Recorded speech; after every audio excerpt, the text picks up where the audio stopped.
Thank you, Mayor Masters. For the benefit of administration who may be watching, as well as members of the public and the media, today's meeting will mark the first time that we are utilizing an electronic voting system for members of council.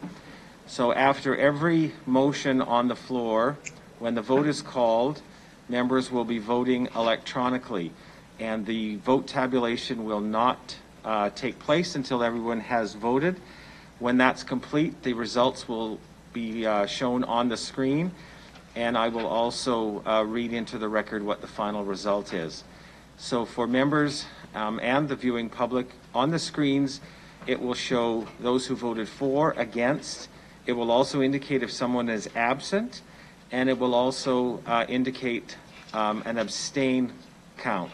But we do not utilize abstain counts in the province of Saskatchewan. That's just a programmatic thing that could not be resolved. So with that, I ask for your indulgence and your patience, not only for my staff, but for members of council, as this is our first time at this, and we hope that it works smoothly. Thank you, Mr. City Clerk.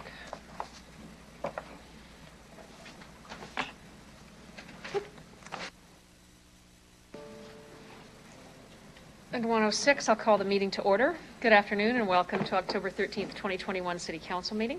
We acknowledge we are on the traditional lands of the Treaty 4 territory, a treaty signed with 35 First Nations across southern Saskatchewan, parts of Alberta and Manitoba, and home original lands of the Cree, Saulteaux, Dakota, Nakota, Lakota, and on the homeland of the Métis Nation.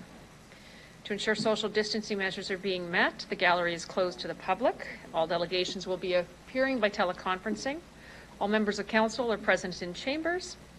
I'd like to remind any individuals who are going to be attending through video conferencing to ensure your video camera and microphone are turned off until it's your time to present. And when speaking, remember to unmute your microphone and enable your video camera. All votes will be conducted by a recorded vote.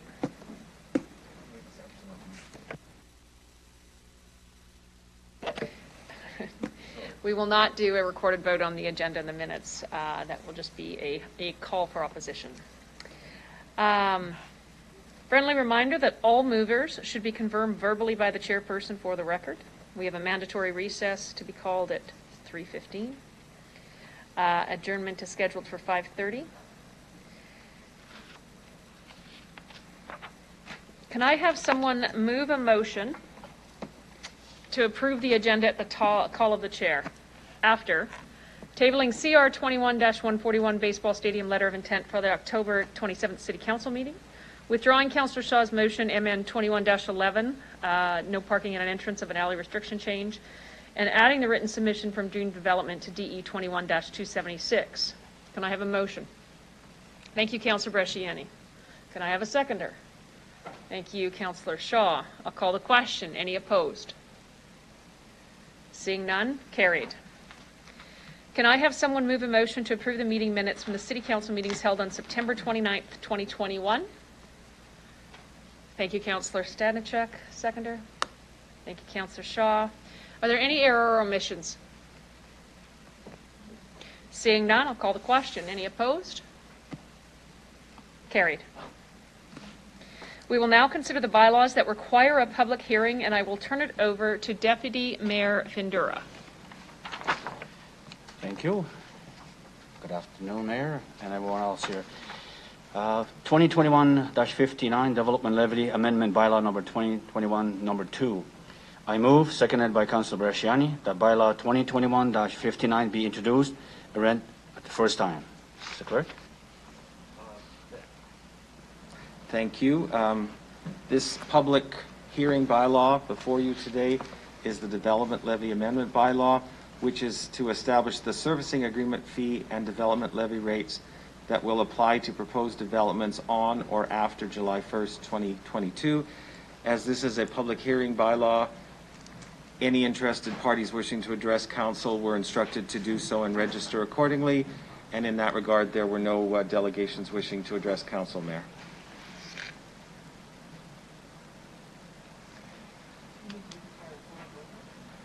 We were going to, yes. It's a good way to practice. Okay, then just explain that. currently having a little bit of technical difficulty, so I'm going to call the question verbally. Are any opposed to the reading of the bylaw? Seeing none, carried. Councillor Fundura, can you please read a second? Thank you. I move, seconded by Councillor LeBlanc, that bylaw 2021-59 be read a second time. Do any members of council have any questions on the bylaw? Seeing none? Any opposed? Carried. Councillor Fundura, can you please do the third reading? Thank you. I move, seconded by Councillor Shaw, that council hereby consent to bylaw 2021-59 going to the third reading at this meeting. Any opposed?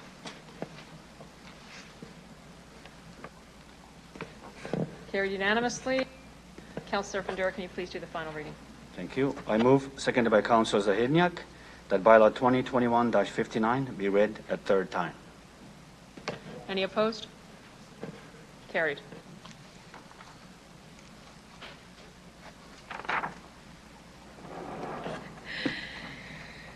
Council, we are going to pick up where we left off on September 29th with item CR 21-133, sidewalk snow clearing provisions, clean property bylaw amendment.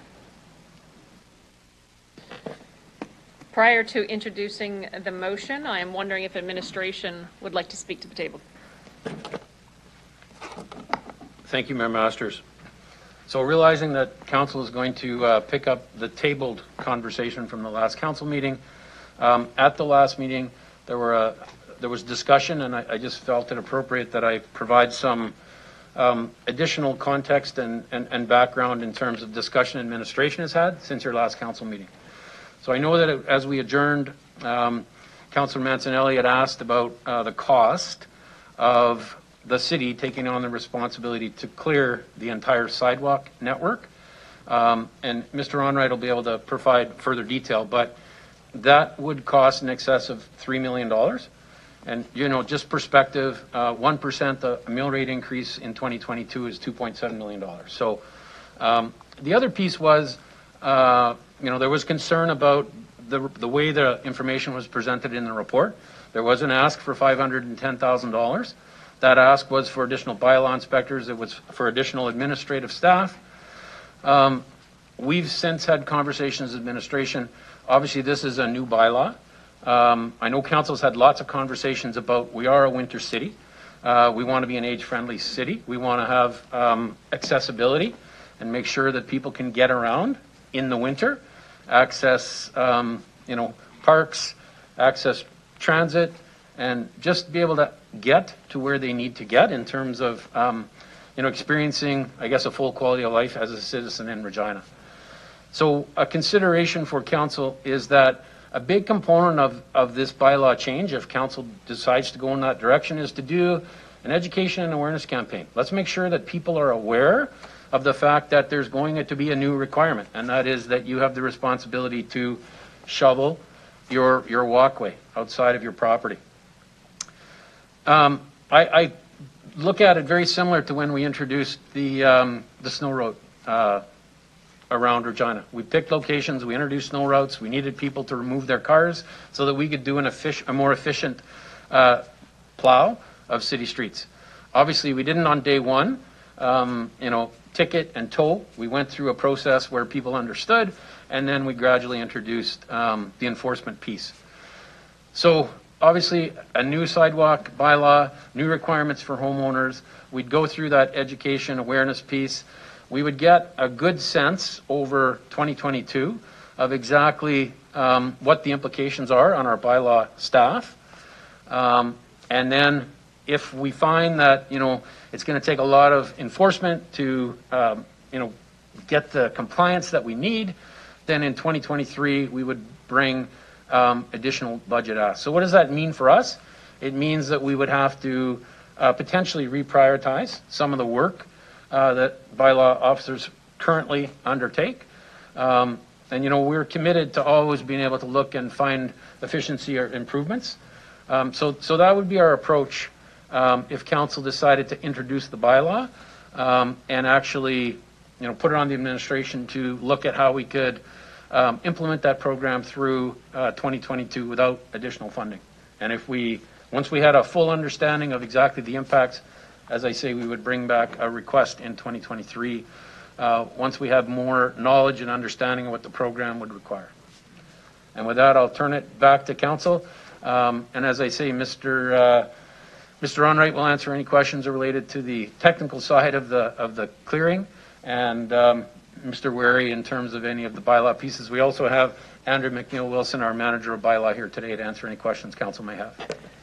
Mr. Holden, can I just verify that what you're suggesting is there's no budget ask within this motion any longer? It's retracted? That is correct.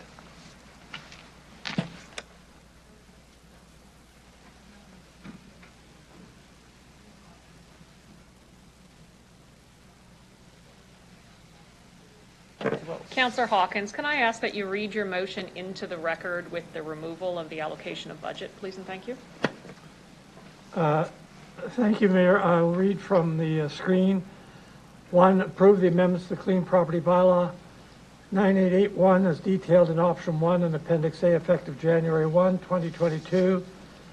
And 3 becomes 2, instruct the city solicitor to prepare, etc. In other words, my motion now stands without clause 2 being the budget request. Thank you, Councillor Hawkins. Councillor Bresciani, are you prepared to second that again? Will of 2 then, is that right? Yes, I will. Thank you. Our mover, seconded by Councillor Bresciani. Councillor Hawkins, did you wish to speak to the motion that you've moved? Thank you very much, Mayor. I won't speak at length, but I do want to say this. This is a bylaw that's about kindness. It's a bylaw that says we want to be kind to our seniors who want mobility outside in the winter. We want to be kind to folks who are physically challenged when they try to get around in the winter. We want to be kind to the delivery mail people as they go about their work in the winter. We want to be kind to visitors of Regina who want to get out in the winter and see the city. We want to be kind in these COVID times to people who just want to get out for a walk. That's what this bylaw is. It's nothing more complicated than that. It says we as a city, acting in a neighborly and civic way, will be kind to the users of our sidewalk. And that, I think, is enough reason to pass it. People have raised various details. How wide should the clearing of the sidewalk be? How clear does it have to be? Those details can be worked out, but at root, this is just a simple ask of the citizens of this city to be kind to their fellow citizens and keep the sidewalks clear in winter. We are a winter city. We aren't the first city to do something like this. I'd ask council to pass this very timely bylaw. Thank you, Mayor. Thank you, Councillor Hawkins. One more thing, actually. Can I actually just have you amend the date to October 27th? That's when this bylaw will be coming forward to council. So moved. Thank you, Councillor Bresciani. We're just adjusting the date to reflect properly. Thank you. Thank you, Councillor Hawkins. Councillor Stevens. Great, thank you. I appreciate the report. I want to thank administration for bringing this forward. I just want to signal why I'm going to support this, and I do regret that some of the financing has been pulled out. We've talked about how we need to make Regina more age-friendly. They made an explicit request for this kind of enforcement. This advances that objective. We've heard from the accessibility consultants report, sidewalk passability and accessibility is a huge issue. It's a massive barrier. This bylaw addresses that. We've also seen this conversation come up at council before. And I have to say, I'm always perplexed at why it's so difficult to accept that we would do this. We regulate the height of your grass, the weeds in your yard, what you can have in your backyard, the height of your fence, and the list goes on.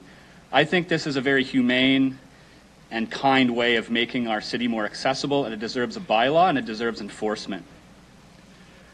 One of the reasons I'd hope there had been new enforcement officers part of this is that we are asking bylaw enforcement to do more work, and that's going to be coming up. A lot of it has to do with the fact that the RPS is divesting from the enforcement of many laws, and so bylaw enforcement has to pick up that slack. We're going to staff people to deal with flooding and grading, garbage and litter, you name it. Over 6,600 service requests for bylaw alone. It's one of the most highly used and dispatched departments in our city, and I think it merits the proper resources. And we keep asking it to be more proactive. I think the staffing and the bylaw itself empowers that. There's been some concerns in the community about, well, the city will put snow on my sidewalk. We've addressed that. 777,000. If it's not within the parameters of an existing bylaw, the city will come and clear that snow. People have said, well, the city should clear the city's sidewalks. And what we're seeing in this and other reports is the city doing just that. So the city is investing more resources, and if it's council's prerogative, I would support advancing a $3 million ask for a complete snow removal program, but that's something we can discuss at another time. Another issue I find kind of troublesome is some of the responses from the public would suggest this is a radical new idea. You put a list together of cities that don't have this, there's probably one on there. It's called the city of Regina. It's been managed everywhere else. In fact, the last time we had this debate and it failed, I was in Chicago, a massive public education campaign on the L train, major urban centers with bigger budgets than ours, like Toronto and Chicago, you name it, have this kind of bylaw in place. We have one of the worst slip and fall records in Canada for a reason. I would say to those who think that sidewalk clearance is fine the way it is shit. And I'll be perfectly blunt. As an able-bodied person, when I walk to City Council in the winter, it is awful. I slip, I fall, it is not passable. This bylaw will, I think, go a long ways to address that. We have snow angels, we have other support structures in place for those who are physically unable to do this, but I would say that most people in this city who own or rent homes are physically capable of doing this.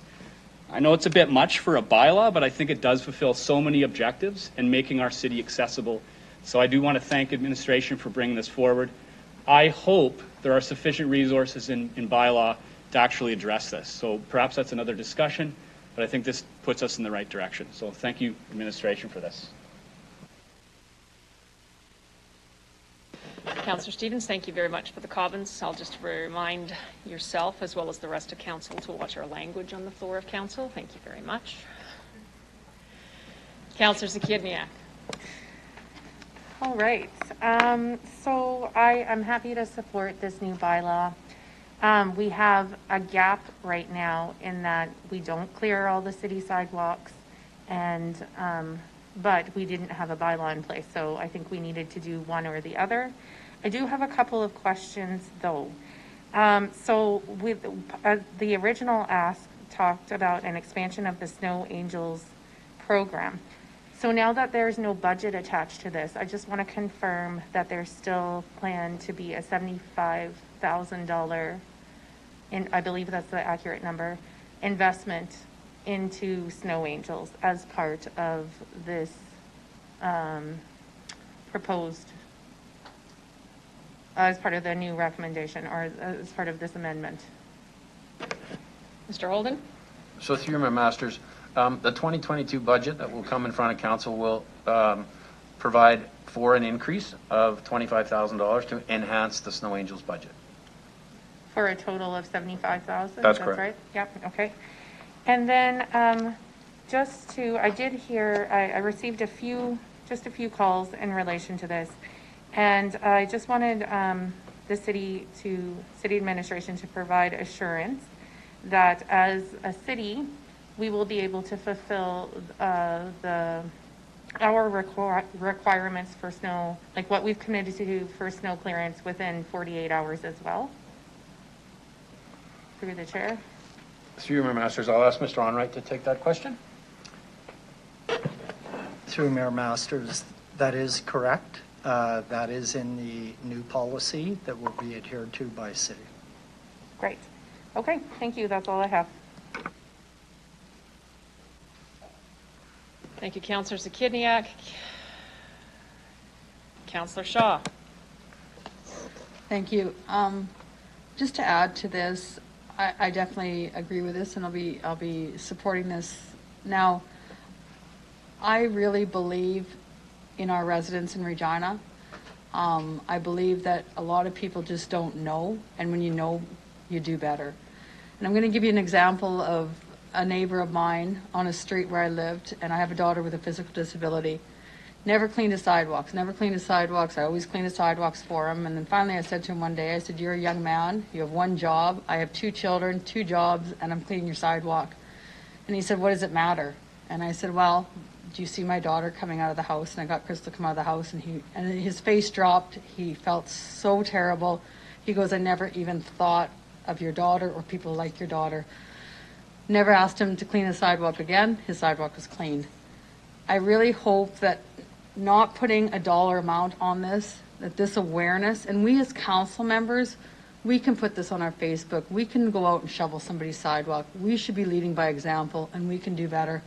I believe that we need this 1 year to do this, to see what positive things can come. And I really believe the citizens of Regina, once they're aware of how horrible this is for people with a disability, with older people, with mothers with strollers, that make them just think a little bit now in the winter time. So I do support this, but I will say that next year, if this year isn't successful, I'll be in full support of bringing down tickets to people that don't clean their sidewalks. But I believe this 1 year to just give people the chance and the opportunity to do better in our city. Thank you. Thank you, Councillor Shaw. Councillor Bresciani. Thank you very much. So as we know, this has been a discussion that has come to council. I think it was back in 2009, 2013, 2018, and now here in 2021. And I think, you know, every year or every time it came up, it was closer. And the last time in 18, it was lost by 1 vote. And after that, we had after that decision, the last week, we had a major snowstorm, and people, I remember, the media picked it up and said, this is why that bylaw needs to happen. So in those couple years, you know, as we drive by and I'd look at sidewalks, it was something near and dear to my heart because I knew that people were not shoveling. And the sad thing is that when people, I received a call, a lady, she was 85 years old, and she said, Lori, I shovel my sidewalk, but 2 doors down they can't, and I can't access the grocery store. That's the concern I have, and as Councillor Shaw said, it's understanding kind of from someone else's perspective. So, you know, when we look at this, I think, everyone talks about the cost. Well, there's a human cost. As Councillor Stevens indicated, we do have the highest slip and falls. Talk about what the cost is for hospital, operation, and care for elderly people. I sat with the age-friendly committee. That was one of the #1 was to ensure that our sidewalks are clear. I sit on the accessibility advisory committee. #1 was sidewalk clearing. There's no way you can have transit, but if I can't get there to get the transit, it won't help me. So as this is something that I think is very important. I received a call from Councillor in Sudbury. They want to do this as well. So as we know, there's maybe a few other cities that haven't done this. They want to move forward. It's time that, you know, here in Regina, that we actually move forward with this. And it's a long time coming. But I think at the end of the day, this is about doing it for the people to be a better city. And I think at the end of the day, it's not just about us or me, it's about thinking about others. And yes, if you take a holiday, you're going to have to hire someone.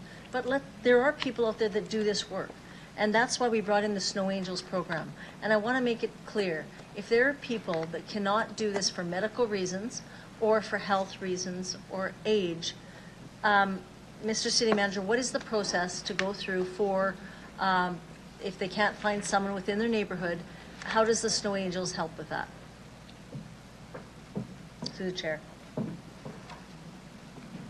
So through you, Mayor Masters, so the Snow Angels is a program that we work with community associations, nonprofit organizations, and you know, basically they're the ones that take the requests from citizens, and then, of course, they go out and provide that service. But I may just ask Ms. Horlick if one of her staff can provide a little more detail on the Snow Angels program.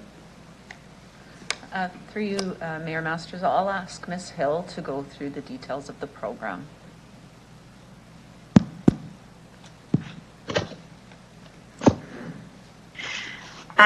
Through you, Mayor Masters, the Snow Angels program is run as a grant to community-based organizations. And in the past, we've had 3 organizations delivering the program. With additional funding this year, we're hoping that there will be expanded reach, but it really does depend on the availability and capacity of community-based organizations to deliver the program. At this point, between the agencies that we've had signed up and other neighborhood-based snow clearing programs in the city, we've not heard of people being unable to get service, but we will be monitoring that this year and looking for opportunities to provide additional coverage throughout the city. Thank you for that. I would appreciate the data that would be collected, especially for in case seniors or people who are unable to shovel, if they're not within those areas of those community associations that get this grant, what are the impacts? And I guess that's, something that I hope that we work at trying to work with other associations to try and find volunteers for, if that is the case.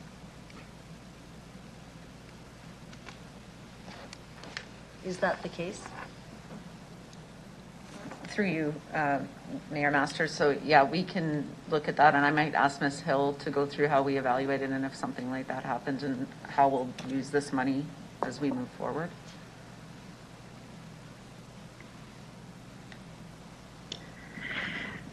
Through you, Mayor Masters, it's the evaluation process is very typical within our grants, where we have an adjudication committee with both external and internal representation to be able to allocate the funding. We, in past years, have had the ability to scale down the amount of funding so that every organization that applied was able to receive money. And so we'll look this year to determine, based on the number of applications, how to allocate the funding out. Thank you. And I guess just the last question is, we are a winter city. We have passed a winter city strategy motion. This is a key point in that as well. And so how do we will we engage the whole city that it's, the good neighbor, that we go out and help our neighbors if we know someone is elderly or has had surgery? How do we promote that through our website or engagement to kind of help each other out? How is that done? Through the chair. Through you, Mayor Masters, I'll ask Ms. Hill to talk about how we promote the Snow Angels program and the tools that we use for that, and then any other communications that we might. One moment. Mr. Onright, did you wish to speak to this as well? Sorry. One moment, Ms. Hill. So through you, Mayor Masters, so just for clarification, are you talking about the communication plan for the entire sidewalk clearing or specific to Snow Angels? Sidewalk clearing. So to promote the sidewalk clearing. Oh, okay. Like for neighbors to help each other out for that. Yes. So I can take that. Through you, Mayor Masters. So that'll be a part of the discussions that we have with our communications team to develop the right communications plan to go out to the community, and that'll be done through social media, through our website, and some proposed general public notification. So I can ask Ms. Schwensen if she has more to add regarding that communication program or plan.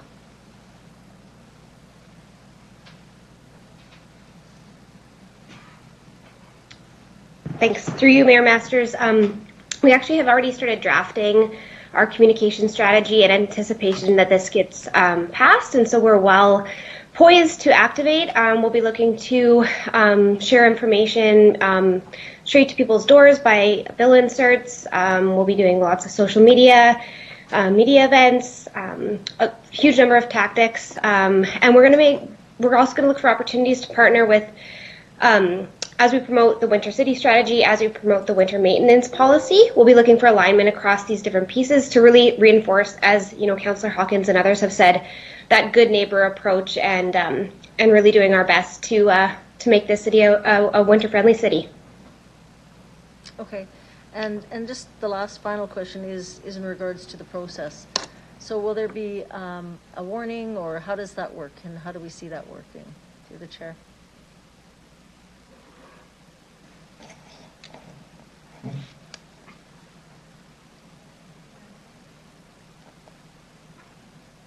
So, Mayor Masters, the question is how we're going to do enforcement in the coming winter. We're doing public education for 2022, and we will determine how enforcement will look depending on how much snow we get and how widespread non-compliance is, and we'll work with the roadways area to respond to complaints and determine how those are going to be remediated. Thank you. So I understood, though, just the whole point is that education and awareness is first and foremost, and that we are doing our part by educating, and we're giving a warning. I know Calgary has done that. They give a warning on the door with some kind of a door knocker or something like that, notifying people that there is a bylaw in place, because many will not even know there is. So, or do we not have that policy developed yet? Through the chair. We will come back to council once the bylaw is passed with more information about what the plan is for 2022, probably in a private meeting. Because there are no new resources, we are going into this with, there is a bit of unknown in terms of how this is going to impact who is responding to complaints, how many we're going to receive.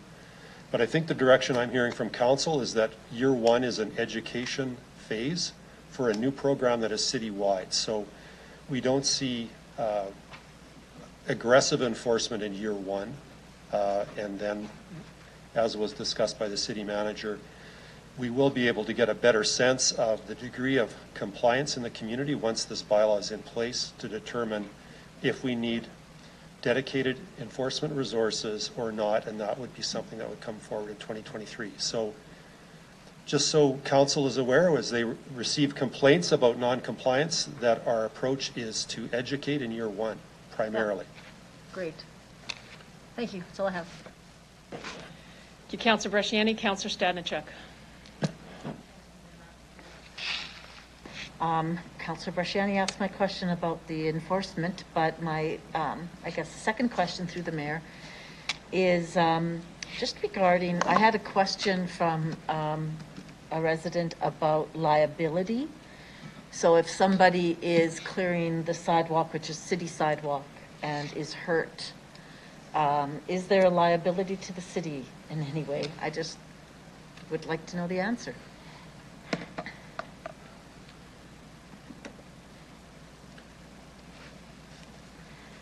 There's always the potential for liability if someone's injured on a city sidewalk, because we have the ultimate control and maintenance of a sidewalk.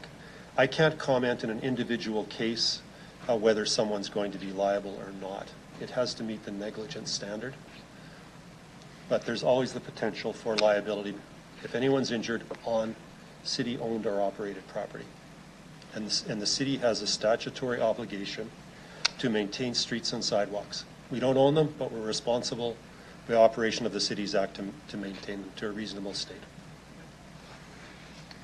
Okay, thank you for that. I have no further questions, but I do want to say that I support this bylaw. I am concerned about the lack of resources, but I think it is important to do education and communication so that people are aware of it, and also to see how good compliance is, and how we can improve the whole system of clearing our sidewalks. It is, as others have said, really important for accessibility in the city, and I support that. Thank you. Thank you, Councillor Stadnichuk. Councillor Fundura. Thank you, Mayor Masters. I will start with a couple of questions and then I'll make some comments. If I may, to you, Mayor Masters, percentage of commercial clearing or compliance to a commercial clearing bylaw, snow bylaw clearing. What is the compliance percentage? Mr. Weary? Mayor Masters, I'll ask the manager of bylaw enforcement, Andrew McNeil-Wilson, to answer that question, as her area is responsible for that. Through Mayor Masters, for the current limited regulations that we have, which are focused on the downtown and select commercial areas outside of Regina, the current compliance rate averaging over the last 3 years is 98.7%. Okay, thank you. And do we know, I mean, we don't have a bylaw on the residential. Do we know from over the years what the compliance is out there, or do we have those numbers? So, Mayor Masters, we have not been tracking. I don't believe Mr. Onwright's area has been tracking compliance for a bylaw that doesn't currently exist, but I believe Ms. McNeil-Wilson has some compliance numbers from the City of Saskatoon for residential. Their program has been in place for a number of years. That might be something of a guide for the to use as a target to get to. Again, they've had their program in place for a long time, so I'm not sure we'll get there year one, but it's a useful guide. I think Ms. McNeil-Wilson has those numbers. Through Mayor Masters, the compliance rates for Saskatoon for the last 3 years were going back to 2019, 2020, and then following that were 94%. Last year was an anomaly for Saskatoon at 89%, so they had a higher number of cases that required the city to remedy the violations. So last year, Saskatoon sent 164 of their cases to their contractor to clean due to non-compliance by the property owner. thank you, Mayor Masters. Question to you on the enhanced winter road maintenance policy. Were we adding the transit routes onto two possible one route for transit? So that means snow clearing. What's the policy then? I was trying to find it on the sidewalk clearing in front of the transit. For instance, let's say in front of a park. Mayor Masters? Mr. Onwright?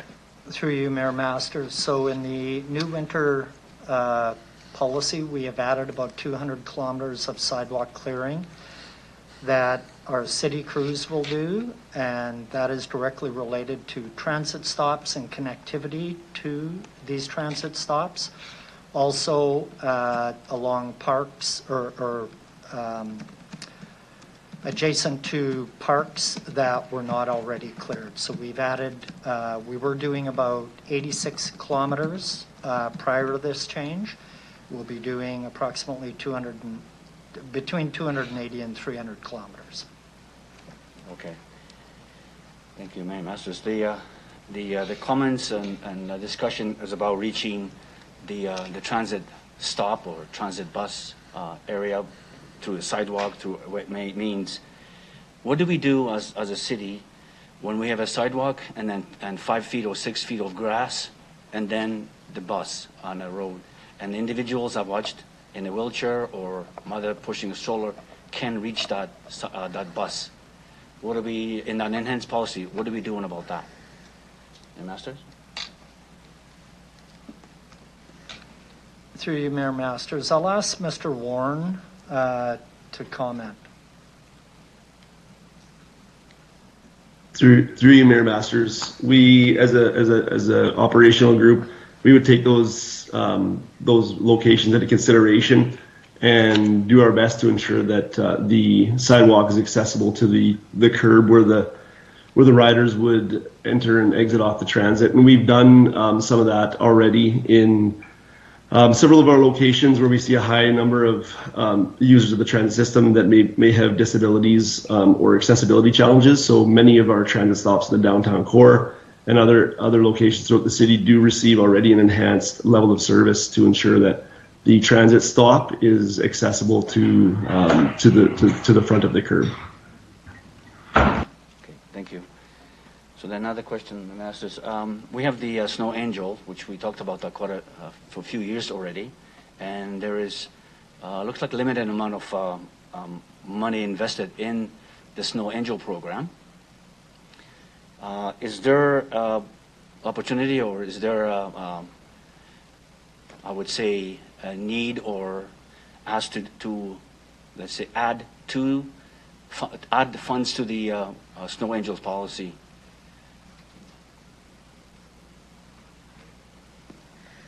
Through you, Mayor Masters, so currently we have $50,000 and we're requesting through the 2022 budget an additional $25,000 to bring the program to $75,000. With the organizations can apply up to $20,000 each this year. Before there was no limit. Okay. Thank you, Mayor Masters. I'm going to continue. I did speak with my comments. I did speak to many seniors, and I spoke with individuals with disability, and I mean we've worked on different aspects of how to move around Regina as a winter city. But the concern with some of the individuals, let's say health issues, or they can't, like discussion was someone's away, that they'll get a ticket, and that's going to go on the property taxes if you don't clear or whatever. I can see the having something to make sure that the residents do clear, but I feel that our bylaws for some reason are complaint driven. If you look at the clean property, look at different kind of properties, they're always by a complaint driven. So I don't believe that we will find ourselves in a better neighborhood when there are complaints against each other. And encouraging neighbors to work together, I don't believe that the bylaw is going to make a better neighborhood or make me a better neighbor. In a neighborhood I am in, every sidewalk, and then I believe when a big snowstorm was happening, one of our former councilors was approached by a media that why is his sidewalk not cleared? So it caused a little stir. I don't think that particular councilor was very happy about that, but that's not here nor there. So again, with the bylaw, I can see if a city has a policy where you have an enforcement of, for instance, you got a parking enforcement that we move around, which make it much easier if you want to have a bylaw. But I do not believe in bylaw that is driven by complaint. And so the comment about neighbors learning about each other or helping, I would say, like Councilor Shah said, go talk to your neighbor, get outside and be have that neighborly feeling to say, you know what, why don't you shovel your sidewalk? But not by argument, not by fights, by a nice little nudge. So I don't think that the bylaw is going to be productive in that sense. It's eventually going to achieve, as anything else, it's going to achieve its goal, but people are not going to be very happy about it. So the second comment I've had on a major arterial road, for instance, like this big Dudney, when we clear snow, and there's pictures, and we've showed those before, where the snow gets pushed halfway or more into the sidewalk. And that was the complaint that I've received from a lot of the residents saying, now what do I do here? I don't have a snow blower. If I leave it for next day, it's rock solid. So question is, in that instance, and I know there, like the comments were made that the resident calls to the city road winter road maintenance, and something's going to be done. How soon? Master? Thank you, Councilor Brundera. I'm going to we'll have administration answer, and then you're going to have a very quick second. 5 minutes is up. Okay.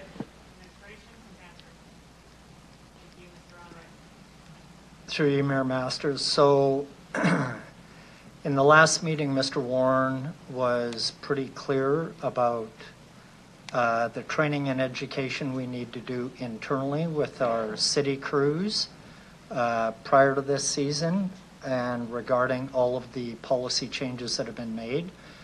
We will be instructing city crews not to store windrows on sidewalks. If that is to happen, residents that make a call to Service Regina, we would deploy resources out to deal with it. Okay, thank you for that. Mayor Master, thank you. I'll stop at that. Thank you. Councillor Mancinelli. Thank you very much. Appreciate all the information that's been put out today. Much appreciated. I'm left with one question. If I remember the original report, there was a $30,000 ask for the education component, and the bylaw officers were part of the education task that was going to go ahead of them. With the change in format of what we're accomplishing here, are we still setting aside enough for education to accomplish the necessary education we're stepping up to? Through the mayor. Through you, Mayor Masters. Through our conversations with communications, there was a additional ask, as you have indicated, Councillor Mancinelli. As we prepare to go into the upcoming season, if there is additional funding required, we will use funding out of our winter road maintenance budget to make sure we have a comms plan that is going to work for both the community and individual residents within the community that have challenges, whether it be cleaning their own sidewalks in front of their homes, or whether it's the community at large, as Ms. Schwensen has indicated. So we will deal with that internally. Perfect. Thanks for the information. I'm really disappointed it wasn't just $800,000 to clean all the sidewalks, but I guess reality is reality. So thank you very much. Thank you, Councillor Mancinelli. Seeing no further questions from council, I'll go. Currently, in terms of the Clean Property Act, we have what appears to be 3 snow removal complaint sort of areas. Snow removal private property, snow removal public property, and snow removal from the downtown or commercial. Have I got that right?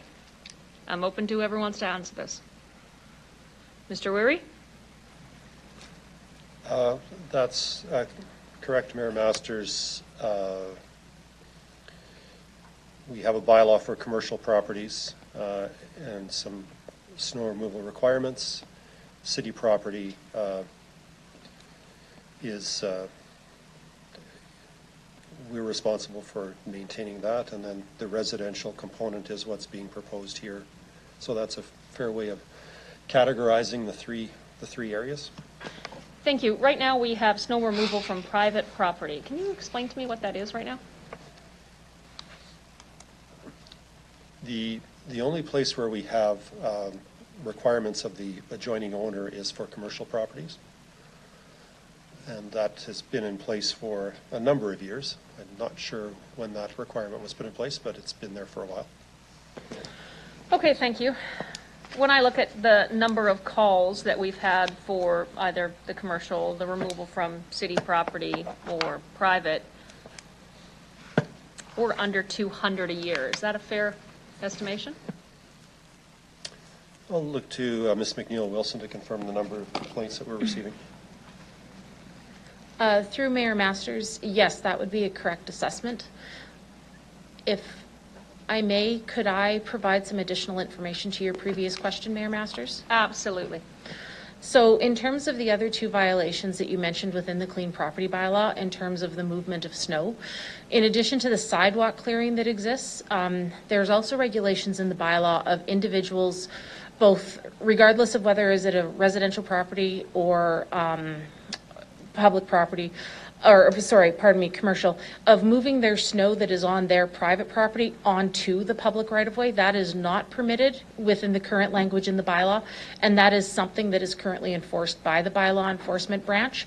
And it will also look at the movement of snow within properties as well. So that's what those 2 other sections within the current language of the Clean Property Bylaw is pertaining to. Thank you, Ms. McNeil-Wilson. That will explain some of the emails I received. in terms of folks moving snow around. Councillor Stevens brought up a good point in terms of, and I believe the language was around the either offloading or the transfer of police or police not enforcing bylaws. Which bylaws under the Cities Act or under any act actually are police required to enforce on behalf of the city? Mr. Weary? Police can enforce essentially any bylaw. They have a general authority. In some bylaws, they are given specific authority. The main place where we look to police to be the primary enforcement is where they can compel people to stop and identify themselves, and so we can identify and deal with individuals that are committing potential violations of city bylaws as opposed to property owners. That's where most of the focus of bylaw enforcement is, where we can identify who is responsible as the owner of the property for any violation. So that's the main dividing point. And then, of course, under the traffic bylaw, moving violations, of course, are police matters because they have the ability to stop vehicles, require identification, etc. So, Could you help council understand what the collaboration is with the police then, if we can enforce any bylaw, whether it be city inspectors or the police? What's the collaboration kind of on an ongoing basis relative to the enforcement of all bylaws with the police? well, we look to police to assist us. We have certain programs that are kind of a collaborative approach. The HSET program comes to mind. We look to police to assist us when we have, for doing certain types of enforcement where we have security concerns, and we'll have the police attend with bylaw enforcement to difficult situations. We also look to police because bylaw enforcement is not a 24/7 operation. We do look for them to respond to things like noisy parties at 2 in the morning. Those are typically things that will come to bylaw court, although there haven't been many of those charges laid over the last few years. And then a host of other things. But a number of the complaints that we receive from certain frequent violators are, in some cases, individuals that are also known to police. So maybe I'll look to Ms. McNeil-Wilson to fill in any gaps that I have left with that answer, as she's directly responsible for working on collaborating with other agencies. Through Mayor Masters, in addition to what Mr. Wary mentioned, we also share services with the Regina Police Service for the securing of unsecured buildings to prevent unlawful entry or mischief. And so Regina Police Service will access our facilities department to secure buildings and concerns that come in outside of our normal operating hours. As well, the Regina Police Service are the designated enforcement officer under not only the traffic bylaw, but also the noise abatement bylaw. They share responsibility under the smoking bylaw. They issue permits for exemptions under the noise abatement bylaw as well. So there is a bit of overlap in terms of jurisdictional responsibility, but we are limited within the organizations in terms of information that we share due to the different privacy legislations that regulate our organizations. So the collaboration is limited in terms of data. Thank you, Ms. McNeil-Wilson. But the collaboration then, you meet monthly, you do training together on all of the different bylaws that either party could enforce? Mayor Masters, currently there are no standing meetings at a senior executive level. What there is for the officers that are in the field that are for the bylaw enforcement officers, I should say, that are in the field that are working collaboratively with RPS officers from the Community Engagement Unit that are dealing with HSET and other social related problems. There are regular ongoing meetings in that respect, and RPS is also a member of the Housing Standards Enforcement Team.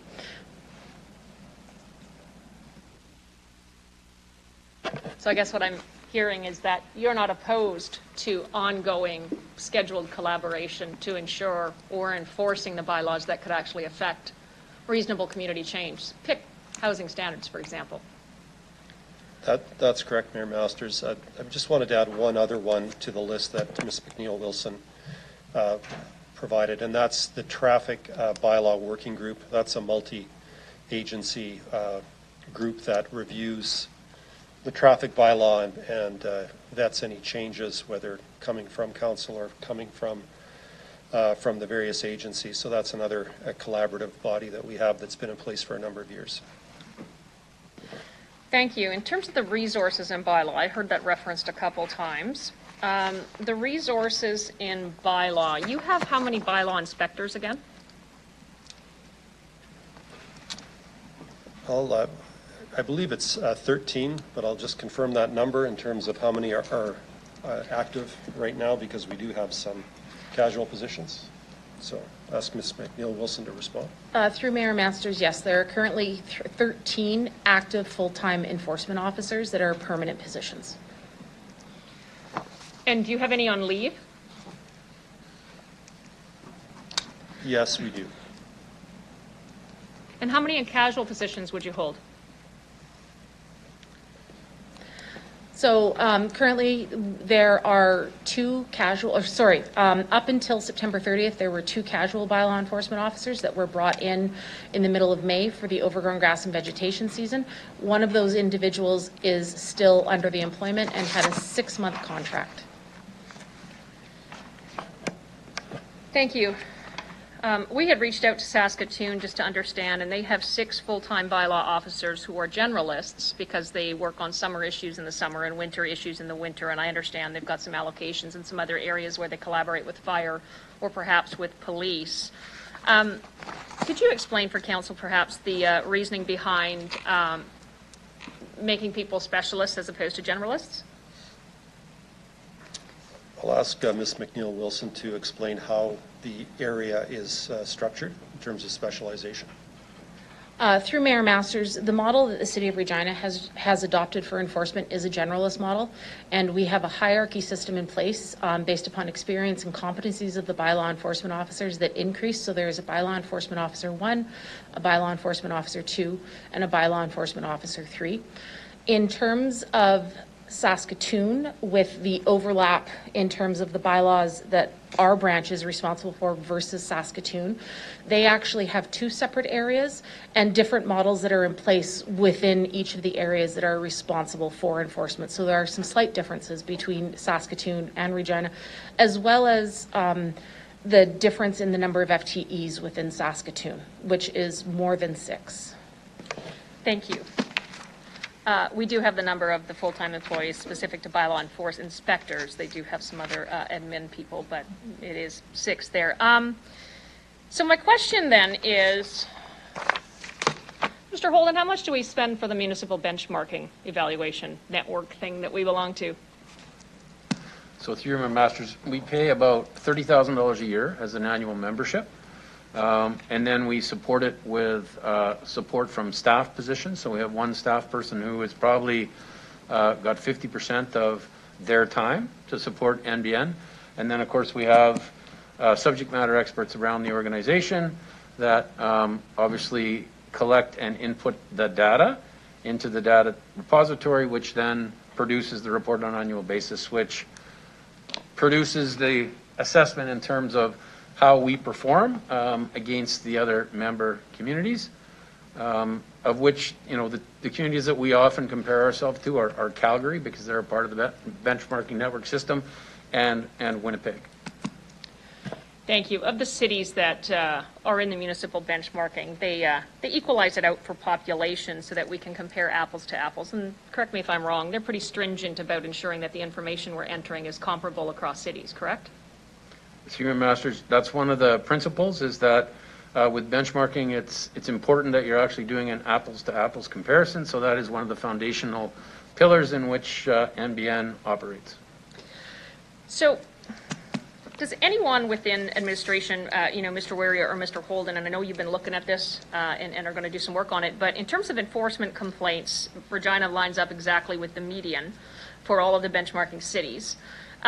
Is there an explanation for why, equalizing out for population, that it costs $210,000 more here for the exact same outcome? And in terms of compliance to bylaws, we're 1% higher than the median. Is there some sort of understanding of why we would be $210,000 higher, equalizing for population?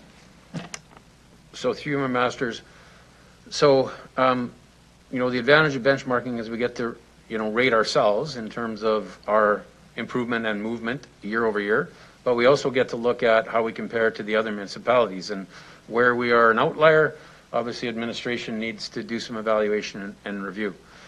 There are at times costs that get put into the system that are one-time costs.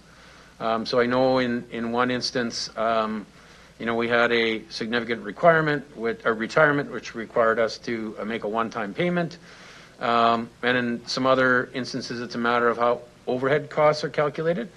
So although, the principle is to make sure that there is a direct comparison, you make an apples to apples. That is, on occasion, an area where municipalities do find it difficult to make that direct comparison. And and Ms. Wilson has more information if you want to dig into that a little bit deeper. But that's the rationale and background for why, on occasion there is an outlier. Thank you. And so that would explain then, of course, why we're $397,000 more here for animal control bylaw. So through your masters, animal control is through the contract that we have with the Humane Society. So that is a service that is provided by them, not by us directly, although we do have a contract in place with the Humane Society. Thank you. Given that municipal benchmarking is all we've had to look at as council, can you advise what are the measurement for what success in bylaw enforcement looks like? So through your masters, I will have Ms. Wilson speak to that in some detail. Ms. Wilson has come in as the manager for a number of years, and I think, there's always a desire from council and I think the community to be more aggressive and more proactive with enforcement. And of course, with that, we're usually, communicating to individuals that they're doing something wrong, something that they need to correct. In some instances, they're not aware of that. In other instances, they are, and we get some pushback. But one of the I think measures that Ms. Wilson's worked on very aggressively is the average time to close a case. So, back in 2018, it was close to 35 days. And year to date in 2021, it's been 13.36. So that's a significant shift in terms of prioritizing, making sure that we're doing inspections and that we're actually getting to resolution. But I'd ask Ms. Wilson to speak to any additional measures around success that she's focused on. Through Mayor Masters, in addition to what Mr. Holden said regarding the changes that have been made in terms of case resolution for overgrown grass, there has been a general focus on reducing case resolution times, primarily focused on the community standards bylaw, which is where the bulk of our enforcement comes from. The other focus that has been in place for my almost 2-year tenure within this position is dealing with is trying to increase the number of proactive complaints or proactive cases that are done by the enforcement officers. So in 2019, that was we have a target of 30% that we are working towards for all officers to have. So in 2019, 19% of our cases were proactive. In 2020, it was 27%. And year to date so far in 2021, we were at 37%. What I mean by proactive is it's not by law enforcement officers just driving around looking for violation. It's when they attend to a location in response to a service request. We then ask the enforcement officer to do a 360-degree scan of the area that they're in and then start any necessary enforcement action that they see. The other measure that we have internally is to manage our case volumes is we search the number of cases that have been sitting at initial for 5 days. We want all cases to have at least a first inspection done within 5 days of that service request being received. The other report that we are running are cases that have been open for more than 45 days to ensure that there are not files that are being lost within the system and that we're aware of to why a case may not be proceeding. Could be as simple as giving a time extension to a property owner, or it could be more complex in terms of an extensive maintenance order that a property owner is trying to achieve. Excellent, thank you. Ms. Folk, what's the cost of the technology needed to geocache where folks can report in a bylaw complaint just based upon snapping a picture and sending it in? Through you, Mayor Masters, that would be an integrated solution through a customer relationship management system. Budget-wise, we're looking at about $1.2 million for a new CRM system. I think as you see the 2022 budget come forward, there is dollars available there to do requirements building, and then also an ask forthcoming related to implementing a new CRM system. Thank you. I sincerely appreciate a comment made by Mr. Onright with regard to improvements to snow clearing in response to some of the complaints I think that all of council has been reading about this snow clearing bylaw, and just about in terms of when we clear, not piling snow on customers or citizens' land. That's very welcome. I think based upon the answers that Mr. Holden has led up to, is that they'll be looking at it and coming back with a more fulsome report in terms of what success looks like, and perhaps some of those cost overruns within bylaw enforcement and how to get those under control. Thank you, Mr. Holden. Mr. City Clerk, I think we can call a vote. But Councillor Hawkins, if you'd like to close this off, you're completely welcome to. Nothing further, thank you. Okay, so now you instruct council to vote. Council, you're up for a vote. Drum roll. You want to tell your students that?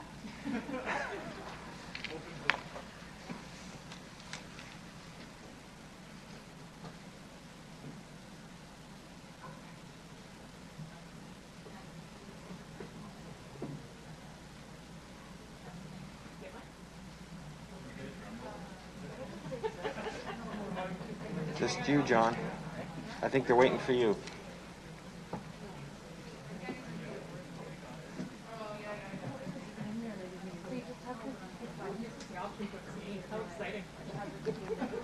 As I explained to them, don't choose them.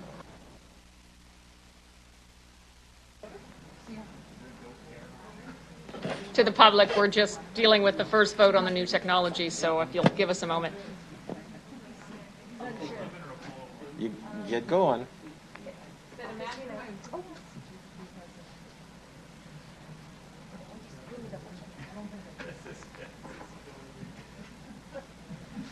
Okay, so for the record, Mayor Masters, 9 voted in favor, 2 are against. The motion is carried.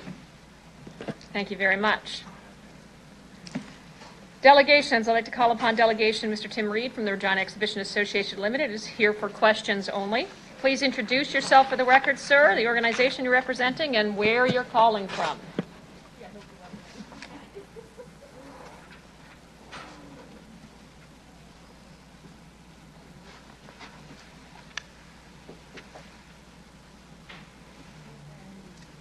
Mr. Reed? Oh, I apologize. It was cutting in and out. Thank you, Mayor Masters. It's Tim Reed from the Regina Exhibition Association. Thank you. Do any members of have questions? Any members of council have questions of the delegation?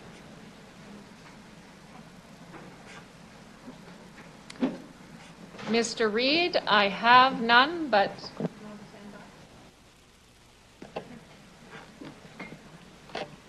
just in case, if you'll stand by, we'll go to introduction of the motion. Just keep your phone on mute, and if anything arises that administration needs your assistance with, we'll go from there.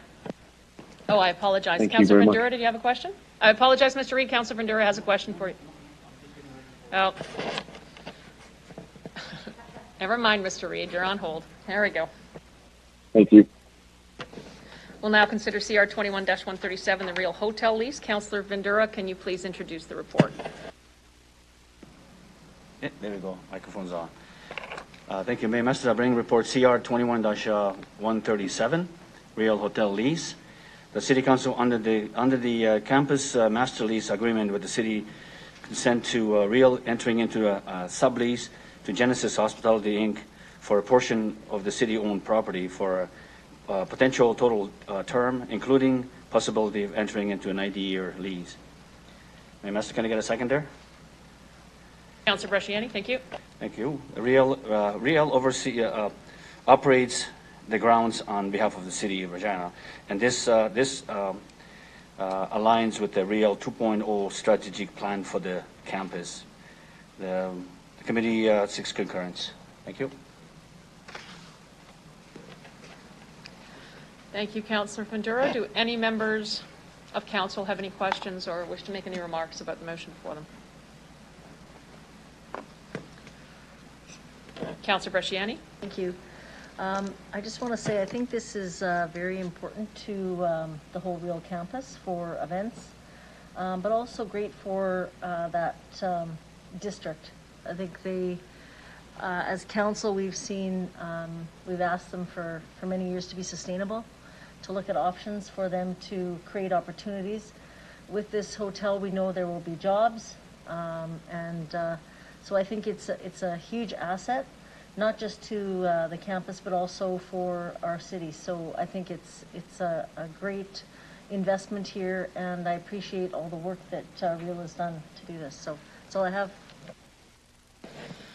Thank you, Councillor Bresciani. Seeing no other comments or questions from council, Councillor Fundura, would you like to close it off? No, I'm good. Thank you.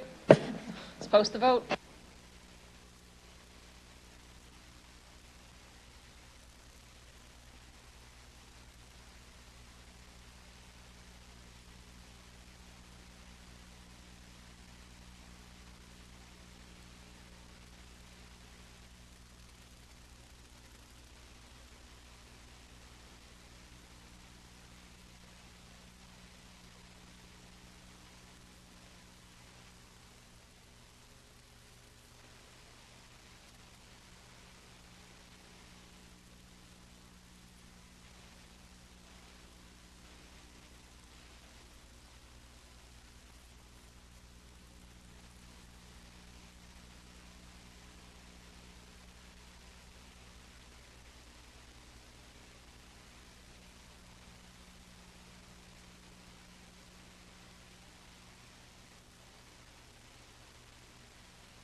Once again, we're just waiting for the technology to catch up to our quick voting.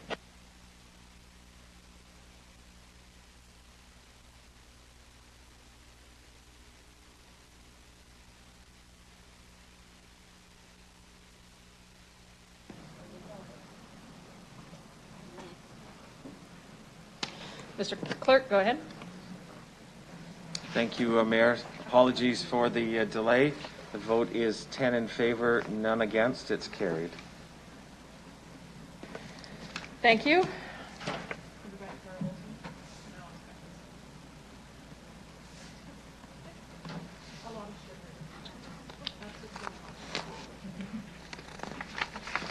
I'd like to call upon Delegation Kara Olson, KRN Residential Design and Hamilton Argyle Developments, who's here for questions only. Please introduce yourself for the record, the organization you're representing, and where you're calling from. Good afternoon. My name is Kara Olson with KRN Residential Design, and I am joined by Reg Hamilton with Argyle Developments. We are in Regina, Saskatchewan. Thank you very much. Do any members of council have any questions for the delegate?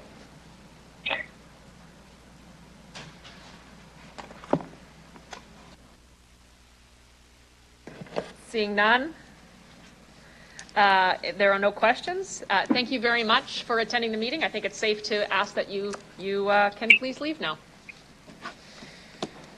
Thank you. We'll now consider CR 21-138 discretionary use application, part of 3000 Woodland Grove Drive. Councillor Fundura, could I ask that you please introduce the report?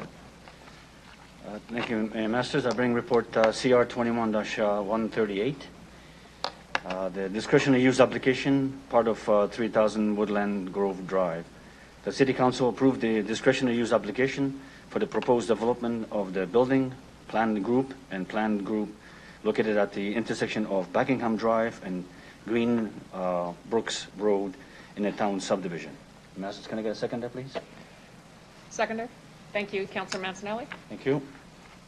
The applicant Care and Residential Design is proposing to build a group of townhouses and apartments.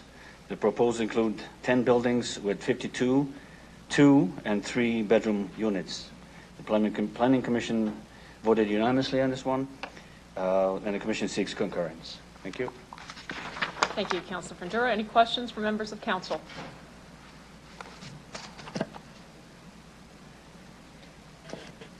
Councillor Bresciani. Thank you. Thank you. I would just like to ask about the parking. Is there a plan that, I understand when I looked at the plan, there's parking in each one of the units, but did they use one per unit? I think it's a little bit over, or is it 1.5, or what was the allotment, and where do we see the overflow? Because these are 2 and 3 bedrooms. Where do we see the overflow of parking for this, through the chair? Through you, Madam Mayor. So the parking requirements that are proposed is actually 62, but I'll ask Ms. Dawson to go through the requirements with respect to their the minimums that are required. Through you, Mayor Master, the minimum required is 1 per unit. There's 52 units and 62 parking stalls proposed. So they're proposing over the required minimum of 1 per unit. Thank you. So we require that, which is 1, even if they're larger units, even if they're 2 and 3 bedrooms, consistently, we still require only 1 parking stall, through the chair? Through you, Mayor Masters, that is correct. We do have work that's underway with respect to this, a request of council for us to look at this, these requirements, but as per the zoning bylaw, it is just 1 parking stall per unit. Okay, thank you. Can I just ask, when is that coming? Through you, Mayor Masters, I might ask Ms. Dawson. I can't remember the return date. Through you, Mayor Masters, we will have to follow up on that. I don't have that either on me. Okay. So I'll just make a comment that, I think that we await that report, as it may be different in downtown compared to in the Greenfield, where we know people have to drive. But I also know that it's unfair if we have this in place that developers have to follow, that we would go back and, but I do think that I hope to see that report soon, because when we look at the overflow for this, it is Woodland Grove or a Buckingham. I'm not sure where the extra parking would be, but down the street there's also, I think, a park that, is going to be where people will go as well. I'm not sure. I hope they bike and walk, but I mean, I don't know where they'll be coming from. So I do think that is a bigger discussion, and I hope that we start to look at that, especially when we have larger 2 and 3 bedroom apartments. So I'll leave it there. Thank you. Thank you, Councillor Bresciani. Seeing no further questions from council, Councillor Frondura, did you want to close off? No, I'm good, thank you. Thank you very much. City Clerk, please call the vote.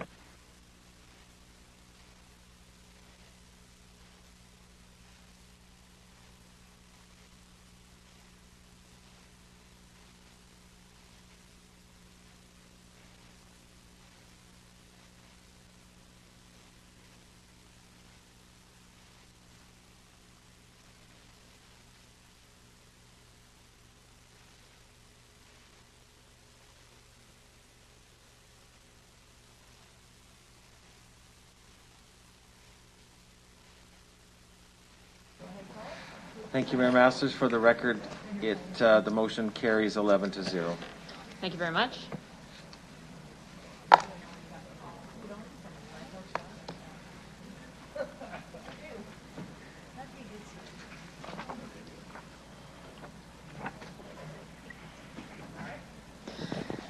Moving on, we're dealing with CR 21-139. I'd like to call upon Delegation Paul Houdon from Lighthorse Labs. Please introduce yourself for the record. Good afternoon, and thank you, Mayor Masters and Council, for the opportunity to participate Sorry, today's Mr. meeting. Hudon. I'm just going to ask you to state your name and the organization and where you're calling from, and you'll have 5 minutes to address council, after which time they'll have questions for you. Apologies for that stall in my presentation. Now please proceed. Good afternoon. My name is Paul Hudon. I'm the production manager at Lighthorse Labs and the point person for our applications. I'm calling from our corporate office here in Regina. Good afternoon. You can please start your presentation. Lighthorse Labs is a startup company based here in Regina. Our founding partners, Alan and Brad Bonk, are both Saskatchewan residents. Alan resides here in the city, and Brad a short drive up in Regina Beach.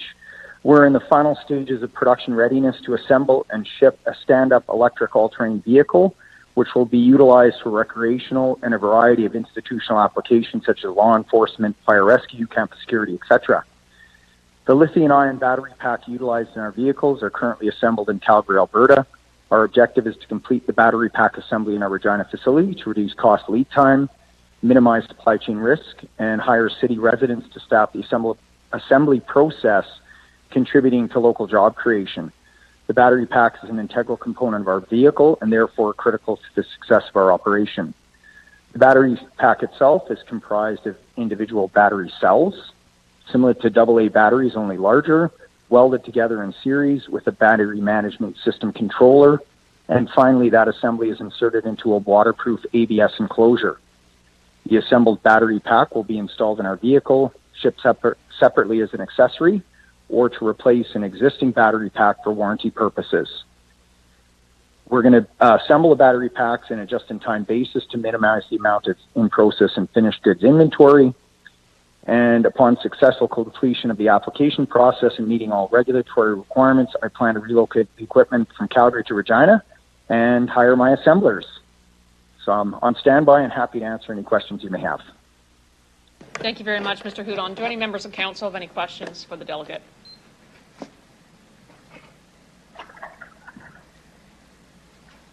Seeing none, sir, I'll thank you very much for your presentation this afternoon and ask that you please leave the meeting now. Thank you very much. We'll now consider CR 21-139, discretionary use and zoning bylaw amendment, 2201 First Avenue. Councillor Fundura, could I ask that you please introduce the report? Thank you, Mayor Masters. I bring report CR 21-139, discretionary use and zoning bylaw amendment, 2201 First Avenue.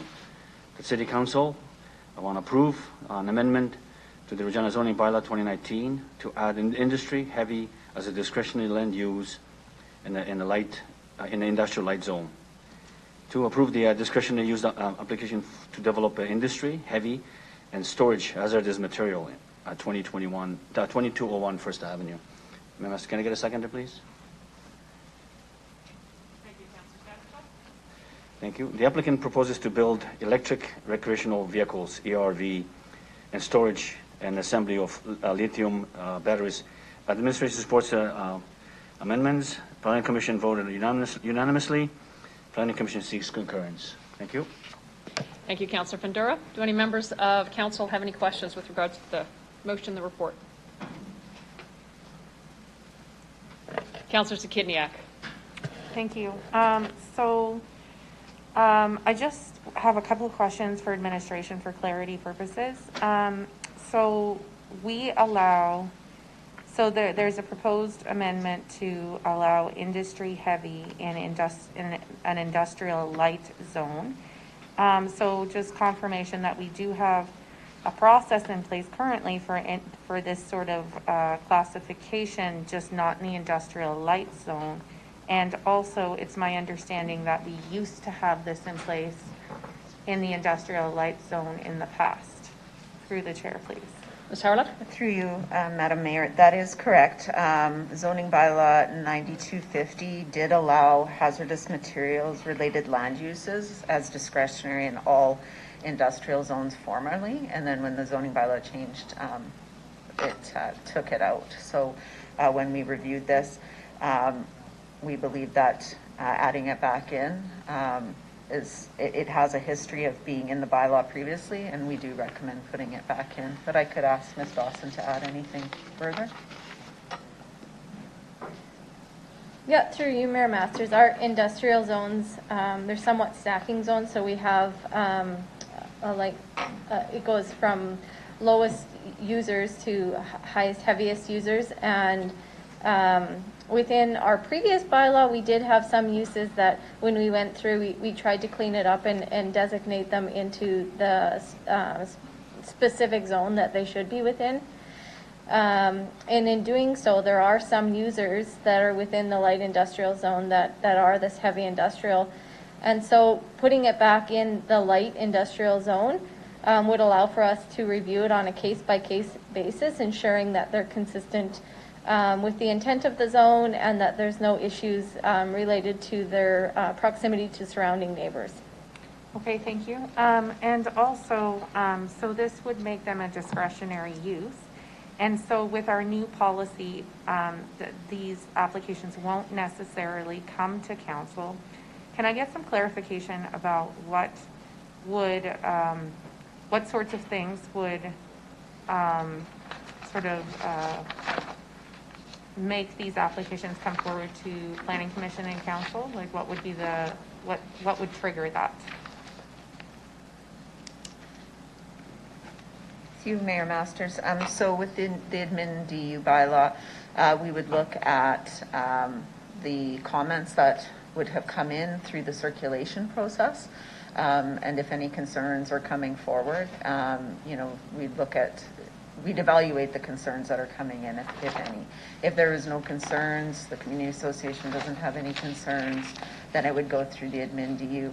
In cases like this, we would ensure that all of the requirements are met by the Ministry of Environment and all of those sorts of things. So in those cases, it may go through the admin DU, but we are looking, and we don't have a set threshold. Like we could say 5 is the threshold, but it really depends on the comments we're getting back and the concerns where we would use our discretion on bringing it forward to council if it's deemed that.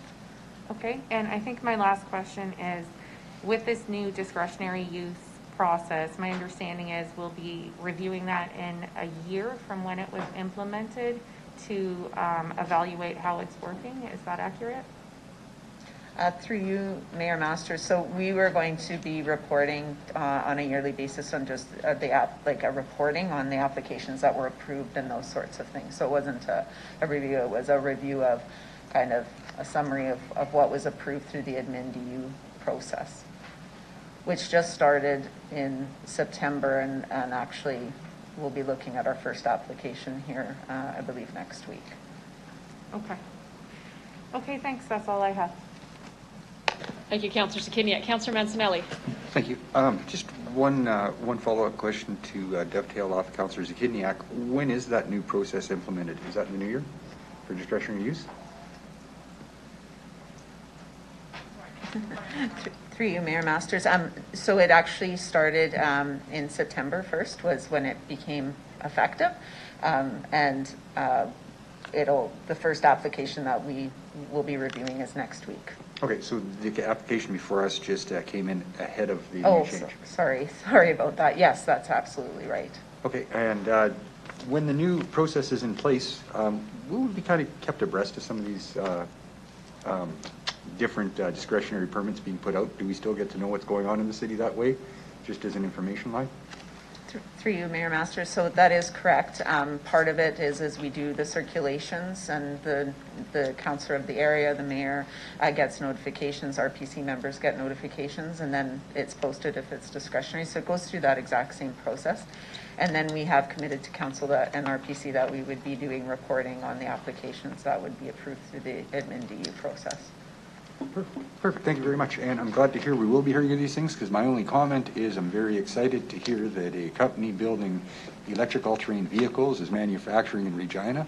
It's innovative, it's future, it's everything that I guess everyone talks about nowadays for big headlines, and I'm very happy they're coming our way and happy to say yes to this. Thank you, Councillor Mancinelli. Seeing no further questions from Council, Councillor Pandura, would you like to close off debate? No, I'm good, thank you. Thank you. Mr. Clerk, please call the vote.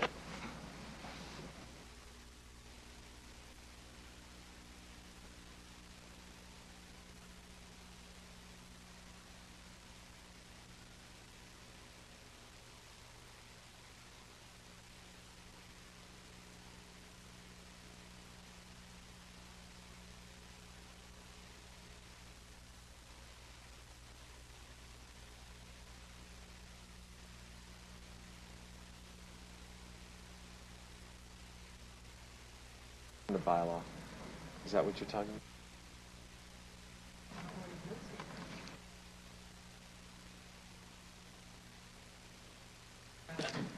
Go ahead. Thank you, Mayor. For the record, the motion carries 11-0.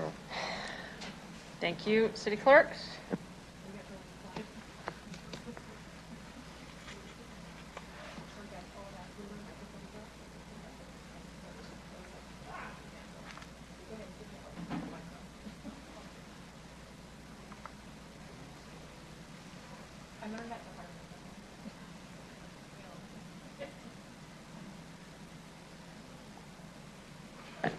I'd like to call upon Delegation Delane Klein, Regina Public Schools. Please introduce yourself for the record, the organization you're representing, if any, and where you're calling from. You'll have 5 minutes to address City Council, after which you'll have the opportunity to respond to any question that members of Council may have for you.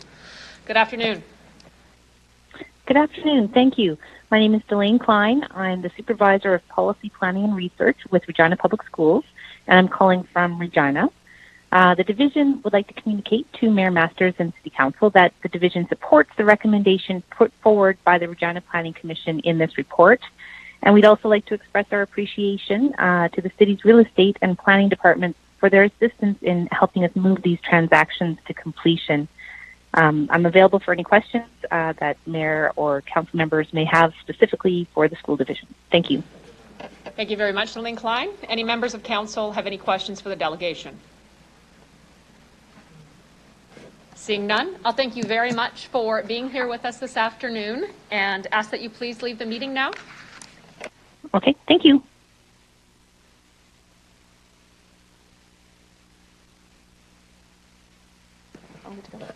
We'll now consider item CR 21-140, zoning bylaw amendments from various school sites. Councillor Fundura, can I ask that you please introduce the report? Thank you, Mayor Masters. I bring report CR 21-140, zoning bylaw amendment for various school sites.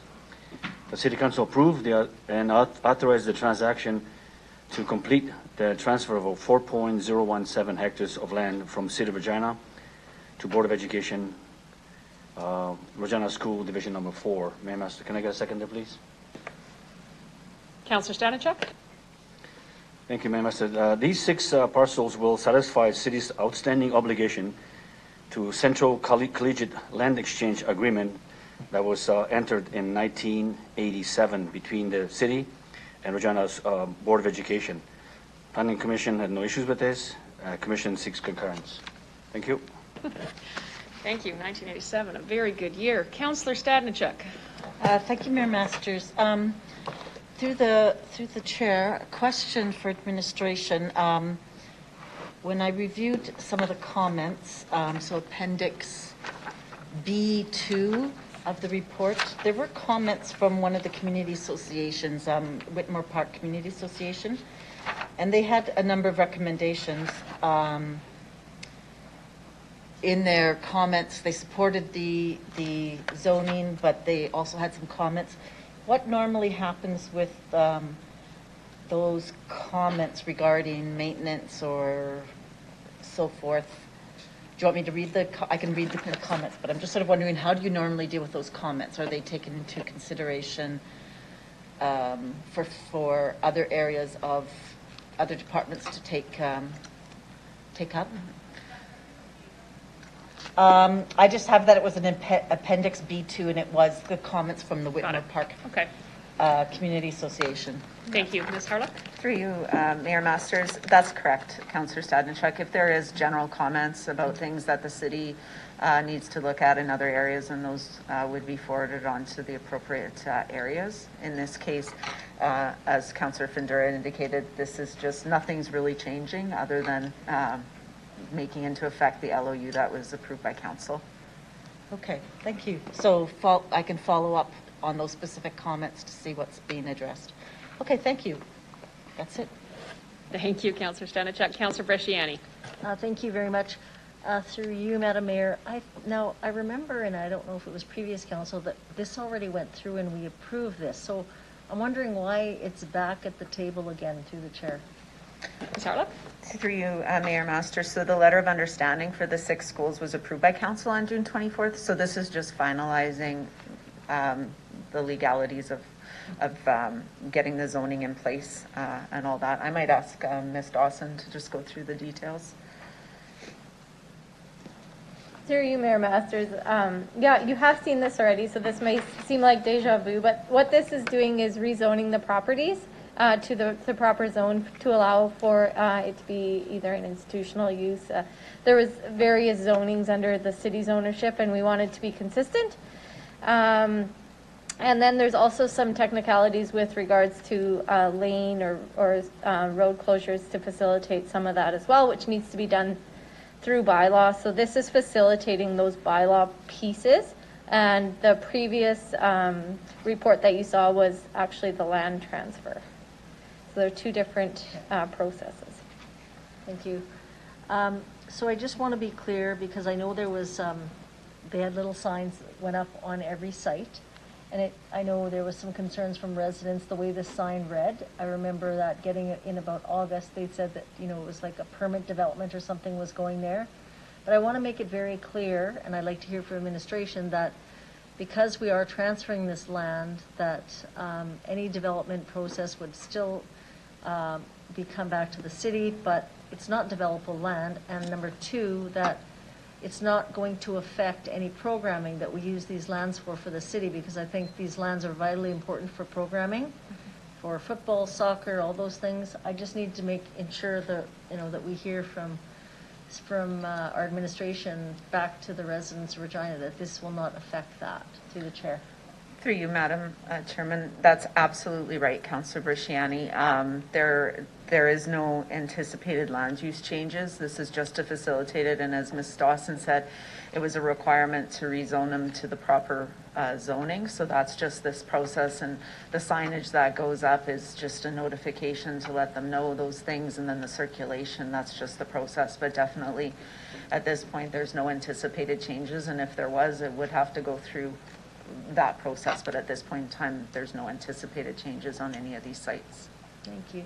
And it will not affect any programming at all for uses of city programming or at all for on these sites? Like, we still control that through the chair?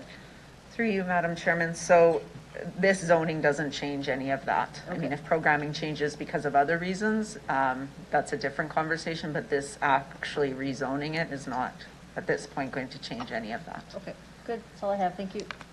Thank you, Councillor Bresciani. Seeing no further comment from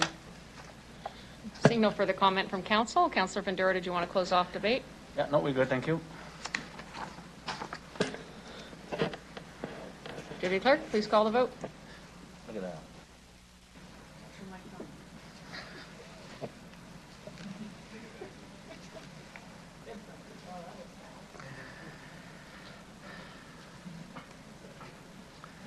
For the record, Mayor, the vote is 11-0. The motion is carried. Thank you very much. City Clerks.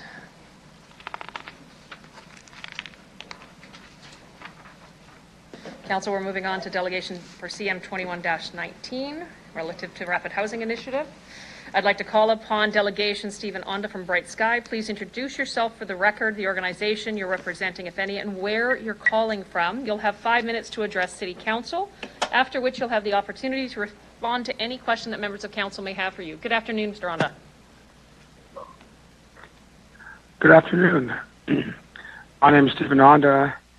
My title in this particular intervention is Executive Director of something called Bright Sky, a nonprofit supportive housing venture that's just starting, has already received conditional support from the city. So we thank you very much. Why I felt that I should speak again, you must be getting tired of hearing from me, is as I understand it, Silver Sage and Reese's are your choice to move forward. They do have a long history in building and support services, but not on-site support services. So there's going to be a learning curve. Point stop.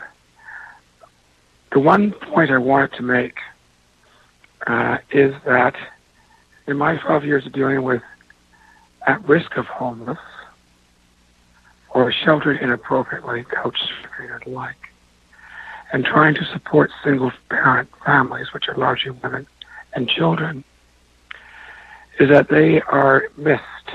They're not laying underneath a tree on Albert Street. Forgive my crassness. They may well be giving someone oral sex so that their children can live inside a warm house, which somehow is described as sheltered in place, not homeless. I'm terribly sorry. That would be at risk of homelessness. And so as the city moves forward, and they've been very progressive, you guys, been very progressive. I salute you. But let's not go to the lowest common denominator. What we're facing is an intergenerational problem. Yes, mental health, yes, addictions, yes. But the long-term undertaking is going to take generations to solve, and that's going to come from parents and children. And so if I close with, and you've heard the old saw, you don't plant a tree to live in its shade. So I appreciate what's going on. I just hope it's not all knee-jerk, and it's not all just point of time with a bunch of white guys running down the street trying to count how many non-white people are living on the sidewalk. Thank you for your time. Thank you. Thank you, Stephen Onda. Do any members of council have questions? Councillor Stevens. Great, thank you. Through the chair. Stephen, I just want to make sense of what you said here. Is it your argument that what the city is hoping to build and the service provider that will run it, are you suggesting that it's not in line with what's needed in the community? No, it's needed, but I don't know if all the resources should go to that one need. You understand need and demand calculations. So yes, it's needed. But I think there should be a value placed on nurturing families. So, and Reese's does have a family counseling, and I think it's open from 11 to 4. Well, that's all wonderful. But if my significant other gets drunk and hits me in the side of the head at 11 o'clock, I'm screwed.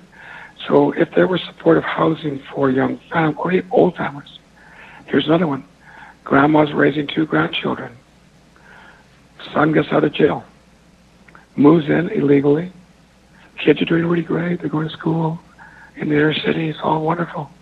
They're there 3 years. She's solid. They ran. They left their toothbrushes behind.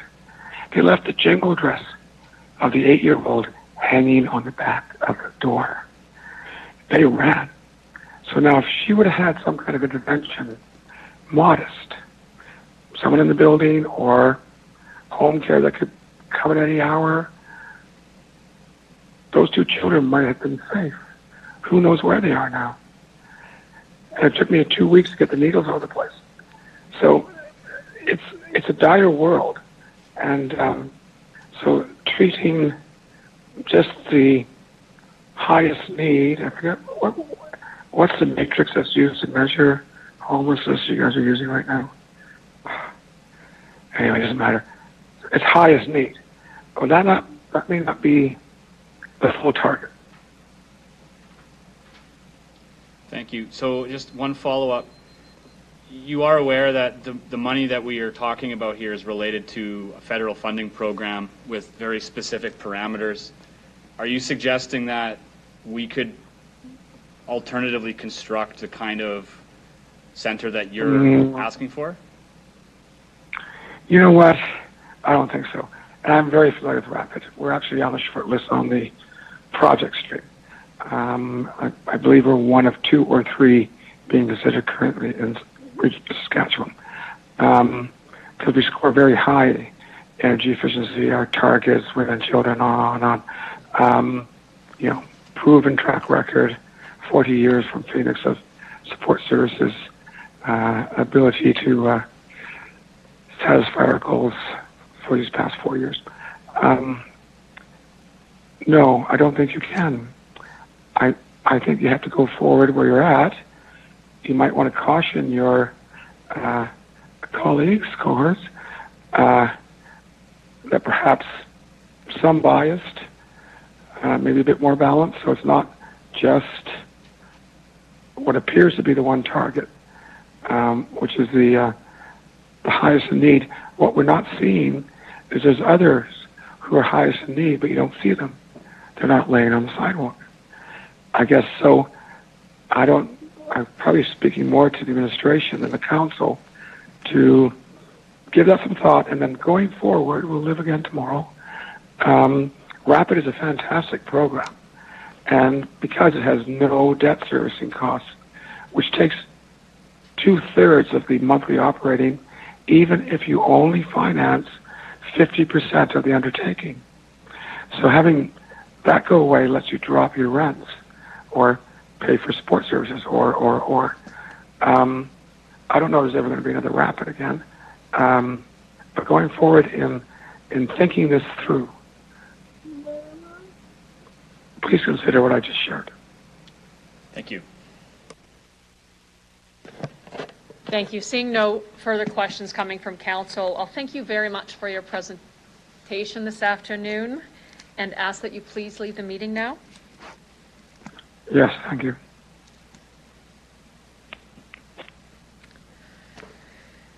We'll now consider item CM 21-19, Rapid Housing Initiative, Project Update and Provincial Funding Approval. Can I have someone from administration introduce the report?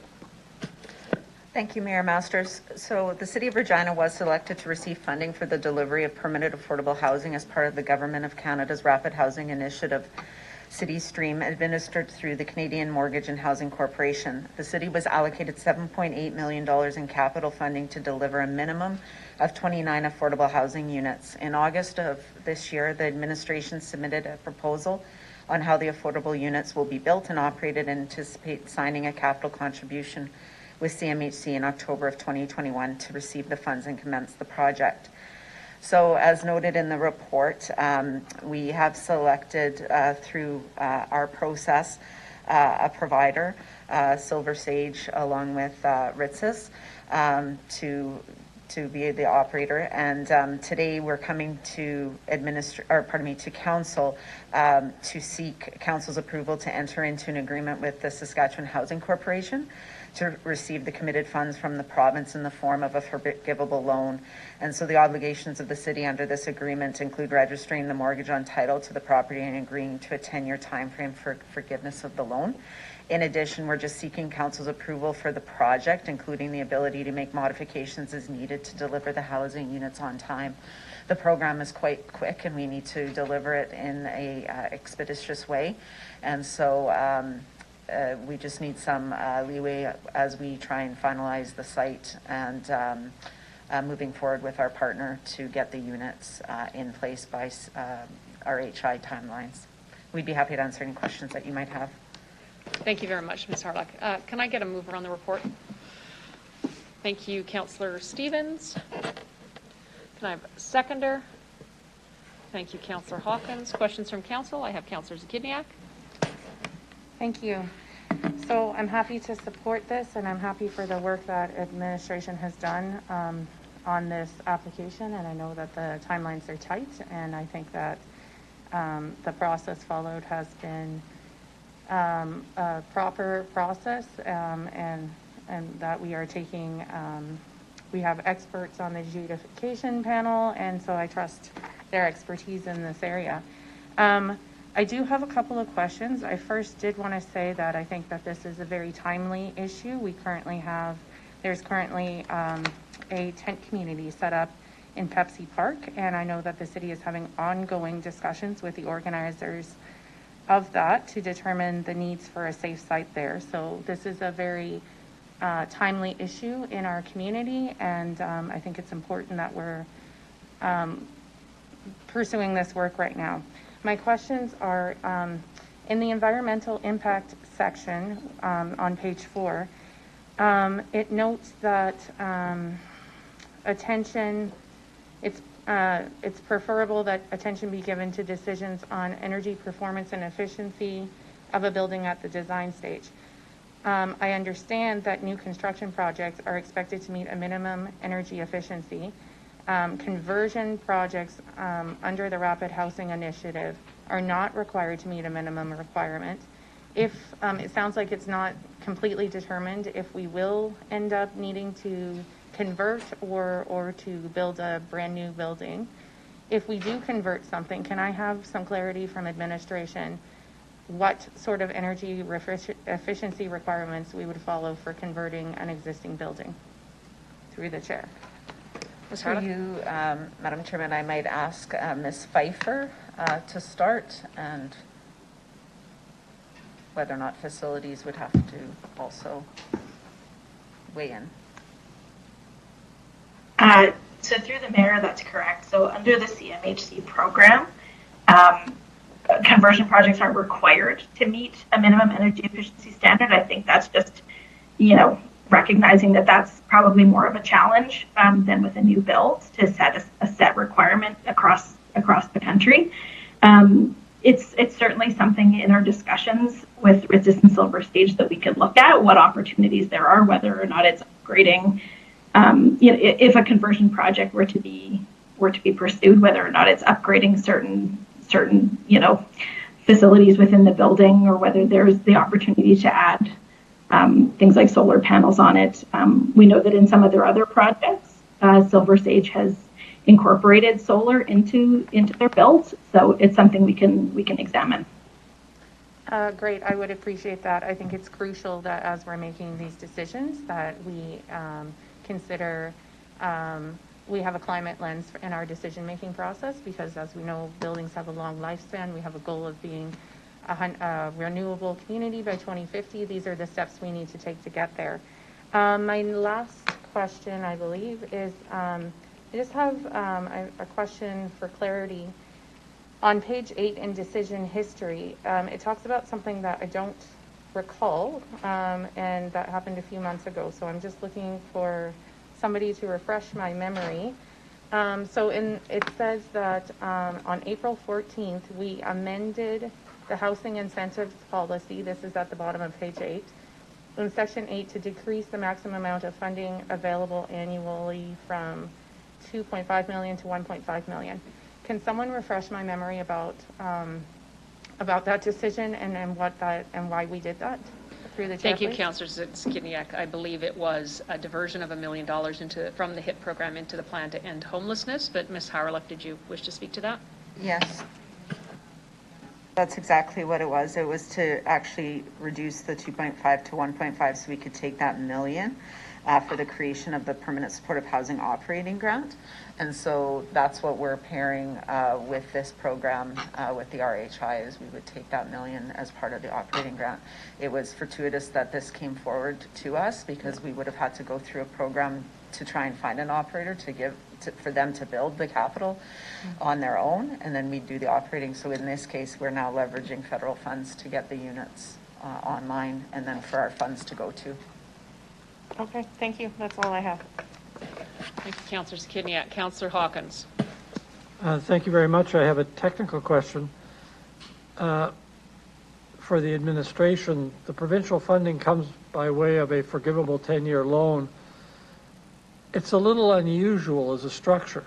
Normally, you might expect a grant, maybe over a 10-year period. My question is this: why the structure of a forgivable 10-year loan, first of all, and secondly, is the reason to secure compliance with the agreement with the Saskatchewan Housing Corporation that will be put in place, and what's the nature of that agreement? Through you, Mayor Masters, that's exactly correct. I'll ask Ms. Pfeiffer to go through the details of the agreement and why they've structured it in this fashion.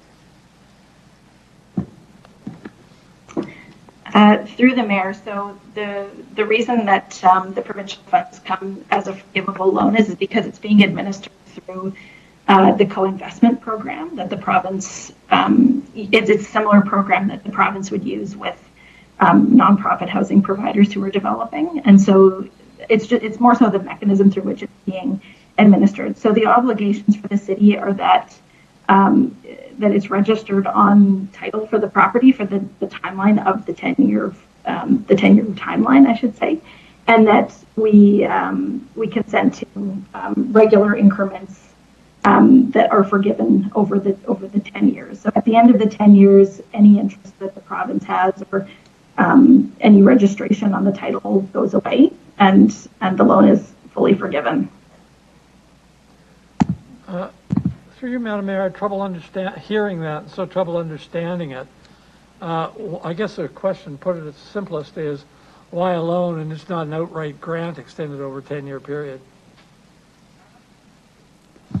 Through you, Mayor Masters. Sorry, I'll start and then I'll ask Ms. Pfeiffer. It has to do with their co-investment and how they administer that program, and that's how they typically do this. It's through this mechanism. Why? And so in this case, I think it's for them. Maybe Ms. Pfeiffer can explain from the province, dealing with the province, why it's this mechanism than the grant program. Yeah, through the chair, my understanding is that this is just the way that the province typically administers their funding, regardless of whether it's the RHI program or otherwise. I know that there was conversations between CMHC and the province to ensure that that funding is secure, because it is just typically the way that the province does it. Thank you, Mayor. I'll leave it there. Thank you, Councillor Hawkins. Councillor Stevens. Thank you. Some follow-up questions regarding the conditions of this loan to end homelessness. The federal government money comes with some restrictions, but we just have to operate within those restrictions. And what we know is that that money can only be spent on the infrastructure required to actually house the hardest to house. It doesn't include the facilities required for the support services that they actually need. Can we use this money from the province for those support services that are required, or is it simply for beds, kitchens, and the actual housing units? Through you, Mayor Masters, I'll ask Ms. Pfeiffer to talk about both of the grant, or the provincial and the federal, and our requirements around that, where the monies can go, because Councillor Stevens is absolutely correct. There is limitations on what we can use the monies for, which is one of the reasons why when we're looking at sites for conversion, sometimes creates some issues with respect to what can be converted and what can be used and what can't be in a building. So I'll ask Ms. Pfeiffer to go through those details. Ms. Pfeiffer? Through the mayor, so that's correct. So the money that comes from CMHC through the Rapid Housing Initiative can be used to support the units themselves, but it can be used to support non-residential spaces as long as those spaces primarily serve the tenants of the building. So, for example, you can have counseling spaces, you can have communal kitchens, things like that. What we couldn't use it for, let's say, is like a community meeting space that's going to serve a larger purpose, but it can be used for non-residential spaces. Obviously, the city's funding, we have more flexibility with that if it comes to things like soft furnishings and things that may not be eligible under the RHI, but there are some limitations on how far that money can stretch. And just to be clear, those conditions are parallel with what the provincial government is requiring? Yeah, so through the mayor, the provincial funds are similar. They're meant to be focused towards the housing and the supports. So I'd say the money that we have the most flexibility with is the city's contribution. But again, as long as the money is being used towards the housing units and the supports, that's fine. Okay. Through the chair, so for instance, this is a 29-person or 25-unit project for the hardest to house.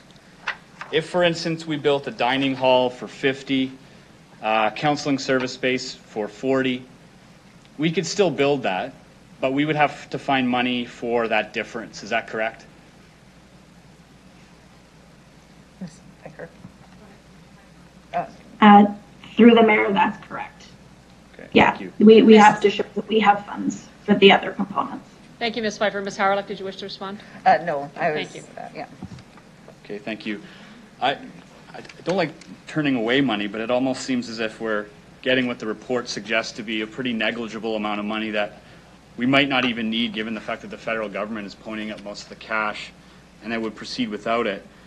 My secondary question here is about who we selected. Pleased with the organization. There was a concern raised by one of the delegates. Walk me through the selection process for how we decided on the organization that will actually deliver the frontline services. Through you, Mayor Masters, I'll start and then I'll ask Ms. Pfeiffer to go through it. It was an extensive process, and it included local, provincial, and national representation, along with our own staff to evaluate the proposals.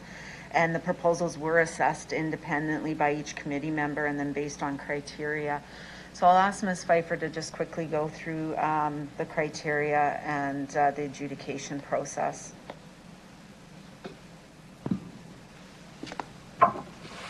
So through the mayor, that's correct. The process for adjudicating the proposals was done by a committee of 6 individuals, 4 external to the city and 2 city staff. And as Ms. Horlock mentioned, the adjudication committee represented national, provincial, and local representatives who work on affordability and homelessness issues. So each proposal was scored independently by each adjudicator, and then the committee came together to review the consolidated scores, ask any questions, and have a larger discussion. The criteria that were used to score the proposals was developed as part of the Permanent Supportive Housing Operating Grant that Council had approved back in April. So these include the support services and programs that were being proposed, the project design, so things like staffing, accessibility, the ability to provide trauma-informed services, the capability and capacity of the organizations, like their demonstrated experience in offering housing and supports, the alignment with the plan to end homelessness, their additional operational funds that they might be able to access to bring to the table, so not just what the city is going to be able to provide in our operating grants, a commitment to coordinated access for people, a certain level of indigeneity, what the representation on the board and the staff is for Indigenous members, and a sense of kind of value for money. Is there going to be additional units that they think they could deliver, additional services, things like that. And so after the adjudication committee met to review the consolidated scores, it was very clear who the partner was. There was consensus in the committee who to move forward with. Thank you. It was a bit choppy, but I think I got the gist of the argument. Thank you. Thank you, Councillor Stevens.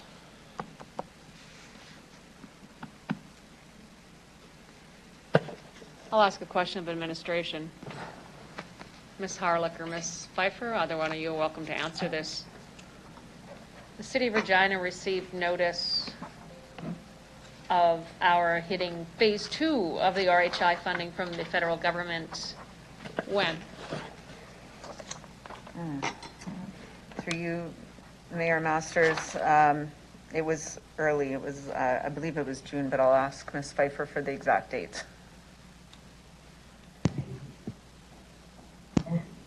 Through the mayor, I don't actually have the exact date in front of me. It was before I started here at the city, but I believe it was around the end of June. Yeah. And you managed to turn around an application process and coordinate 3 different levels of government by October 13th? Through you, Mayor Masters, that is correct. That's well done. That's good turnaround time and way to seize an initiative which we had a very short window on. Well done, Ms. Pfeiffer, to you and your team. Well done to the department. City Clerk, please call the vote.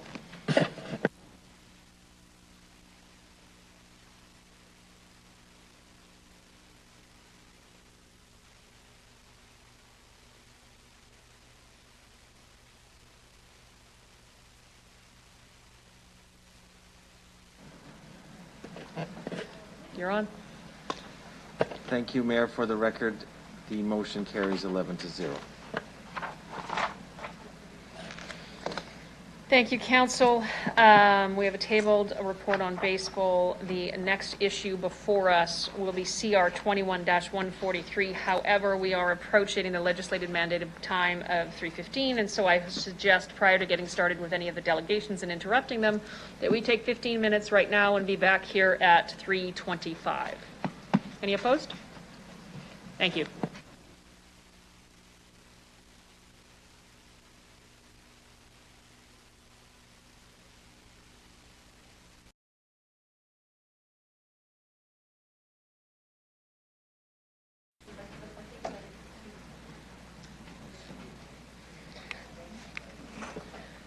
We'll now be moving on to CR 21-143, the official community plan amendment, Harbor Landing West. I'd like to call upon Delegation Bob Linner, Long Lake Investments. Please introduce yourself for the record, the organization you're representing, if any, and where you're calling from. You'll have 5 minutes to address City Council, after which you'll have the opportunity to respond to any question members of Council may have for you. Good afternoon, Mr. Linner. Good afternoon, Your Worship. Can you hear me? We can, sir.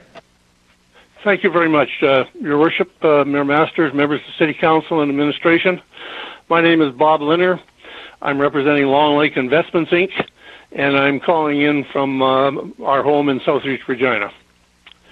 Your Worship, Long Lake Investments has been an active developer, landowner, participate in the official community plan, the phasing and fiscal amendments, and the Southeast Neighborhood Plan, where they own 70 hectares of Phase 3 residential land. They've appreciated the process and opportunity to continue to participate. They've invested over $10 million in the 35-acre Chuka Creek Business Park and developed a 30-acre CN intermodal container site. They sold major blocks of land to the city and the province for the bypass and Pacer Park.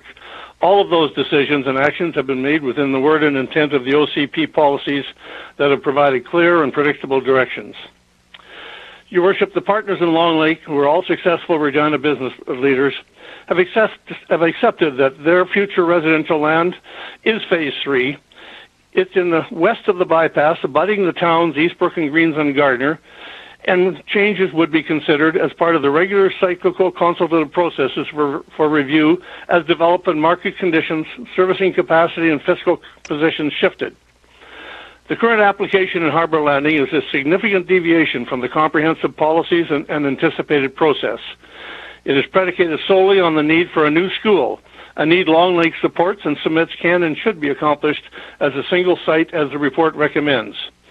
The application is not close to sufficient rationale for major change in phasing and development policy that is thoroughly documented and supported in the OCP. Your Worship, members of Council, Long Lake supports a comprehensive update and review of the policies. Major changes are occurring in the city development market.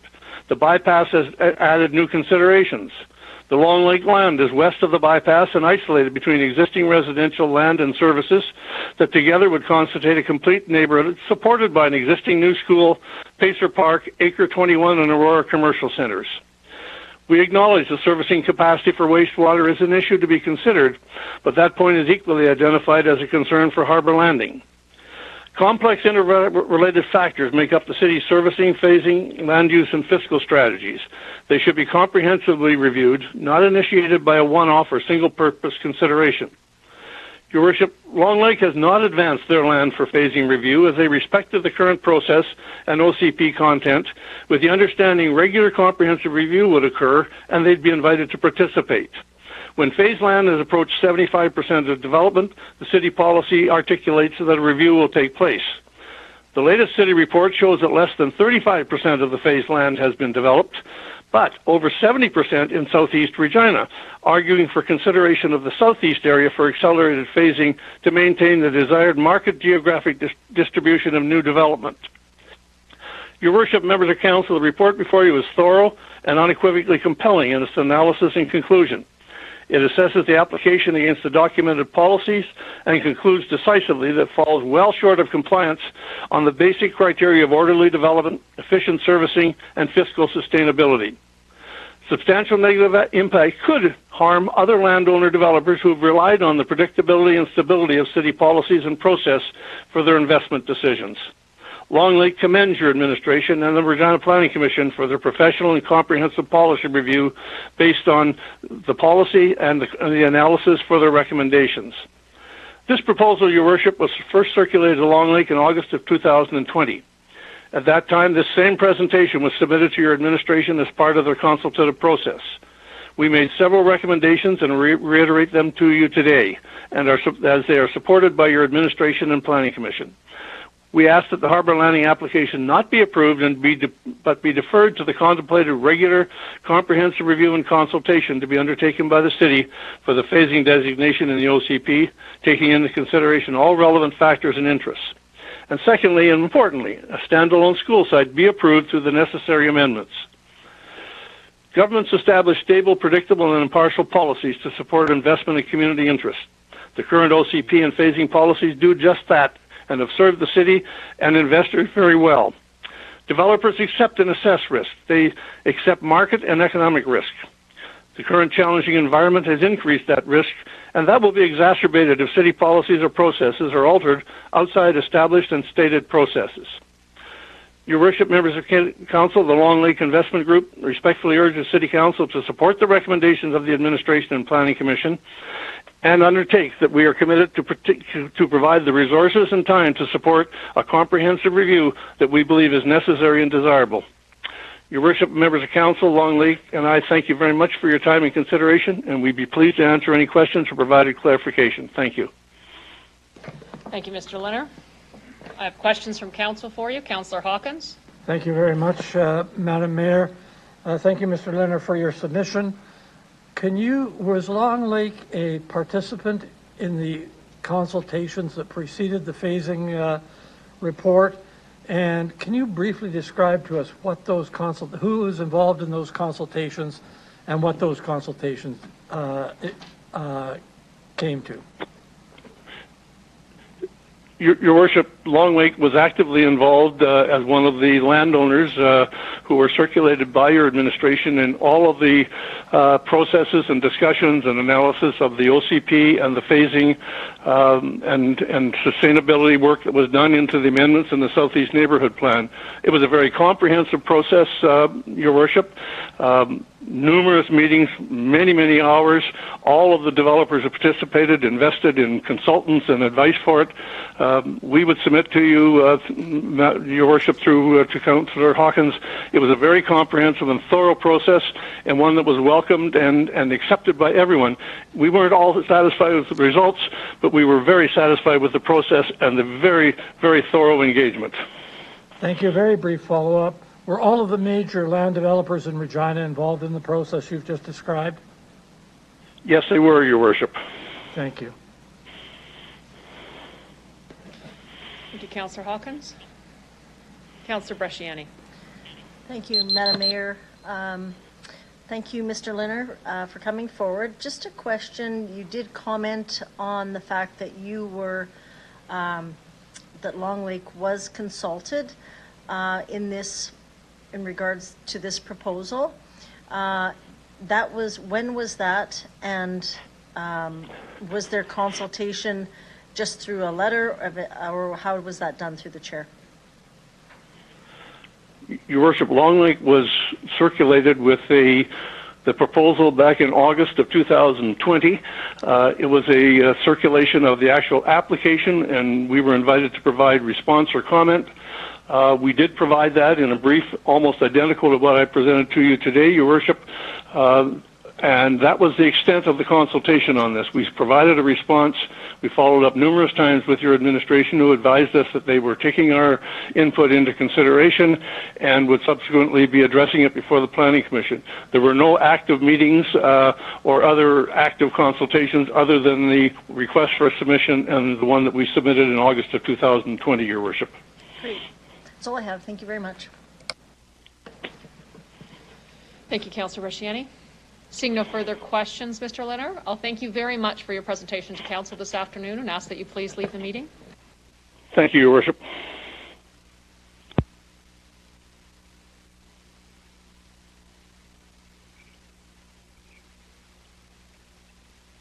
We followed numerous times with your administration, who advised us that they were taking our input into consideration and would subsequently.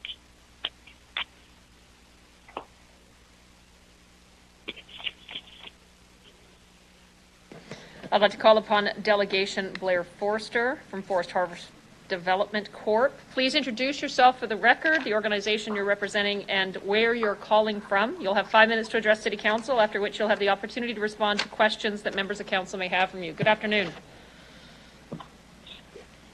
Good afternoon. Are you able to hear me? We are. Yes. Good afternoon, Your Worship and City Councillors. My name is Chad Jedlick, and I'm the Vice President of Residential Land with Forester Harbour Development Corp. With me is Blair Forster, President of Forester Harbour Development Corp. We are calling from Regina. We support City Administration's recommendation to not redesignate Harbour Landing West as Phase 1 lands in the Official Community Plan, or OCP. Councillor Hawkins and Fundura will remember that the OCP was developed through 4 years of exhaustive public engagement, informed by countless infrastructure studies and models, and funded through millions of dollars of taxpayer money. As a developer, we were deeply engaged in the process, as were thousands of residents, many local businesses and associations, and all other major landowners. The phasing plan is an integral part of the OCP and was also the most contentious part of the OCP. The reason there is a phasing plan is because City Administration determined the City could not afford to fund the infrastructure required to grow in all directions.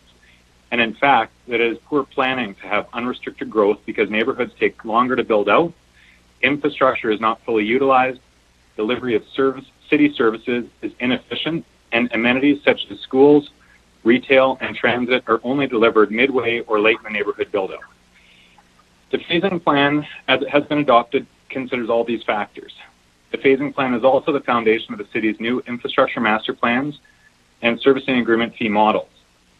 What is not well understood is that the adoption of a phasing plan also allowed the City to shift millions of dollars of debt and risk from the City to private developers by requiring private developers to pay for and front-end major infrastructure. The inclusion of special study areas in the phasing plan was an 11th hour change. The policy around the special study area is exceptionally clear and essentially provided owners of lands in the 300 to 500,000 growth phase some assurance their land would develop near the start of that next phase rather than near the end. The application before City Council is an attempt to deviate from the phasing plan and leverage the need for a school in Harbour Landing into the development of a completely new neighborhood adjacent to Harbour Landing. City Administration's report thoroughly details how the application fails to comply with the special study area policy requirements. We are here to speak specifically to the policy that states that a special study area may only develop if the impact on the existing community, built or approved neighborhoods, or other recommended development associated with the 300,000 population area is minimal. We can assure you that the impact would not be minimal, but rather devastating to the West Terra neighborhood and to residents who have purchased new homes in that community. Opening up a new growth area would slow the completion of all neighborhoods across the city, but it would have a disproportionately negative impact on the West Terra community and on West Side residents and employers that are waiting for amenities to develop and serve that area. The proposal to swap Phase 1 Coopertown lands for Harbour Landing West does not work either because it would force the city to build the lift station in the northwest that is required for any future lot development in that area. For these reasons, and those outlined in Administration's report, we ask City Council to deny the Harbour Landing West application. The complicating issue in this application is the need to accommodate another school site for the residents of Harbour Landing. The solution that Administration is proposing is reasonable. It allows the school to be constructed directly adjacent to the existing neighborhood, which keeps it connected and walkable for residents of Harbour Landing, the residents it is intended to serve. The proposed school site is also well situated for the eventual development of Harbour Landing West. There is no reason for the new site to delay construction by 1 year if there is a concerted effort by interested parties to deliver the site. We are fully supportive of the residents of Harbour Landing getting another school, and we support Administration's recommendation for the school site to be developed adjacent to Harbour Landing. Thank you for your time, and we're available should you have any questions. Thank you, Mr. Jedlick. I have a question from Councillor Zakidniak for you. Thank you. So I think I just have one question. The applicant has submitted a study done by Atlas Group. It's a housing absorption impact study. And that the results of that study conclude that the swap of land from Coopertown to Harbour West option 2 in the report, would not negatively impact West Sarah. Can you respond? I don't know if you've seen that study, but can you respond to that statement, please, through the chair? Yes, through you, Mayor. That's very difficult to understand how a study could be crafted with that result, because our housing industry has experienced some of the worst years in the history of Regina over the past 3 years. We saw a high of 3,300 residential starts in 2012, and that has slowly come down since then. The last 3 years, we've been averaging around 600 starts per year, which is a significant decrease from what we would all consider a healthy market, which is around 1,500 starts. So when you should be, in a reasonable market of 1,500 starts, and yet you've had 3 years of 600 starts, everything just takes longer to build out. And residential land development is not a industry that creates growth. We follow growth. So really, when we're not seeing growth in the community, if you open up a new area, it simply steals starts from all the other areas that are trying to complete. So the impact would really be devastating to the West Terra neighborhood. Great, thank you for the clarity. I appreciate it. That's all I have. Thank you, Councillor Zakidniak. Seeing no other questions from council, I'll thank you very much for addressing council this afternoon, Mr. Jedlick and Mr. Forrester, and ask that you please leave the meeting. Thank you. Thank you very much.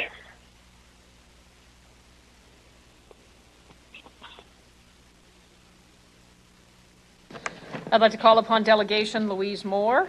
Please introduce yourself for the record, the organization you're representing, if any, and where you're calling from. You'll have 5 minutes to address City Council, after which time you will have the opportunity to respond to any questions that Council may have for you. Good afternoon.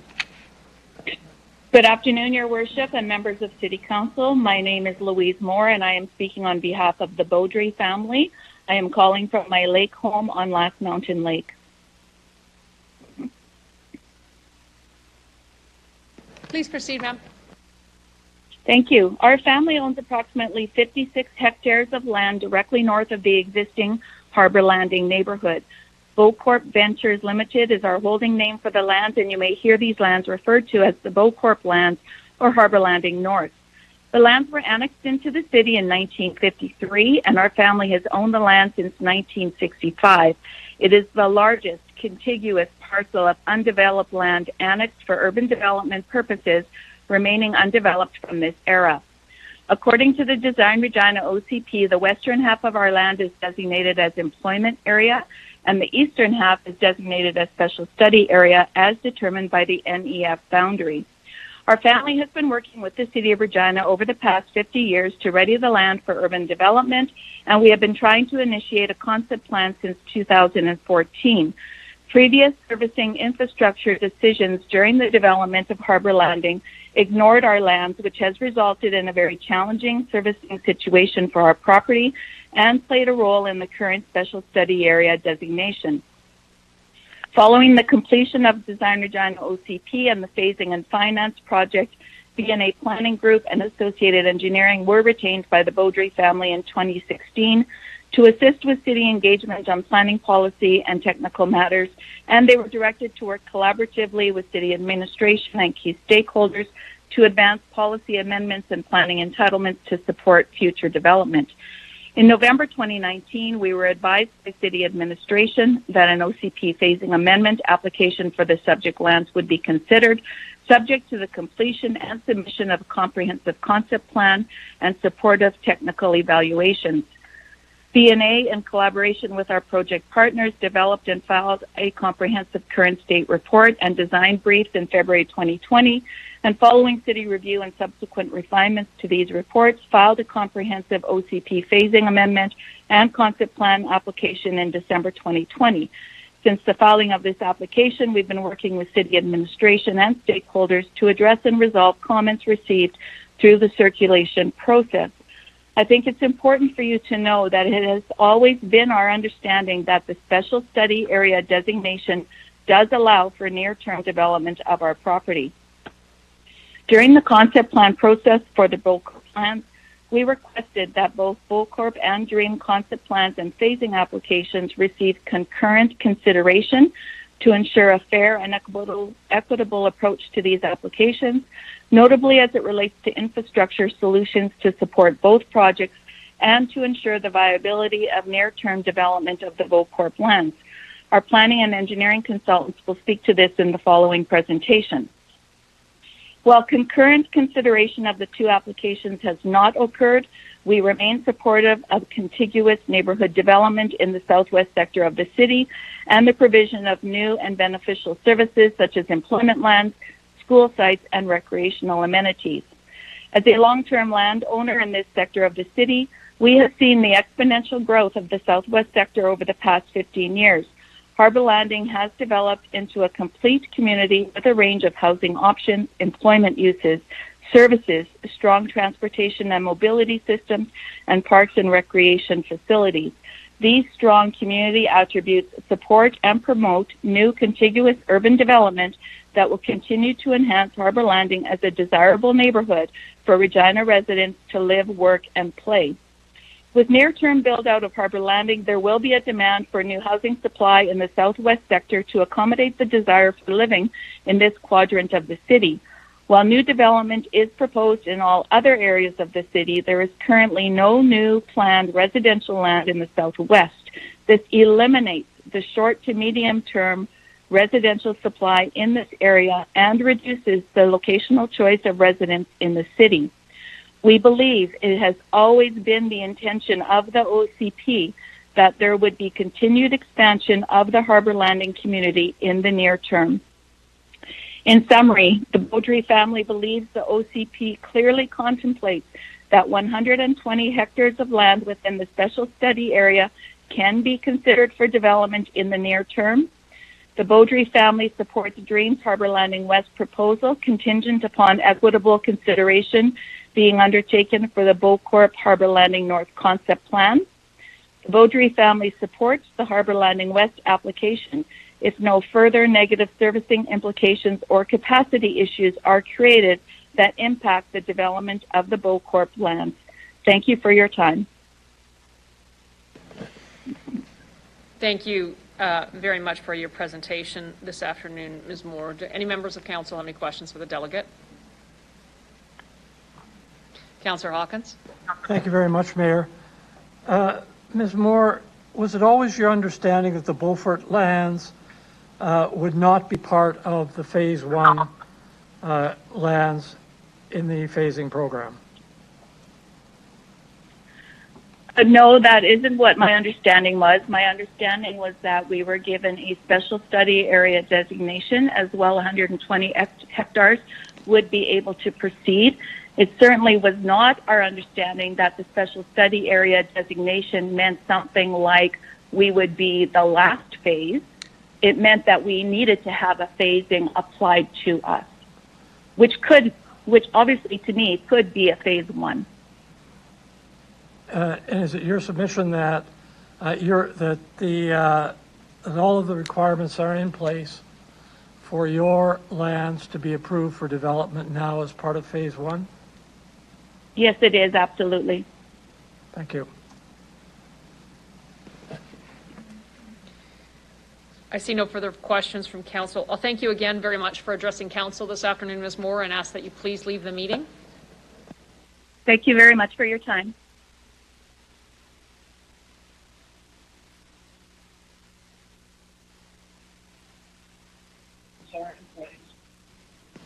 I'll call upon Delegation Nathan Petherick, B&A Planning Group. Please introduce yourself for the record, the organization you're representing, if any, and where you're calling from. You'll have 5 minutes to address City Council, after which time you'll have the opportunity to respond to any questions that Council may have for you. Good afternoon. Good afternoon, Your Worship, members of Council. My name is Nathan Petherick, partner at B&A Planning Group. I'm calling this afternoon from Calgary, Alberta. Accompanying me this afternoon is my colleague, Jacob Froh of Associated Engineering. BNA has represented the Beaudry family since 2016 to advance planning entitlements required to support the development of the Beaudry lands. At the direction of administration, BNA filed a current state report and design briefs in February of 2020 and an OCP amendment and concept plan application in December of 2020. As referenced, servicing constraints on the Beaudry lands are attributable in part to the manner in which Harbour Landing was approved and developed. These constraints directly contributed to the special study area designation and the need for further evaluation to support a phasing application. Under the OCP, the special study area is defined as an area which requires further, more detailed study to determine future land use and phasing or timing of development. The OCP also notes that only 120 hectares of land designated as special study area may be considered for development, while also providing discretion to council to consider additional lands. The OCP directs and city administration has affirmed either a neighborhood or concept plan as an acceptable planning instrument to rationalize phasing amendment applications. One example of this is the recent completion and approval of the Southeast Regina Neighborhood Plan in September of 2016, which guided concurrent amendments to the OCP phasing strategy. Both Harbour Landing North and Harbour Landing West neighborhoods propose to utilize the city's existing water and wastewater systems and inline wastewater storage. As part of the administration's presentation to Planning Commission, it was suggested that additional development beyond the proposed new school site in Harbour Landing West would be impactful to the existing system and surrounding neighborhoods due to downstream capacity deficiencies. It is the opinion of our team that this is an incorrect understanding, as both Harbour Landing North and Harbour Landing West are proposing wastewater storage in accordance with the city's design standards. The city's design standard protects new development from impacting existing levels of service and prevents the addition of at-risk properties within the city of Regina. Contrary to administration's position, it is the opinion of our team that inline wastewater storage does not constitute a significant infrastructure upgrade. Extending gravity sanitary services and installing inline storage should be considered an efficient and responsible means of servicing that utilizes existing infrastructure without the need for major system improvements. This practice is established in the city and has enabled many major developments, including Harbour Landing, the Creeks, the Greens, the Towns, Eastbrook, Aurora, and Rosewood Park to develop. Lastly, we are of the opinion that Section 14.19 of the OCP warrants consideration. An application's relationship, proximity, and connectivity to existing mobility systems, existing parks and open space, and existing employment and institutional uses, as well as soft serviceability factors such as proximity and connection to recreational facilities, fire, transit, and emergency services, are all important factors pertaining to contiguous and complete community development. In sum, we offer Council the following key points of consideration as they relate to the Harbour Landing West application before Council. The OCP clearly contemplates 120 hectares of land within the special study area for future development. The OCP supports either a neighborhood or concept plan to rationalize and support a phasing application to amend the OCP. Inline wastewater storage is an established practice. It should not be classified as a significant infrastructure upgrade. And lastly, Section 14.19 of the OCP warrants consideration to support the evaluation of applications within this area. In consideration of these factors, and as referenced by the Beaudry family, we respectfully request that Council give consideration to approval of the Harbour Landing West application in accordance with alternative options number 1 or alternative options number 2. Thank you for your time, and be happy to answer any questions Council might have. Thank you very much, Mr. Petherick. Do any members of Council have any questions? Councillor Hawkins? Thank you, Mayor. Mr. Petherick, why wasn't the Beaudry lands included in the Phase 1 approval for Harbour Landing? I wouldn't be able to respond directly to that, Councillor Hawkins. I believe through the phasing process that special study area designation was applied, and so we're speaking to the policy within the OCP that outlines what must be provided to consider an application to have the special study area designation lifted and a phasing applied to these lands. Thank you. You mentioned in your submission that that further and more detailed study before further development was to take place before the Beaudry lands would be given designation under Phase 1. Have you submitted further more detailed study for future development of the Beaudry land? Through the chair and to your question, Councillor Hawkins, yes, we have. As referenced and directed by City Administration, we filed a current state report and series of design briefs in February of 2020, worked with administration over a course of 8 months to resolve comments on those submissions, and then move forward to file our OCP amendment and concept plan application in December of 2020. The administration has not submitted to the Planning Commission or Council its recommendation with respect to your further submissions. Do you know why not? Through the chair and to your question, Councillor Hawkins, at present, we've gone through a circulation process. As mentioned by the previous presenter, we're currently working to address and resolve comments received. So the process is not yet complete, is that what you're telling me? That is correct. Do you have any comment to make about the concern about wastewater storage and flooding? Through the chair and with your permission, as mentioned at the outset of my presentation, we have Jacob Froh of Associated Engineering on the line. He's the civil engineer leading our team up. He'd probably be best to speak to that with your permission. Okay. Through the chair, she indicates her permission. Hello, Mayor and Council. It's Jacob Froh. Just further to your question, it's outlined in the design standard that at the conceptual planning and preliminary design stage, that the designers work with the city to review the downstream capacity of the wastewater system, and in instances where there's capacity issues, then we work with city administration on solutions and incorporate storage facilities. So finally, so we don't impact. Yeah. Thank you. So finally, you can see that there's capacity issues and that work still needs to be done on solution to those issues, correct? There are capacity issues downstream, and the city is doing things like the South Trunk upgrades to address those. When new development connects to that existing system, those storage facilities are kind of separate and hold flow back, so they don't make any existing flooding worse or add any at-risk properties. Thank you. Thank you, Madam Mayor. Thank you, Councillor Hawkins. I see no further questions coming in from Council. I'll thank you again very much for addressing Council this afternoon and ask that you please leave the meeting now. Okay. Thank you for your time.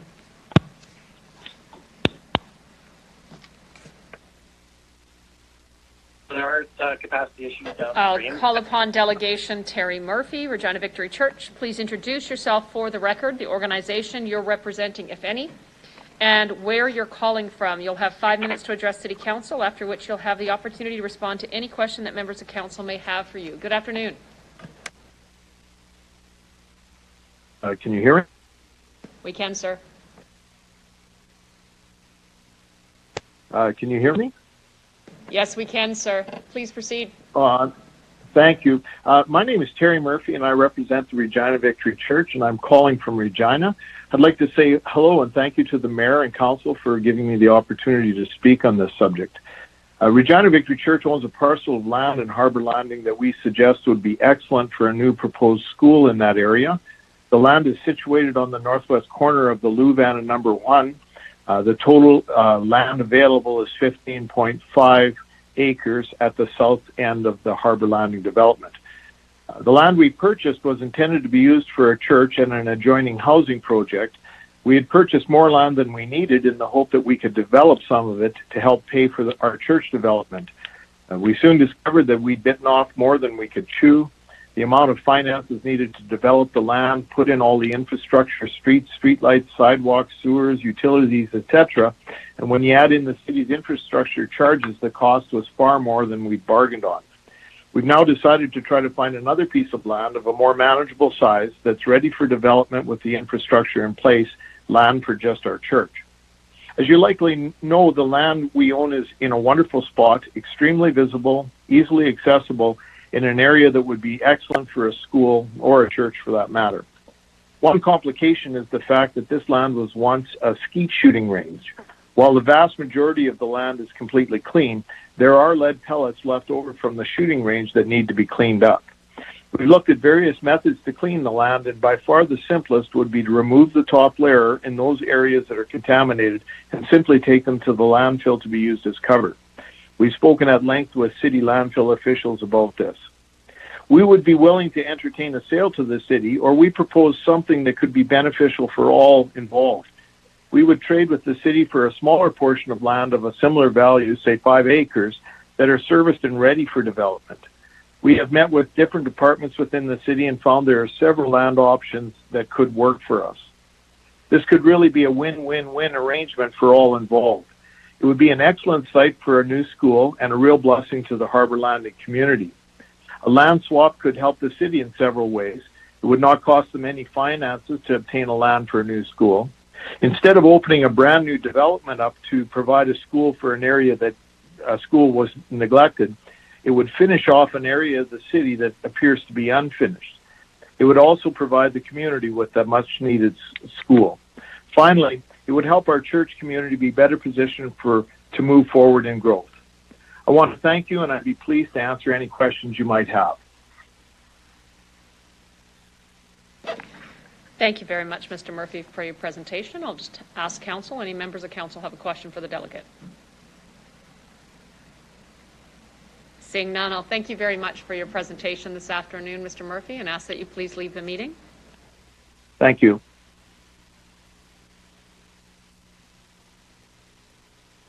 Our community be better positioned for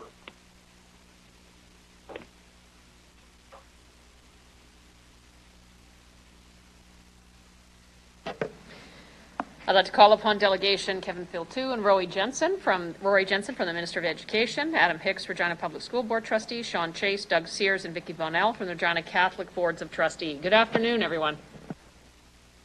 I'd ask Good afternoon, Mayor Master. Hi. I'm going to ask one of you to speak and that you please introduce yourself for the record, the organization you're representing, where you're calling from, and you'll have 5 minutes to address City Council.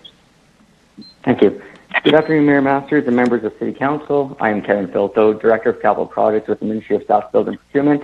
I'm joined today by Adam Hicks, Regina Public School Board Trustee, Sean Chase, Director of Education for Regina Catholic School Board, and Vicki Bonnell, Regina Catholic Board Chair. We're calling from Regina. Unfortunately, Rory Jensen, Assistant Deputy Minister with the Ministry of Education, is no longer able to join us. However, we'd like to continue our presentation. I'd like to call on Mr. Hicks to speak at this time on behalf of Regina Public School Division. Thank you for that. Regina Public has an immediate need for the joint use school to manage the enrollment demands at Harbour Landing. The current school is at 820 students, which is built for a capacity of 650, which includes all the relocatables that we've been able to add.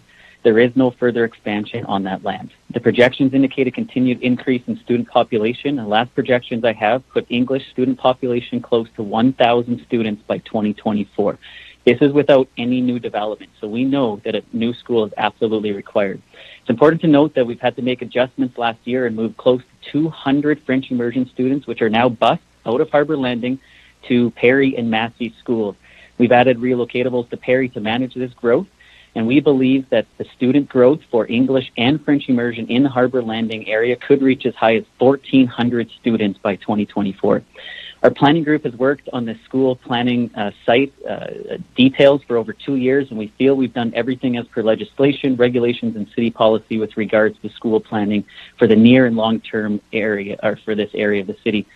Our division has provided the City Planning Department with data and information that shows we have no other feasible site options in the current Harbour Landing neighbourhood boundaries. Based on our immediate need for a school site, we find the recommended options of a site somewhere in the vicinity of Gordon Road and Campbell acceptable. However, it has some serious drawbacks. It is located 3 blocks from the current school, which is not ideal in long-term planning, and would be located on the busy main street of Gordon. Also, according to the landowner and the province, switching to this site will likely add 1 year to the school timeline, which is not ideal for Regina Public Schools and could take us into additional measures similar to the French immersion busing we've had to do to reduce the overcapacity, which is projected to go to a point of critical nature in the next couple of years. Based on our work and our 2 years of analysis, we prefer the site proposed by DREAM. As an elected representative, I feel the need that public funds are protected. As such, any other option of development could potentially cost taxpayers anywhere from an additional $12 to $16 million. I'm told that the city may have to negotiate some future municipal reserve allocations, or that we may have to utilize taxpayer dollars. Either way, about $16 million has to be accounted for in either cash or future land allocations. I've spoken to 20 citizens about the city planning survey that was conducted. My understanding, there was no details about school overcapacity issues, options of the site, how much it'll cost taxpayers. Rather, it was only asked about a new development site. Overall, only option in our view that protects our duty to manage public purse efficiently while building for a long-term growth and to give citizens what they need in the area they support is to approve the DREAM concept. I'll pass it to Regina Catholic. Good afternoon, Your Worship and City Councilors. I'm Vicki Bunnell, Chair of Regina Catholic. Joining me is Sean Chase, Director of Education, and Doug Sears, Controller of Plant and Accommodation Services, and we're calling from the Catholic Education Center. St. Kateri, along with Harbor Landing, our joint schools, opened in 2017. Projected enrollment for St. Kateri was 310. The actually opening enrollment was 463. Why? Because plans changed from a primarily low-density housing subdivision to medium and high-density housing, attracting more families with young children. In-city migration was beyond any projections. When it opened, we registered students from 23 different Regina Catholic schools throughout the entire city from relocating into the area. After moving 28 students to St. Pius and 15 to Deschamps, presently St. Kateri still has 576 students. Projections in this high-density community shows continued growth for the next decade. We anticipate enrollment to increase by about 25 students per year, similar to a classroom per year. We reached our capacity in the main structure of the building and our portable use. In fact, we added 2 more portables this summer to reach our maximum of 8. We will need to continue to use temporary walls to partition existing breakout space, which was originally planned to accommodate 21st century learning, to now accommodate the learning classroom needs of our students. Even if building began today, St. Kateri School will still have far more students than it was ever designed to hold before a new school opens. We are in favor of either option 1 or 2, but we need a new school as soon as possible. Time is of essence. Any delays of an already approved design concept will cause an increased strain on an already compromised learning environment for our students at St. Kateri. I thank you for your time, and I'm open to questions. Thank you very much for your presentation to Council. I'll call the question of Council. Does anyone have questions for any of the delegates? Seeing none, I'll thank you all very much for your presentation to Council this afternoon and ask that you please leave the meeting.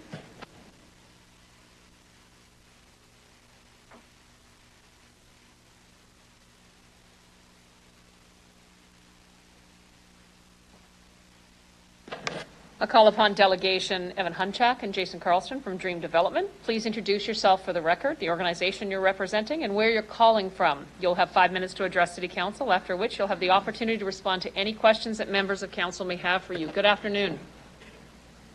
Hi, can you hear me? We can, sir. Thank you for the opportunity to present at City Council. I'm Evan Hunchak, General Manager at Dream, and I'm accompanied by Jason Carlston, Vice President. We represent the developer of the Harbor Landing community and the landowner of the application before you today. As the largest land developer in the city since 1955, We're privileged to be able to develop land in Regina. This privilege comes with a responsibility which we take seriously and try to lead by example. Within our proposal, we have a significant number of measurable social and environmental impact goals unheard of in any other new development in Saskatchewan. Due to our time commitment to present, we're unable to address these goals in detail, but would refer you to our submission. The primary reason for the application is to address the critical need for 2 new elementary schools due to the significant overcapacity in the existing schools within Harbour Landing. Approval of our application would mean that DREAM would provide a fully serviced school parcel at no cost to the city and province through the dedication of municipal reserve under the Planning and Development Act. Denial of our application would mean that the school's opening would be delayed, and if the secondary site were pursued, though not a preferred site by the school boards, it would place the schools alone in cultivated farmland at the end of Gordon Road with no community around it for 20 plus years. Also, the servicing and purchase of this site would cost taxpayers approximately $15 million. To put this into perspective, the city could better spend $15 million by replacing 42% of the 3,600 city-owned lead service connections, purchase many new buses or many kilometers of multi-use or on-street bike lanes. DREAM does not desire to come forward to City Council with a negative recommendation by the administration. Typically, we work to address concerns and come up with solutions supported by the admin. In this case, we were compelled to come forward due to the extremely frustrating, inconsistent, and mistake-ridden process led by the administration. Despite the many missteps by the administration, we need to focus on the fact that there are merits for developing Harbour Landing West beyond simply accommodating a school. Unfortunately, the discussion has seemed to become all about the school losing sight of the other benefits of this neighbourhood. The official community plan acknowledges up to 120 hectares of land that may be added to the existing Harbour Landing infrastructure catchment to complete the neighbourhood. These lands are identified as a special study area. Contrary to others' opinions, special study area lands are not outside the phasing sequence. In fact, these lands are accounted for in the SAF model to derive the greenfield hectarage rate. They are simply just not specified as to which phase they are included within. In developing our concept plan 2 years ago, the city administration determined the process upfront, which we worked through in concert with the Ministry of Education and the school boards to find the most optimal long-term location for the required 2 new elementary schools. City admin also identified and approved the criteria to which infrastructure solutions would be evaluated. The engineering analysis completed has demonstrated that the infrastructure requirements for the development of these 70 hectares meet the objectives set early in the process and are effectively used elsewhere throughout the city. Unfortunately, at the end of this process, city admin has changed their mind on the evaluation criteria and has recommended our plan's denial, which has left us and other stakeholders feeling frustrated due to the time and invested dollars lost. Regarding the policy to ensure there is minimal impact on the existing growth plan, the expressed concern is that the proposal would jeopardize other developers' investments made and delay their ability to complete their development. The summary from stakeholder input was not provided to us until 1 year after it was obtained, and as noted, the mistake by the admin meant nobody has been able to view the details of the inputs. As such, we were forced to obtain the feedback through the Freedom of Information process. After city extensions, the FOI returned comments from the public, community groups, and businesses, but suspiciously redacted 100% of all comments made by other concerned developers. We do not understand how 100% of all comments can be redacted through a public process, and as a result have filed an appeal with the Provincial Information and Privacy Commissioner. The city undertook no real analysis on the issue above.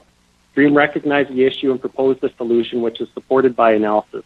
Specifically, the deferral of our 160-acre Phase 1 lands in Coopertown would effectively mean that no additional land area is added to the OCP phasing plan. To demonstrate this, we undertook an economic impact analysis completed by Altus Group.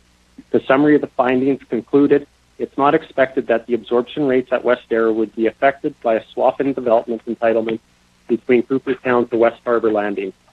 City admin identifies this as an option to approve our application. The question I would leave with Council is, why not approve this neighbourhood? Why would you be willing to forego long-range planning perspective and basic principles to put an isolated school on the prairies at a high cost and delay it from opening, especially considering the only analysis undertaken in this process suggests the approach will not negatively impact Westera? Thank you, and we'd be happy to answer any questions. Thank you very much. I have a question from Councillor Zakitniak. Thank you. So I have a question, sort of taking a bit of a step back.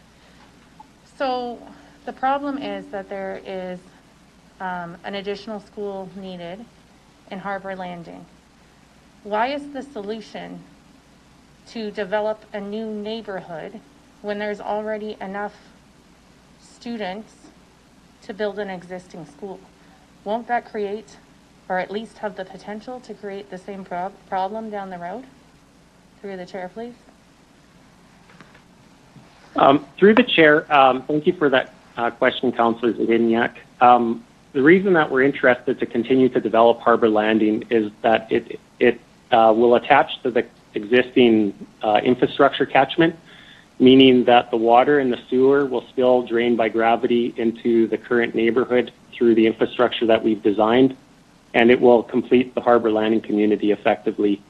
Outside this area of the 120 hectares that's allowed to be incorporated within phase 1, 2, or 3 of the OCP, the remaining 1,100 acres outside that land would then be on a new major infrastructure system that would require new pump station, new major transportation access to the bypass and the highway, and new regional stormwater system. So that's why there's allocation within the OCP to allow for 120 hectares to be incorporated within the current phase 1 growth plan.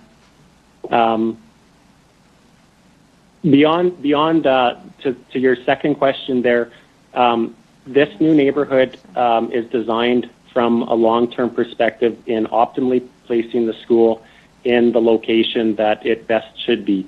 When we worked with the city admin early on in the process, as well as the Ministry of Education and the 2 school boards, the school boards had provided quite a bit of analysis as to where they would prefer a school site with a lot of different planning rationale. So at the start of the process, really, the school boards helped identify where the optimal location is for the school site, and as we proposed, that's where it's located based on the school board's direction. Beyond that, we worked out to develop the neighborhood around it, and so that there would be residential population to support that school, and that it would be a complete community without an isolated school. The population addition of the 70 hectares there for Harbor West is 3,600 people. I know there's been some confusion in the past that certain people have indicated that additional 3,600 people would trigger the requirement for a third school site. That is not accurate. This second school site to allow for the new public and Catholic elementary schools for Harbor Landing will absorb all the deficiency within the current neighborhood, and it will also allow for the growth of this addition onto Harbor Landing of the additional 3,600 people. I hope that answers your question. Thank you. I think that you gave a complete answer, but I still have the same concerns. Certainly the first time this happened, nobody anticipated that there would be the need for a second school. That's why we're having this conversation. So I think that it's difficult to say anything with any certainty that won't happen. I think we don't know for sure. But I don't have any further questions. Thank you. Thank you, Councillor Zakidniak. Councillor Bresciani. Thank you. Thank you, Mr. Hunchak. You tweaked my interest by something you've indicated in there, where you've indicated the OCP with the 120 acres identified special study lands. It's in these special lands are in the SAF model, but they're not in the phasing. Can you just elaborate on that? Yes, thank you for the question, Councillor Bresciani. Through the chair, when the service agreement fee SAF model derives a development rate for intensification or greenfield development, and the way that intensification or greenfield development model works is the city projects with the development community and exhaustive engineering analysis what those major infrastructure projects are required over the next 25 years to support the completion of the 300,000 population horizons, being phase 1, 2, and 3.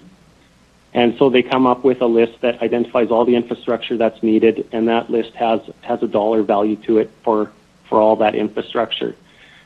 and that would be the numerator within the equation. The denominator is it's divided amongst all the land available to be developed in part of phase 1, phase 2, phase 3 of the growth plan to get to the 300,000 population. So my statement was that the 120 hectares for the special study area in Harbor Landing is included in that area that that determines the rate calculation for greenfield area. So if Harbor West was to be removed, that would reduce the total amount of lands within the service agreement fee model, which would increase the development levy rates on a per hectare basis. Yeah, exactly. Thank you for that. I think the bigger question is, if it's in the SAF model, then why is it not in the phasing? Through the chair. Yeah, thank you for the question. Through the chair, that's exactly our point. It demonstrated that it should be within the SAF model, despite other opinions that this is out of phase, it's out of sequence. That's not the case. It is within policy to be allowed within the phasing plan. It just doesn't define the phase. So the conversation shouldn't be that this is out of phase. It should just be, what phase should this best be in? Phase 1, phase 2, or phase 3? This is not an out of phase development. Thank you. So the question that the difference, and I just want to be clear that I understand. So if this, if Dream does this development, moves in, Dream will look after everything. You'll look after the undergrounds. You'll look after everything that's needed to kind of build this community. Is that accurate? Yeah, thank you for the question, Councillor Bresciani. Through the chair, when we develop land through the Planning and Development Act 2007 through the province, there's municipal reserve dedication that's required from a developer. That equates to 10% of the land to be dedicated to the municipality. Typically, that's in the form of open space and park space. Sometimes it can be cash in lieu. But to your question, if we have a concept plan approved such as this before you today, we would pay all the cost to service all the infrastructure needed. So we will install the water, the sewers, the power and gas. We'll build the roads, the pathways. We'll also even landscape the 7-acre park next to the school, and we would pay the service agreement fee levy, which is a roughly $300,000 per hectare. So all those costs get absorbed by the developer, and their expenses that are then amortized on the sale of lots to the end user. If Dream was provided the privilege to develop this land and granted an approval, we would provide that 14-acre site for the school for free to the province and to the city. Alternatively, if the concept plan is denied, then the city and the province would have to develop the site themselves. They would have to build and construct all that infrastructure I indicated. They'd have to pay the development levies. They'd also have to purchase the land from Dream at the corner of Gordon and Campbell Street.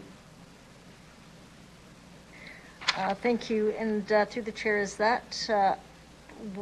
would that be the cost that you've indicated, that if this does not go through, it would be the $15 million that would then be the city would have to pay for, or how?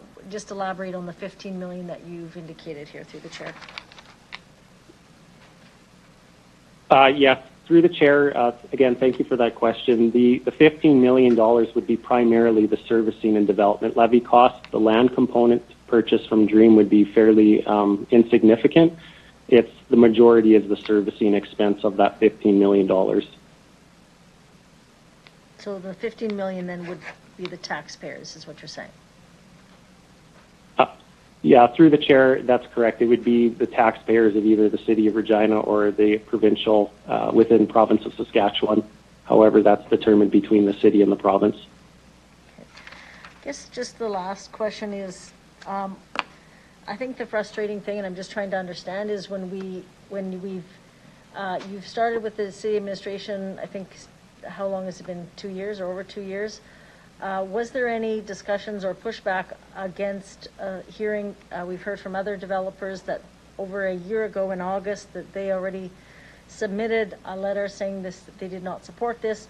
Was there any discussions with you guys at DREAM, or any discussions like how did we get to a 2-year or a process, and this is where we're at?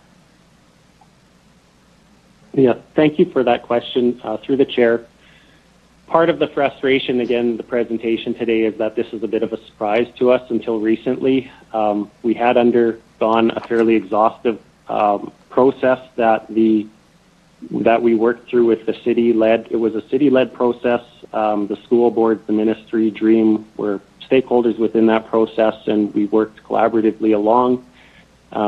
We weren't actually provided any feedback that there was a concern with the application until we were provided that in writing from the city this August 23rd of 2021.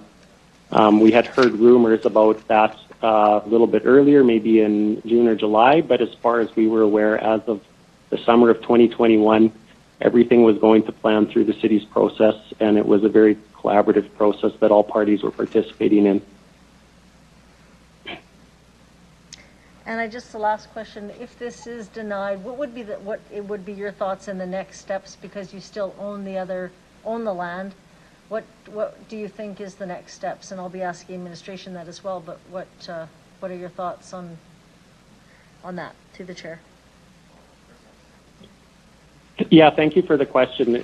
Could I rephrase your question just to confirm, but what would be the next steps if City Council were to deny the application that we have before you today? That's right.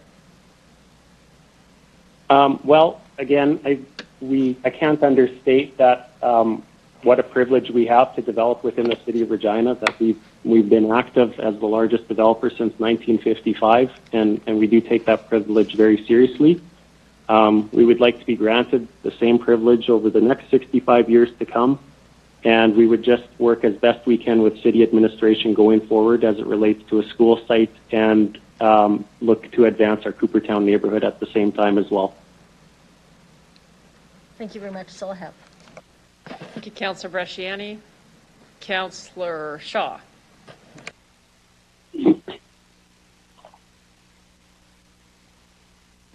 That's from the back on, sorry.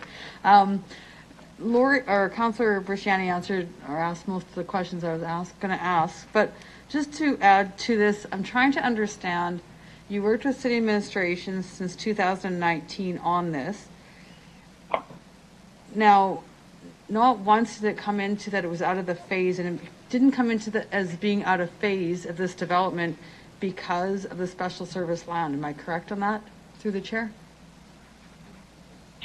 Yeah, thank you for the question, Councillor Shaw. Through the chair, the process that was established early on was how to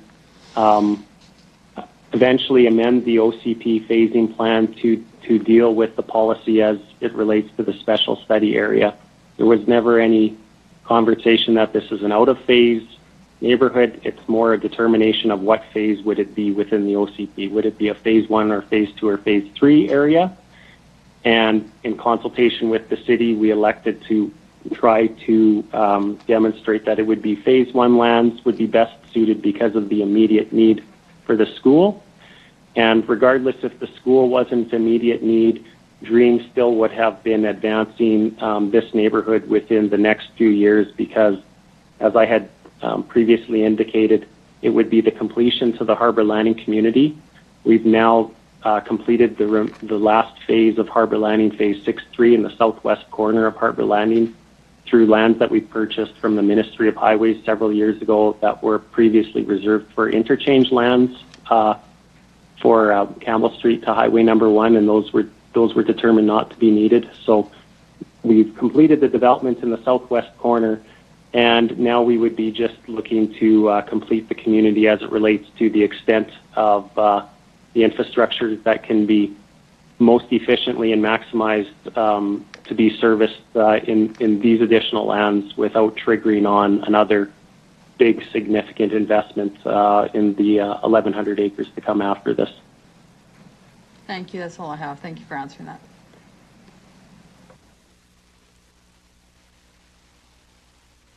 Thank you, Councillor Shaw. Councillor Hawkins. Thank you very much, Mayor. Mr.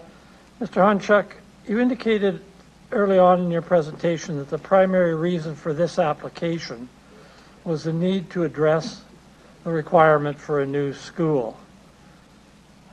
If there had been no new school required, would this application for this subdivision be before this council at this time? Yeah, thank you for the question, Councillor. Through the Mayor, we would still be proceeding with an application for this for these lands, if not today, but within the next few years. As I had previously noted to Councillor Shaw's question prior, it would allow for the completion of the Harbour Landing community and the infrastructure there. So the schools have been a driving force into providing the best long-term location for the schools and the application before you today. But regardless of the school's need today, we would still be in front of council sometime between now and a few years from now with the same application requesting to proceed to complete the neighborhood with the residential before you. But certainly not now, if I understand what you're saying. Through the chair, yeah, that's true. Maybe not today, but within the next 12 or 24 months. That's correct. Mr. Honchuk, several times you drew a picture of an isolated school on the prairie. There's a school in the Cooperstown development that some have said is an isolated school on the prairie. Why doesn't DREAM concentrate on integrating that school into a complete neighborhood?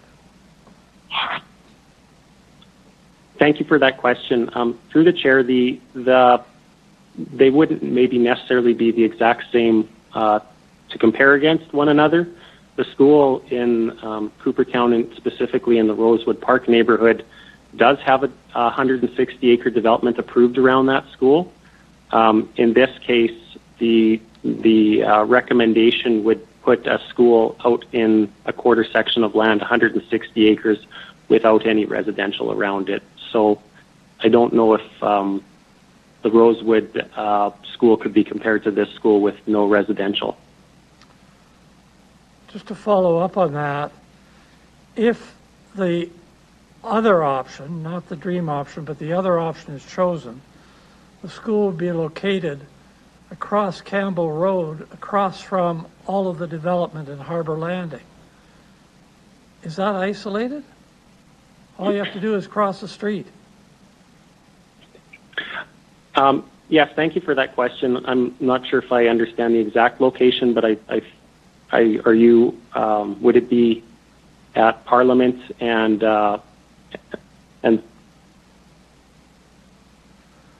I'm just saying. Could you just describe which location you're speaking to, Councillor Hawkins?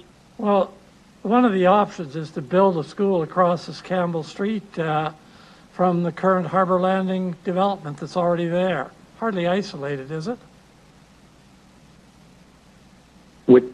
Through the chair, just for clarification, are you referring to the proposed site in City Admin's report, roughly at the intersection of Gordon and Campbell? Yes.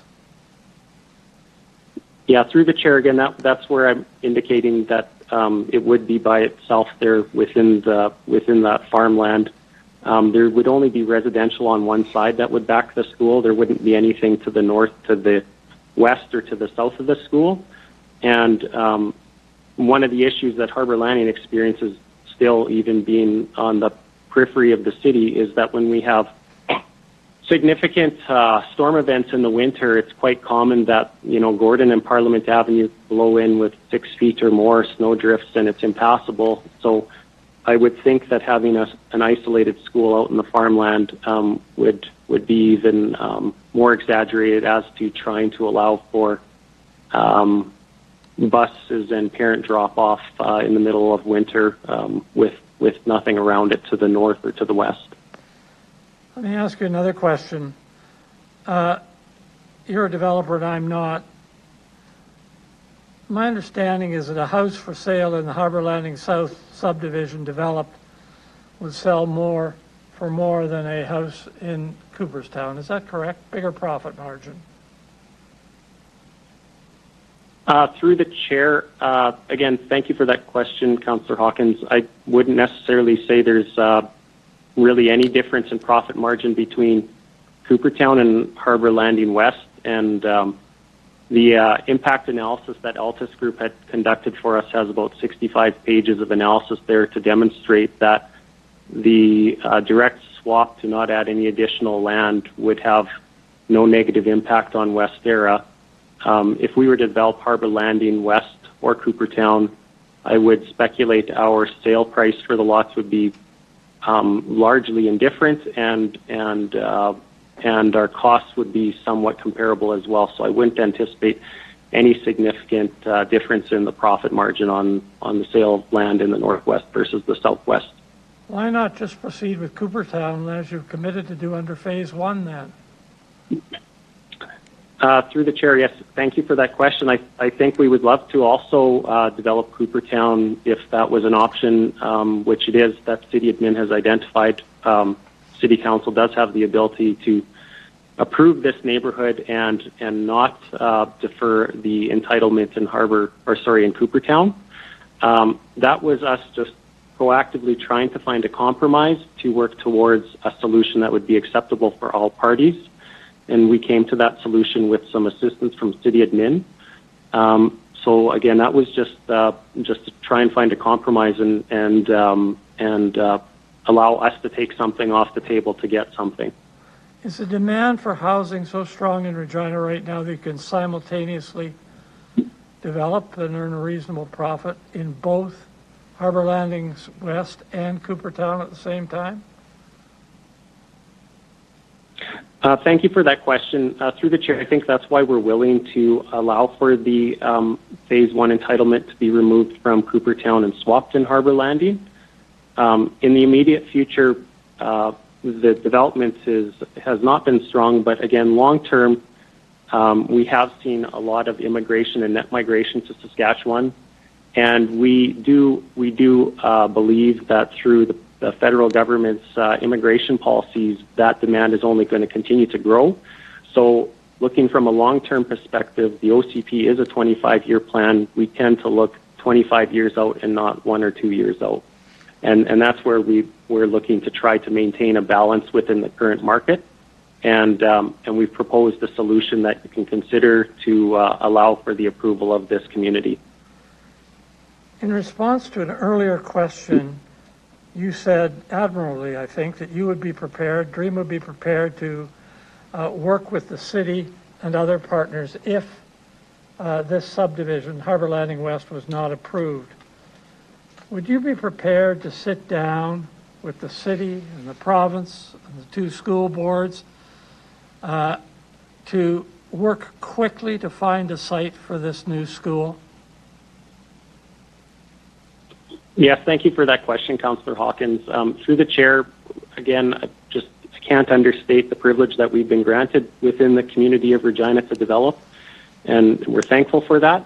We would do everything in our power if to allow for the advancement of a school site here, whether our concept plan is approved or denied today. It's just recognizing the fact that architects and engineers have already been working on the current site as proposed within our concept plan since this spring, and to come up with a new site location, it basically puts us and the city and the school boards and their consultants back to square one.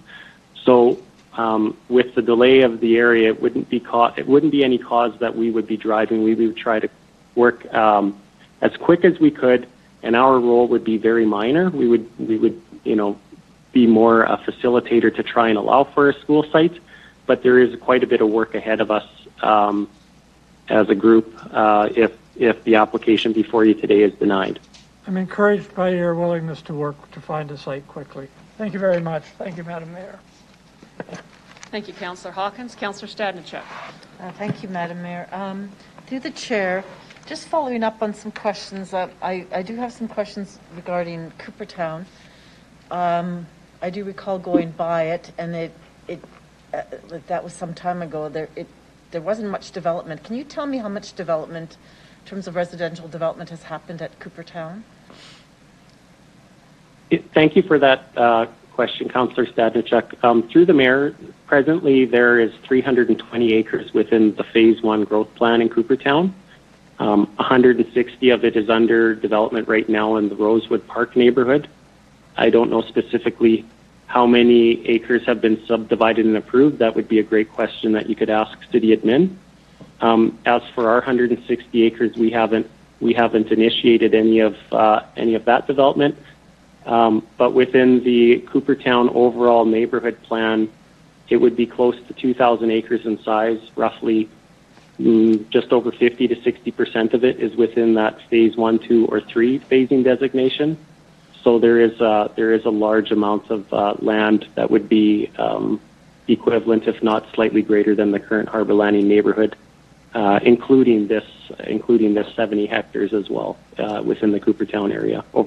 I guess that one would see to develop over the next 25 years. Thank you for that.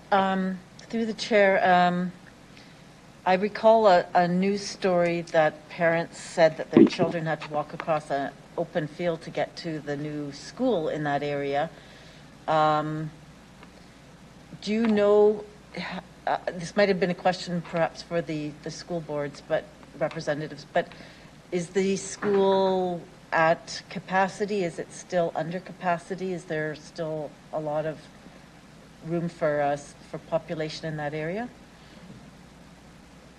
Thank you for that question. Through the chair, I wouldn't be able to answer that, but okay. if that probably would be the school that you would be referring to, because it was constructed prior to residential development being built, but there are townhomes, there's apartments, there's daycares that are being constructed now. So there's starting to be a community built around the school now, which that may not be the case anymore.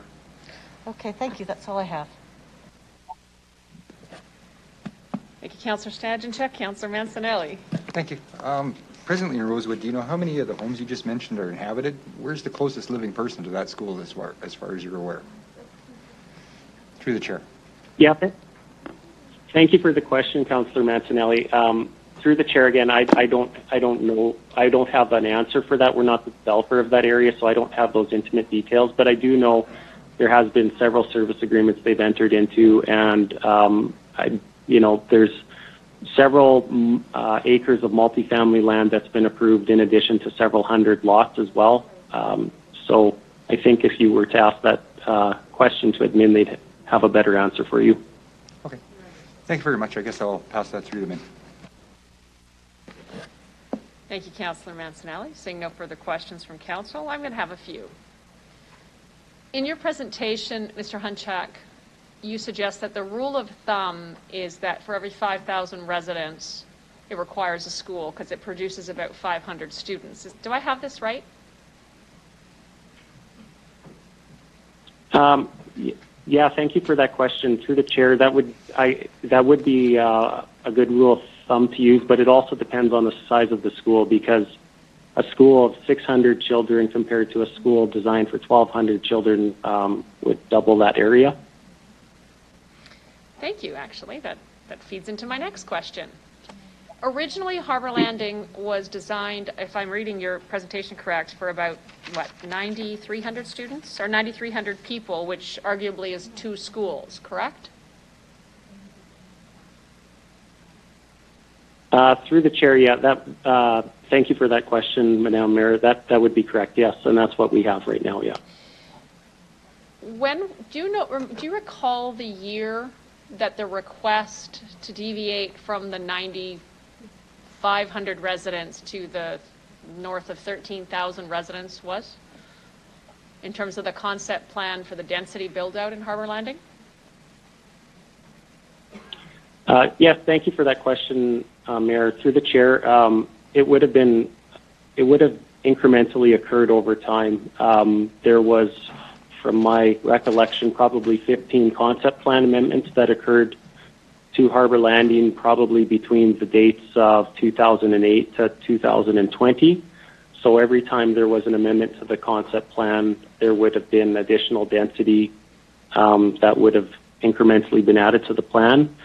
And and where you would see some of the more dense areas in Harbour Landing now today that would adhere to the OCP's target of 50 people per hectare. So it was an evolution that was happening as one sees anywhere around the world as cities grow, they become more dense, and that was the time period that started to happen in Regina here.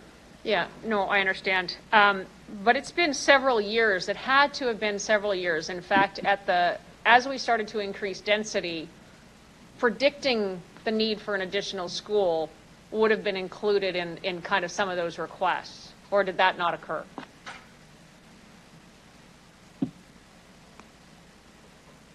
Thank you for that question. Through the chair, I believe that's why we are here today. Everybody, I think, probably knew that another school site was going to be needed, and it was just a matter of obtaining provincial funding to allow for the planning for that additional school site. And given that the concept plan in Harbour Landing didn't identify any other area for the school, there's certain policies that the school boards and ministry and even the school would adhere to as it relates to trying to locate the school. And one of the restrictions, as an example, is you can't place a school in close proximity to the highway or to a pipeline, such as the former gun club lands, just because of the risk assessment that's federally regulated. And sites like that would prohibit an institutional use that isn't ground-oriented for anybody with mobility impairment, whether it's seniors or assisted living or school-aged children. So that would be why the school that we're proposing is best located for elementary school children. Thank you for that. In terms of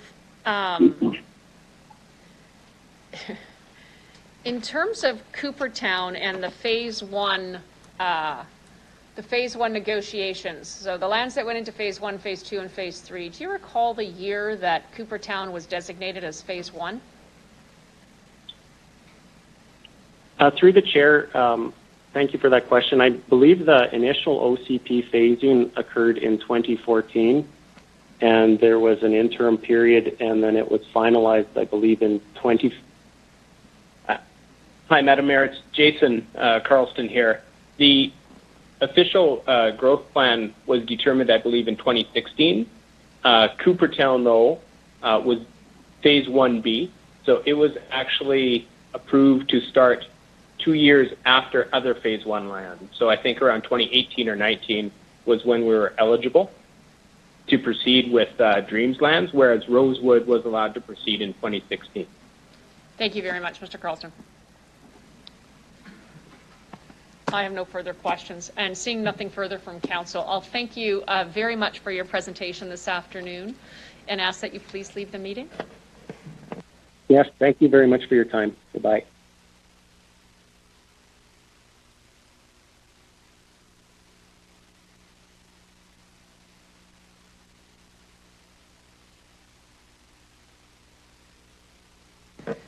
All right, council, we will now consider CR 21-143 Official Community Plan Amendment, Harbour Landing West. Councillor Fundura, could I ask that you please introduce the report? Thank you very much, Mayor Masters. I bring report CR 21-146, Official Community Plan Amendment, Harbour Landing West.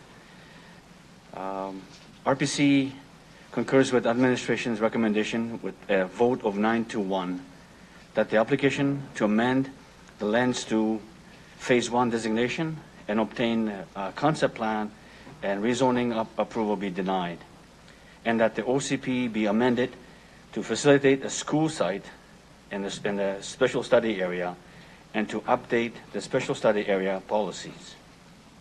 Need a second there, Mayor? Okay. Thank you. As you heard from the delegations, we've been doing a lot of talking about it, so I'm just going to say that the Planning Commission seeks concurrence. Thank you. Thank you, Councillor Fundura. I'm going to turn this over to administration before we open it up for questions from council. Could I have administration speak to the report? Thank you, Mayor Masters. So as we've heard, the applicant Dream Development is seeking an amendment to the official community plan and zoning bylaw in order to pursue a residential development. Specifically, the applicant is seeking Phase 1 designation and concept plan and rezoning approval for a proposed new neighborhood referred to as Harbor Landing West. And within this development area, it's proposed to include a new joint school site. So this area is designated a special study area, as you've heard, and it's within the OCP. Therefore, in order to assign a phasing designation, it must be demonstrated how the proposed development conforms with Section 2.14 of the OCP, which sets out expectations regarding orderly growth, efficient servicing, and fiscal sustainability with the lands within this special study area. So upon the completion of the review, administration has concluded that there isn't sufficient level of compliance to warrant a phasing designation being assigned. It's recommended that the area stay within the special study area and that the application for OCP amendment, concept plan, and rezoning be denied. Through our analysis, the administration is recommending, however, amendments to the OCP in order to support a single school site in this area and to eliminate the option of pursuing privately owned and operated utilities within special study areas. Administration does acknowledge the length of time that has taken to get us here today. It's not been easy, and we do thank the applicant for their patience and professionalism during this complex review. Both the applicant and administration have dedicated a lot of resources. It is a complex file, it's a complex area because of the servicing requirements, and that's why it was originally put in as a special study area to be studied and was not phased. It's important that the reason why it also took so long is because of the complexities of it. We needed to ensure that when we brought the report forward to RPC and Council, that we had all of the technical advice to give you regarding the servicing for this, should Council wish to pursue allowing these lands to go into Phase 1, and that's outlined in the options that you have today.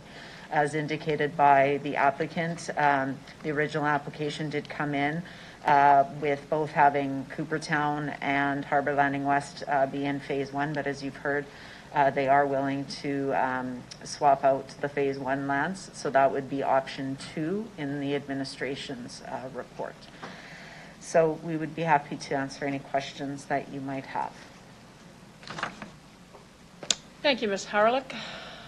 Councillor Hawkins. Thank you, Mayor. First of all, I have a question to the administration. I'd like the administration to deal with the $15 million number that was mentioned as a possible cost that could be incurred by the city if we did not approve the new subdivision. Through you, Mayor Masters, that number is an extrapolation, is my understanding, from the cost that it would have taken to build Rosewood. It's our estimates to service the site would be a lot less. It is the responsibility of the ministry, not ourselves, to do all the servicing and things like that, and it would have to be negotiated. So that number has not been confirmed in terms of the costs.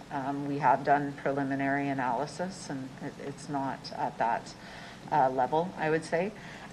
It would be, with the recommendation, administration would work with all parties to support the development of a new school site. And we'd follow up with a report to City Council, which would outline any cost sharing arrangements that might need to be entered into regarding a single school. But it would be through those negotiations with the Ministry of Education and the school boards.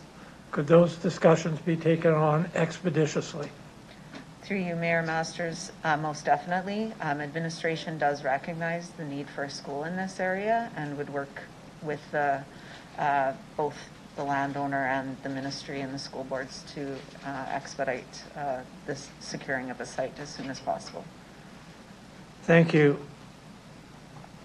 Council, we don't need to approve a new subdivision in order to get a new school for the existing subdivision in Harbor Landing.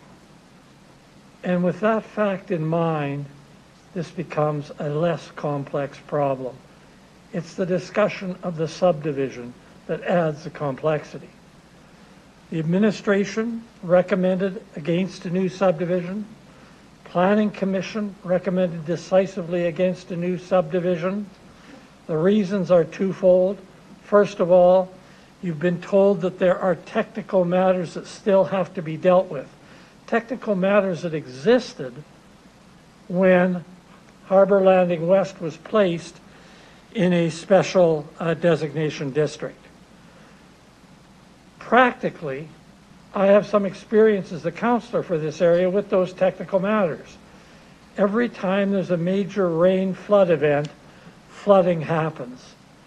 It's clear that there's work to be done on wastewater discharge and rain discharge from Harbor Landing before we go ahead to build new subdivision parallel to it. Secondly, and equally importantly, we've heard from delegations this afternoon that the phasing plan is important. It's important because all the major developers took part in it. They struggled to reach an agreement. They reached an agreement. It's important because it means that the city can plan growth in an orderly way without urban sprawl. If we abandon that now, if we say, oh, well, anybody that comes along and wants to build a school can skip outside the phasing plan, we're in some trouble. We've lost a huge amount of work in developing orderly phasing. So for those two reasons, there's no need for a new subdivision. I can tell you as the counselor for this area for the last 9 years that what the residents want is not a new subdivision. They want a new school, and they need it, and I support them 100% in that. And the delegate from the Catholic School Division said very clearly, what we need is a new school. We need to do a better job consulting with them, and I've undertaken to talk with them and with the administration about what a new school, what an area of new school would look like. But the point of the matter is this is about a new school, not a new subdivision. And finally, I am encouraged by Dream's ready agreement to sit down with the city, the two school divisions, and the province to talk about this to get a school site quickly. I remind you that it's the obligation of the province to find a school site. The city is not obligated to provide school sites outside reserve areas for schools. So all of these parties have an incentive to sit down and talk together. Given that, I think we can get, in an expeditious way, a new school site, get this thing built in good time, and without all of the complications of a new subdivision. I'd ask Council to support the recommendation of the administration.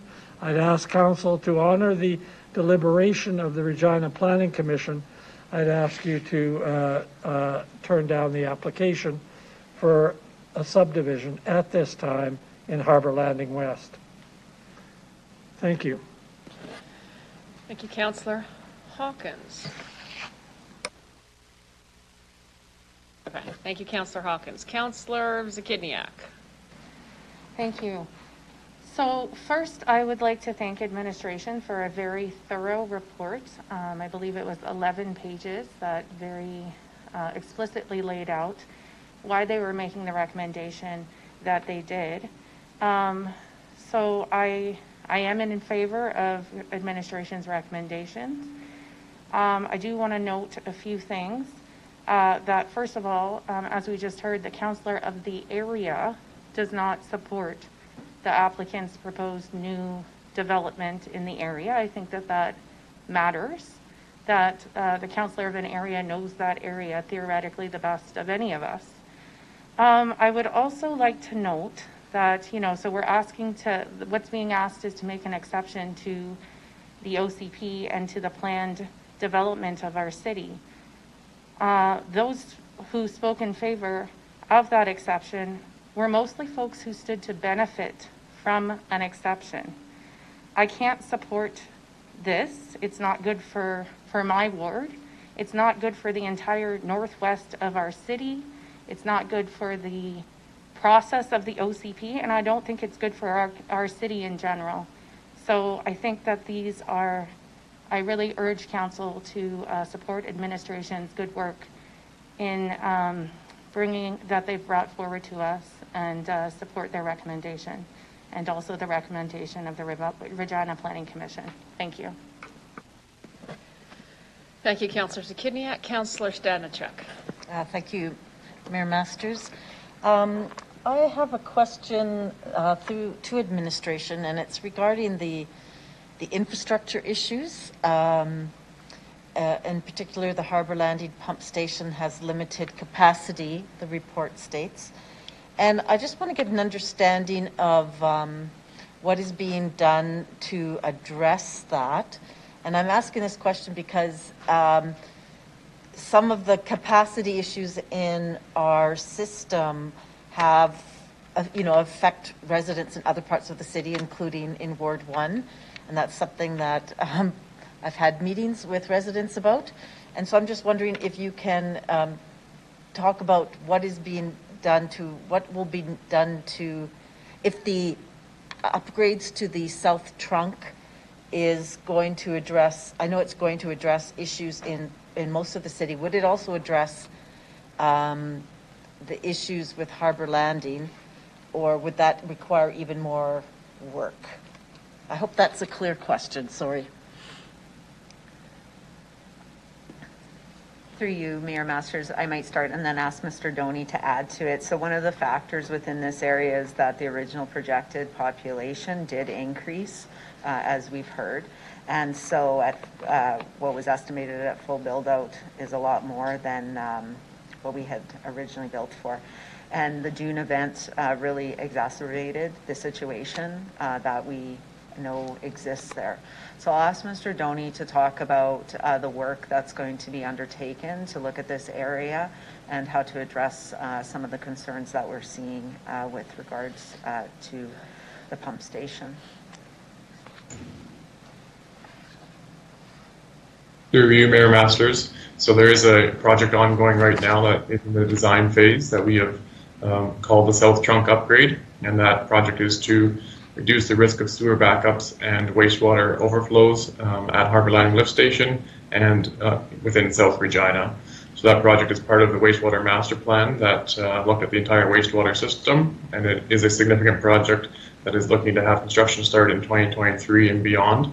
The overall capital cost of that is estimated at about $40 million. Through the chair, so if Harbour Landing West was approved, it's already been identified that there's a capacity issue. Would that create problems for residents in other parts of the city in terms of when there are storms and the infrastructure doesn't have the capacity to move all of that storm water? And they're experiencing it right now. Would it exacerbate that? Through the chair. Through you, Mayor Masters.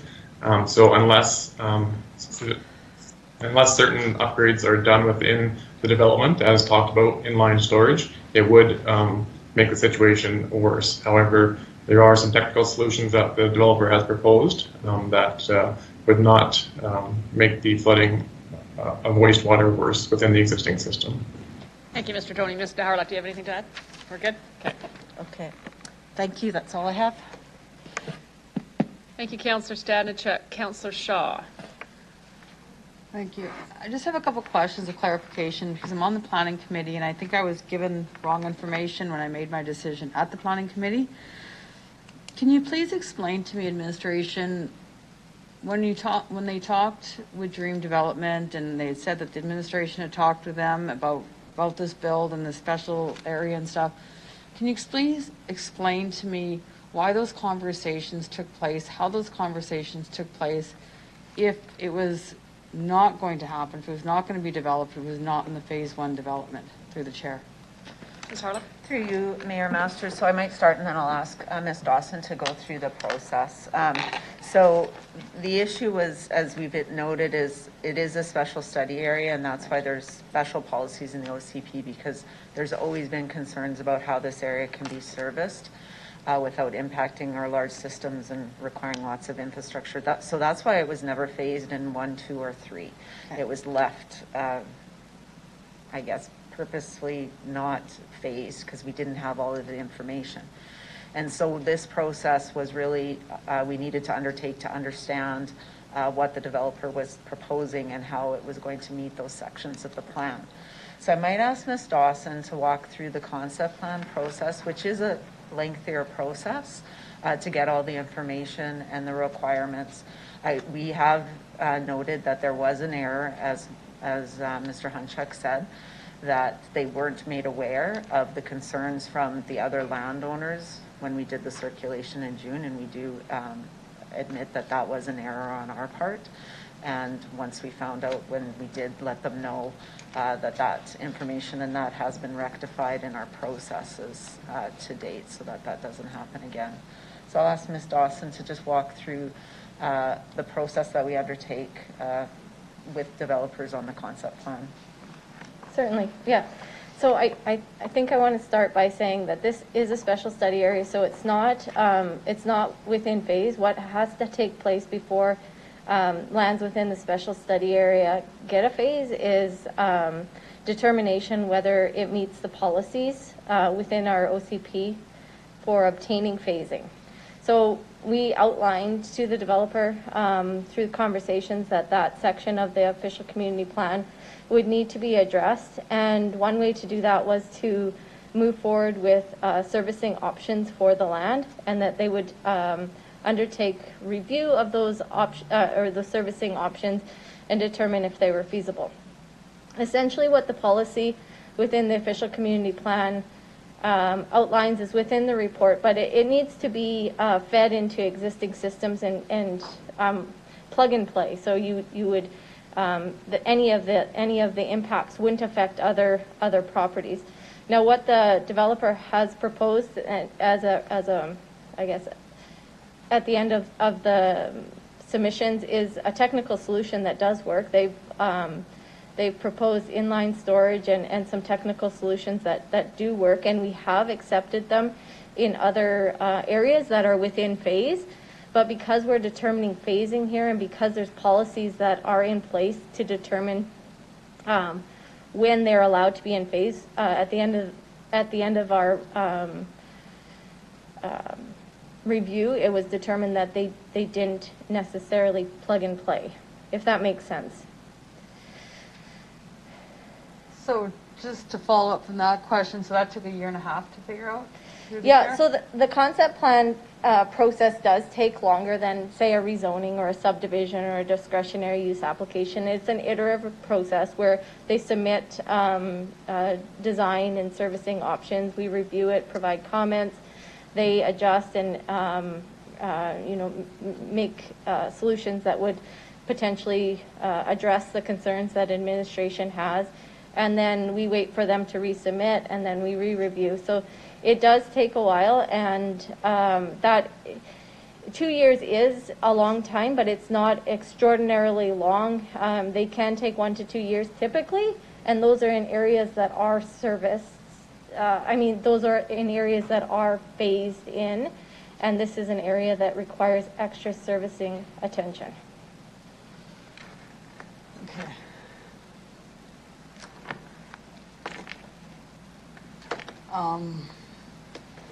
You know what, I'm just going to sit on that for a while. I'm good, thanks. Thanks, Councillor Shaw. Councillor Bresciani. Thank you. So we heard earlier that, and I just want to understand this, why would we have this in our SAF model if it's not to be phased in or we don't even know where it comes? Because what we're hearing from developers out there, they're saying they're skipping, they're moving ahead, but yet they're in part of the SAF model. Why is that? To the chair.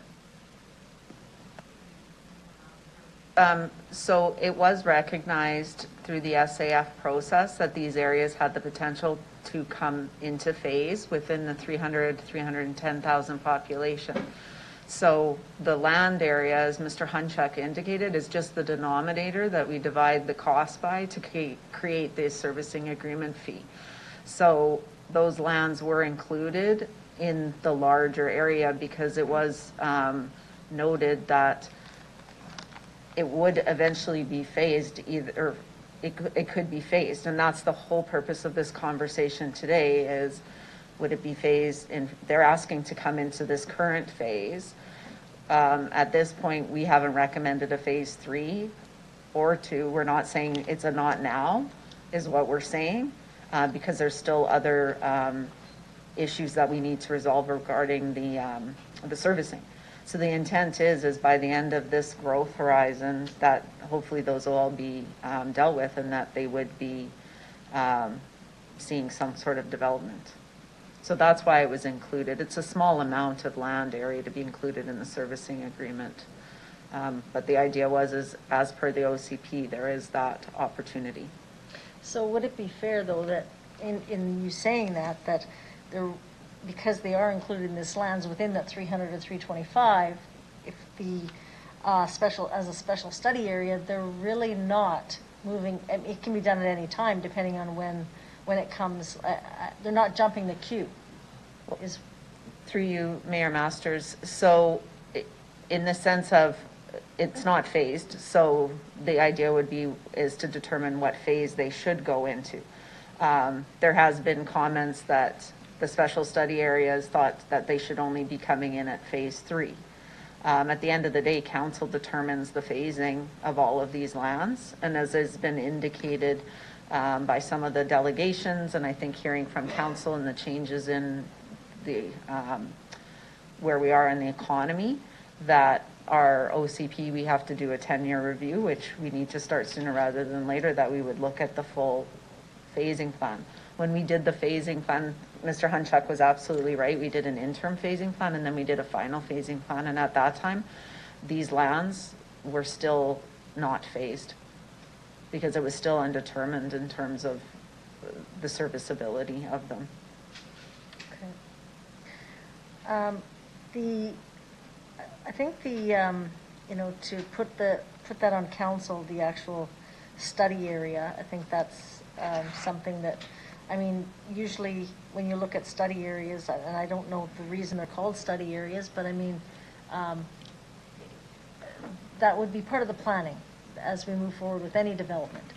But this one was a one-off, and I am very concerned that it's taken 2 years, and I'm very concerned that as someone who is trying to build a neighborhood with a school in it, looking at the whole picture of the whole area, which we know is in dire need of a school. So the question I'm going to ask is, what is the delay now for a new school? What is the timing? I'll ask that first. And what are the next steps if this is denied? Through you, Mayor Masters. So in consultation with the ministry, if we get to the table quickly, and as you heard from Dream, they're willing to come to the table to look at securing a site. My understanding, and I can get confirmation from Ms. Dawson, is that if we continue and secure this here this fall, that the timing should not be hindered. Is that correct, Ms. Dawson? The timing would not be hindered. Just waiting for my mic. Thank you. Through you, Mayor Masters, I have had some conversations with administration at the ministry, and they've indicated that they have done some design and preliminary review for the proposed site within the new neighborhood of Harbour Landing West. But that doesn't mean that that's all lost. They can start on review and design of a new site. Moving quickly, we would have to do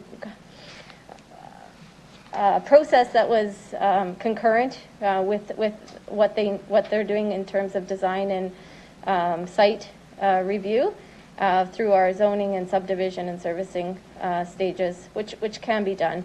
But I think that question is better suited for the ministry. And we would be there to support them along the way with their process.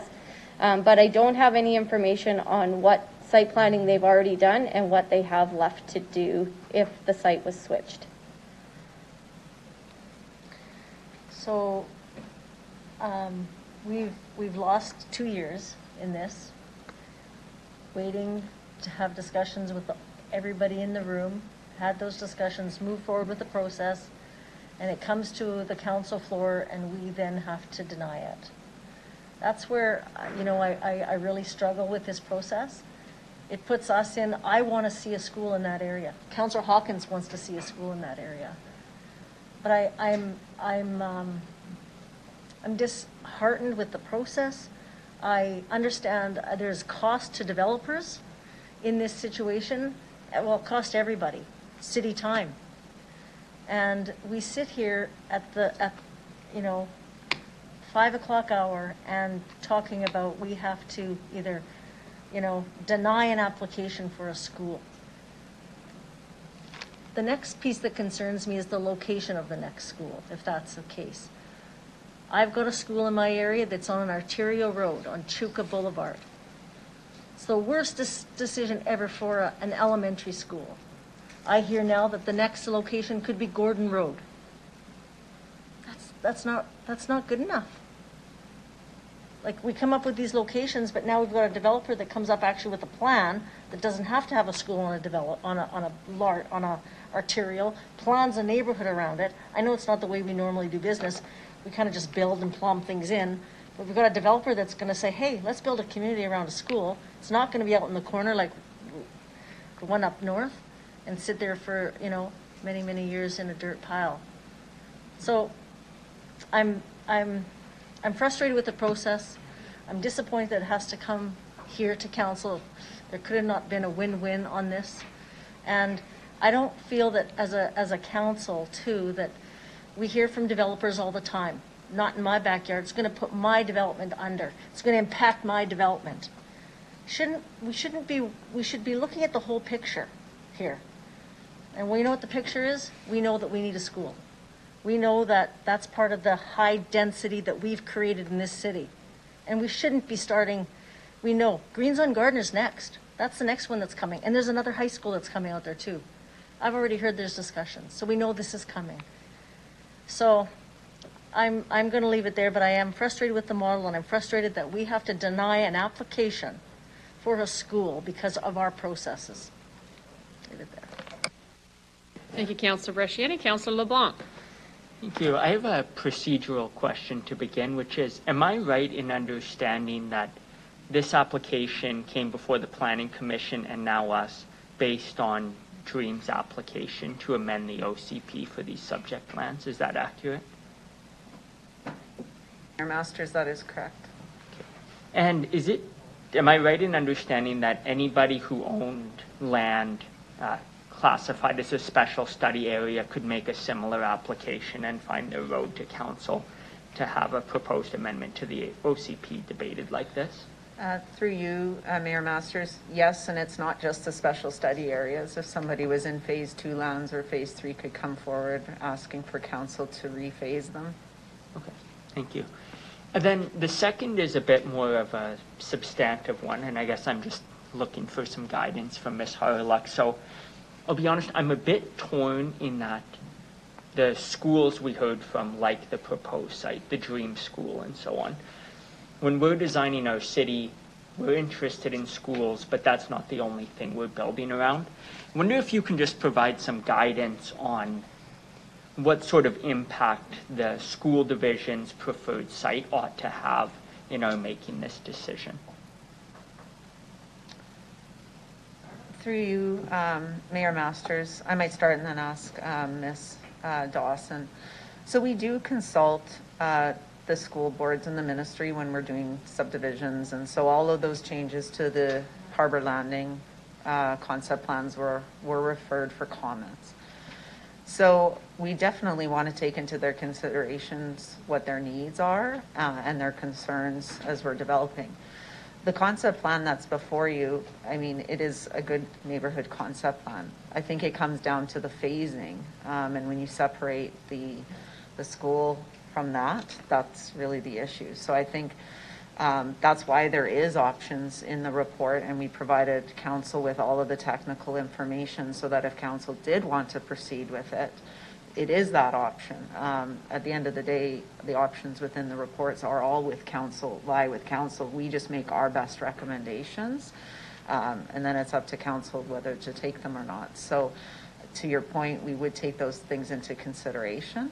I think at the end of the Planning Commission, you know, they are looking for a school site, and we're open to working with them to try and meet their needs, but keeping within our OCP, what we deem our, you know, our evaluations of the policies. Thank you. I have no further. Thank you, Councillor LeBlanc. Councillor Mancinelli. Thank you. Just a couple comments, short and sweet. I appreciate the thought that went into this policy. I appreciate the recommendation of the Planning Committee. I agree with Councillor Hawkins very much so. Having been a councillor for an area that had an orphan school in the middle of the prairie for the last 5 years, looking what I've asked the administration to do for the unique circumstances that's brought about, to try to replicate this and do it throughout our city and spread out all of our development haphazardly in small pockets everywhere, does nothing to mitigate the effects of taxpayer dollars getting some type of proper outcome and value per dollar. So I appreciate the recommendation. I don't think this is a good time to pop up a whole new subdivision. I think there's long-term plans that have to be followed through with to mitigate the effects of improperly spent money in the past. So that's all I have to say. Thank you very much. Thank you, Councillor Mancinelli. Presuming Councillor Moll's not going to go, I'll get my questions over with. Could administration please tell me when they were first approached and engaged in conversation from any party regarding the special study area and phasing of it? Through you, Mayor Masters, so I believe it was the end of 2019. I'd asked a question earlier of a delegate with regard to when the final phasing was determined, and I was told 2018, 2019. Is that accurate? The final phasing report came forward, I believe it was in 2015, and then their lands, you had specific questions about when their lands came in. Phasing of 1B was taking place in 2016, so that's Westera and Rosewood, and then these Dreams lands and Cooper Towns could commence in 2018.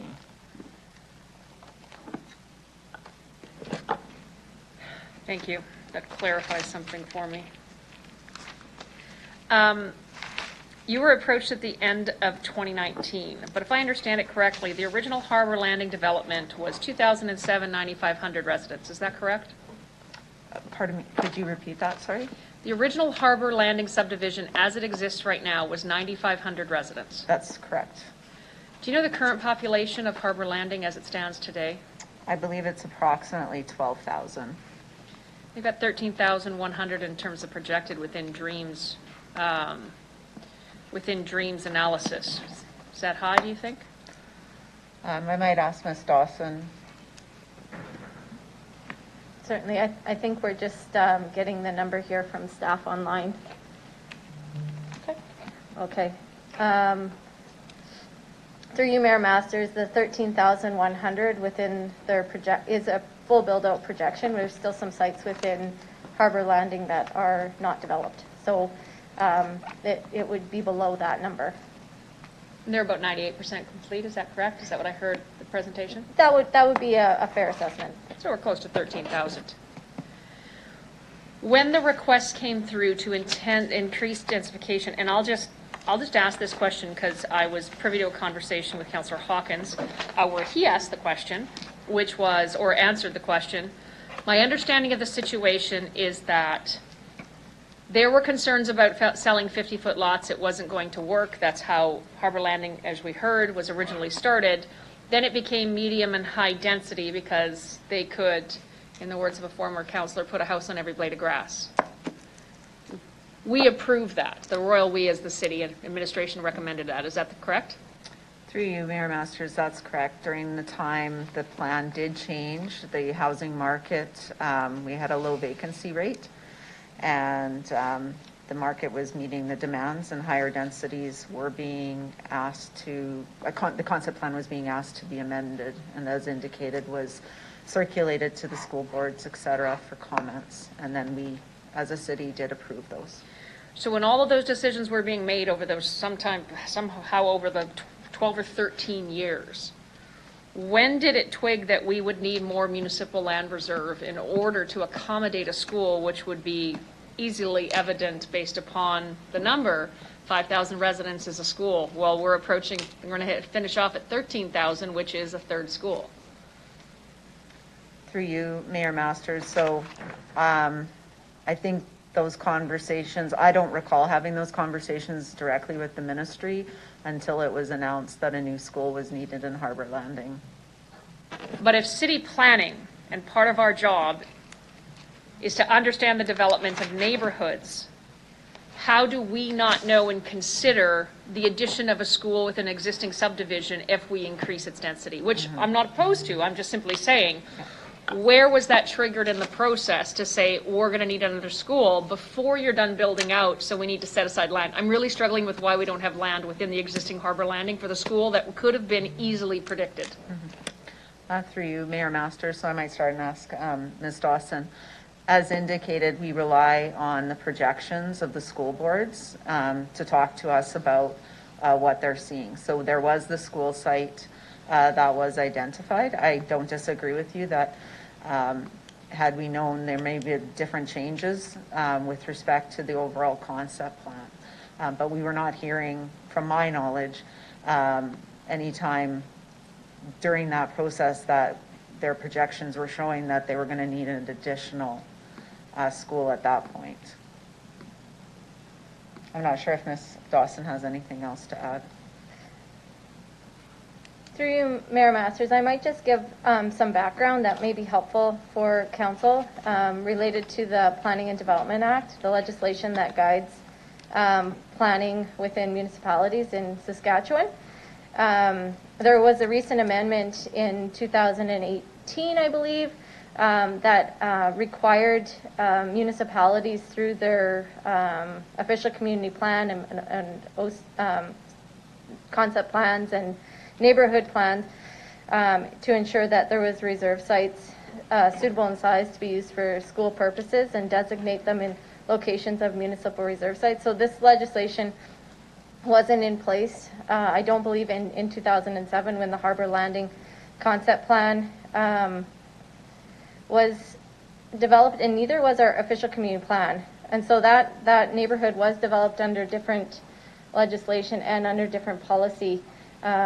New neighborhoods now are thoroughly reviewed between the school authorities and ourselves to ensure that those items are considered. And I think I might just leave it there.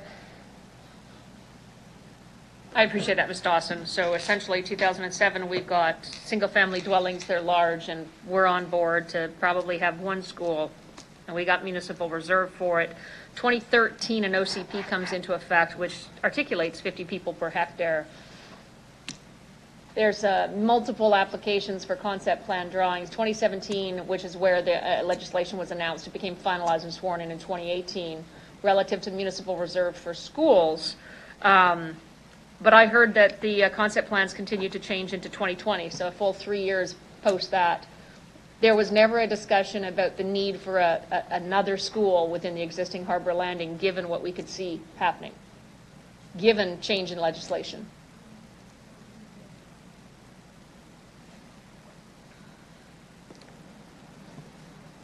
Through you, Mayor Masters, I believe that conversation did start in 2019 when it was announced and brought forward to us that there was a need for a new school.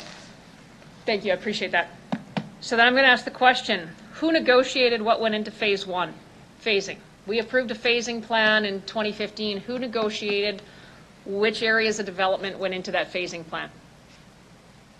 Through you, Mayor Masters. So it was a process that we undertook with all of the landowners throughout the city and had many sessions to determine what areas to get us to where we had an interim phasing and then to the final phasing plan. So all of the major developers' lands they had their say. And during all of those negotiations, the SSA was on the table? Through you, Mayor Masters, it was there, yes. It wasn't approved just a few weeks before the final plan was approved, but it was on, SSA were considered when everybody was negotiating. So everybody understood what they were intended for and what was going to happen in terms of how they would be phased in. Through you, Mayor Masters, that's my understanding, is that when we were going through it, we were looking at all of them, and at that time, the special study areas were excluded because, like, for specific phasing, because there was more need for more study to understand the servicing requirements to meet the policy requirements. Thank you for that. Who built the Harbor Landing pump station?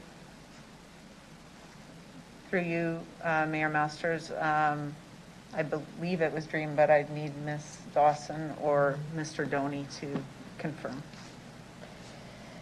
Through you, Mayor Masters, I might ask one of our staff online that would have more background on that, either Justin Gibney or Curtis Doney. Through you, Mayor Masters, the Harbor Landing lift station was built by the developer, which was Dream. Was the pump station planned for in the 2007 original plan?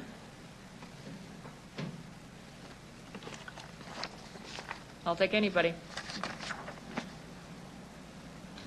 I will attempt to answer, but yes, the Harbor Landing lift station would have been part of the Dream development, which would have been back in 2007 timeframe.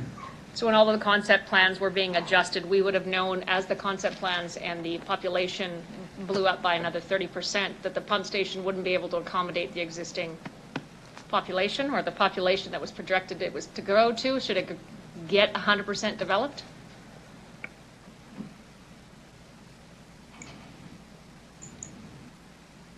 Through you, Mayor Masters, I'm going to need some help with that from planning development. But in general, the pump station would have been built for the original concept plan.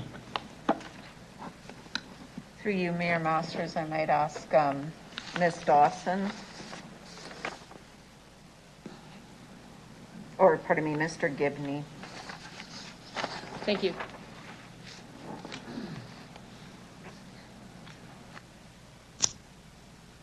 Through you, Mayor Masters, Dream and Stantec completed the final lift station report design in 2008, which reflected the concept plan populations in 2007. Through you, Mayor Masters, though, to answer your question, when the applications came in to look at higher densities, the team will review those and look at the servicing studies to see whether or not they are keeping in line and whether or not there is additions that would be needed. I might ask Ms. Dawson to go through those details. Yeah, through you, Mayor Masters, what happens when we adjust our concept plans and rezone lands is that it's fully circulated to both public and through our technical review team for any issues that may result as a consequence of the amendment. And we would have taken any negative comments into consideration during our recommendation. And because those were all passed with recommendation for approval, it would be assumed that through the technical review that those increased population and increased capacity could be handled through the system. And I'm not sure if Mr. Doney wants to comment on the current assessment that's going on with the Harbor Landing lift station, and if it's a result of increased population or if it's a result of another issue that we're addressing. Thank you, Mr. Stoney.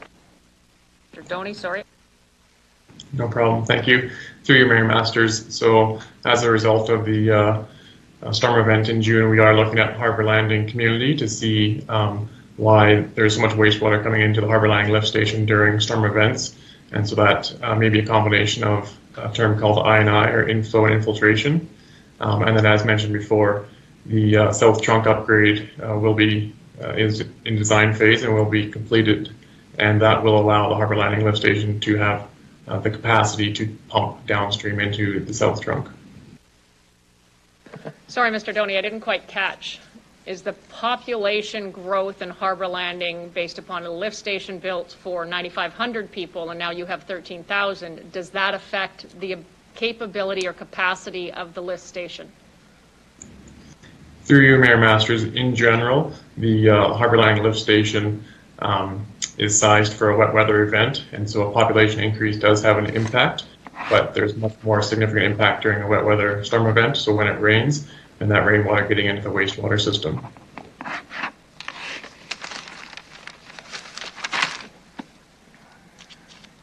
Thank you very much.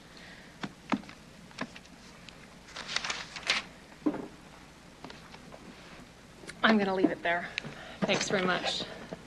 Councillor Fundura, would you like to close off debate?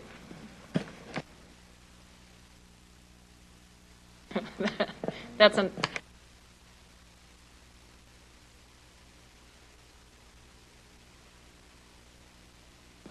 There we go, stop playing with the buttons. Okay, it's getting late. So Mayor Masters, thank you. I'm not going to carry on too long here, but just to say that the Planning Commission had a very good discussion. Just to give you the contents of that, on Planning Commission, all of the civilian, you might say, commission members voted to deny. Not to say anything could be different. This discussion was, are we talking about the school or are we talking about another subdivision? So Planning Commission looked at the technical issues with the application and the phasing and rendered its decision. So I'm going to leave it at that. Thank you. Thank you very much, Councillor Fundura. City Clerks, please call the vote.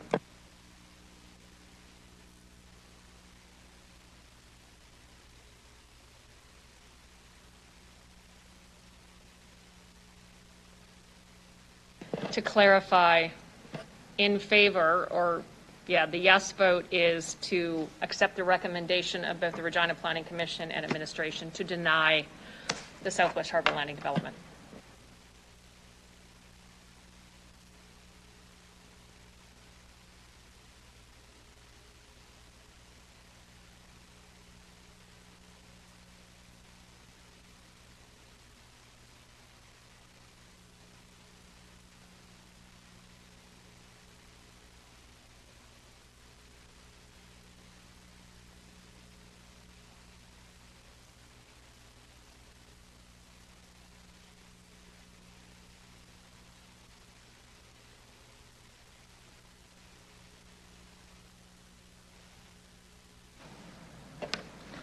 So for the record, Mayor Masters, there are 10 in favor, 1 against. The motion is carried as written. Thank you, City Clerk. Council, at this point in time, we're past the time of completing the council meeting of 5:30. We have a couple more agenda items. One's been through executive committee already, and there are a few motions to be read. I'm asking for a continuance. Could I get a motion of continuance to see the next agenda item relative to utility? I will vote at 6 o'clock, move an adjournment motion. I appreciate having that end limit very much. Any opposed? Seeing none, we'll continue until 6 o'clock, at which time I'll see Councillor Hawkins' hand go up.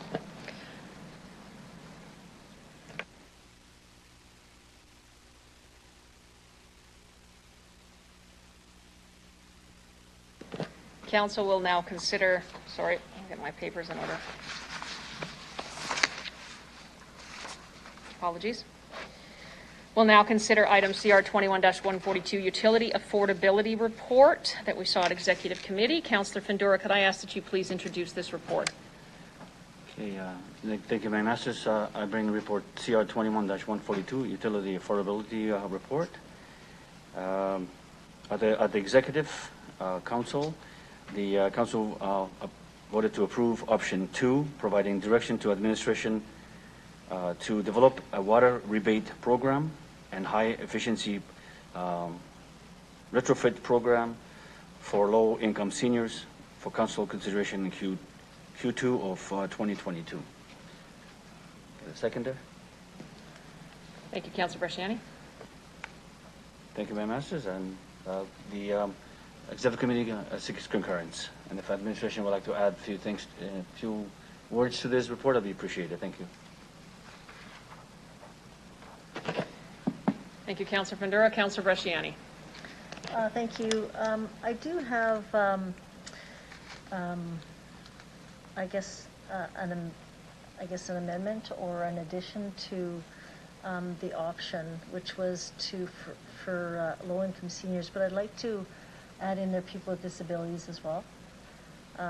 That was in the report and in the survey. I should have done it, but I already spoke at executive, and when it was brought forward, it was too late. So I would like to add in there, so if we are bringing the report back anyway, I would like to hear, I'd like that included as to the cost. Again, that would help us with the cost analysis of what that would look like if we did include people with disability, yeah. Councillor As well as low Bresciani, income. Councillor So Bresciani is looking for an amendment to include. And that would be for low-income people with disability. So low-income seniors and people with disabilities, so low income for both. Councillor Bresciani requires a seconder on the amendment. Councillor Shaw, we'll give that one to you. Go ahead, Councillor Bresciani, in terms of your questions to administration. I don't have any questions. I just, we had a full discussion at the executive. I just think that it was in the survey that was one of the outcomes that was, kind of the survey did report that people with disability also are part of the low income, and they're, again, unable to work. So they are, many of them, some can't, but I think some can, but I think the piece is that the benefit that they get does not go up either, so it's no different than if someone on old age security. So I'll leave it there, very simple. Thank you. Would any council members like to speak to the amendment before voting? All right, we'll go to vote on the amendment.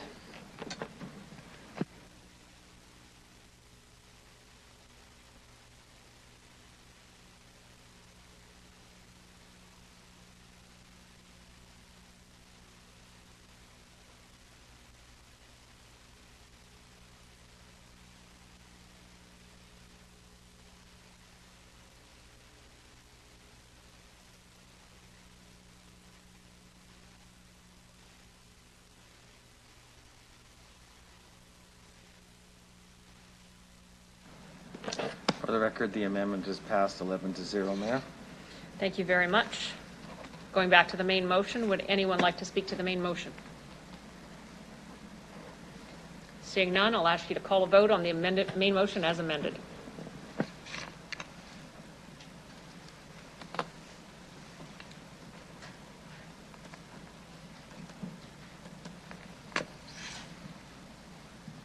For the record, again, Mayor Masters, it's not done. I'm sorry, I jumped the gun. The screen came up. I appreciate your psychic abilities, but we're going to vote. It's for the record.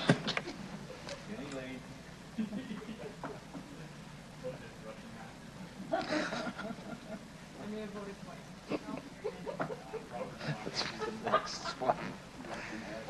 Here we go, Mayor Masters. It is carried 11-0.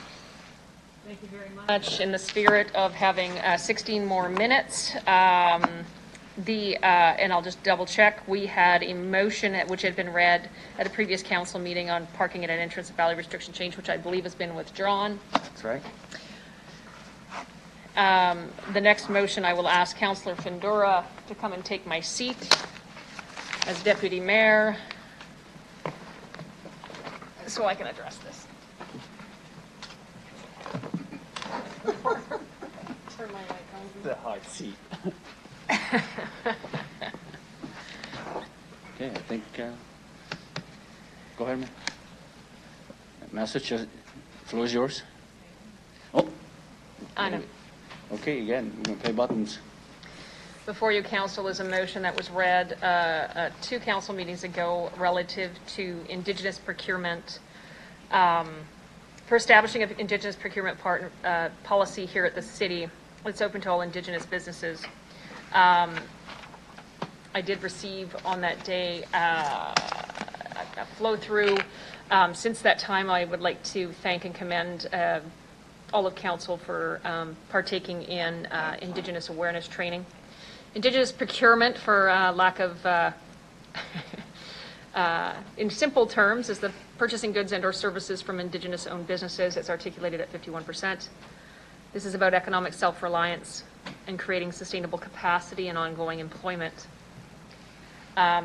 We simply add evaluation points onto a procurement, which I will ask administration to speak to after I get a seconder. But first of all, Indigenous procurement as an idea is that it's about economic reconciliation, where we bring parties together to reconcile past harms or unfairness that may have existed within a system, to strengthen trust and respect, and to recognize success and contributions of Indigenous businesses in our local economy.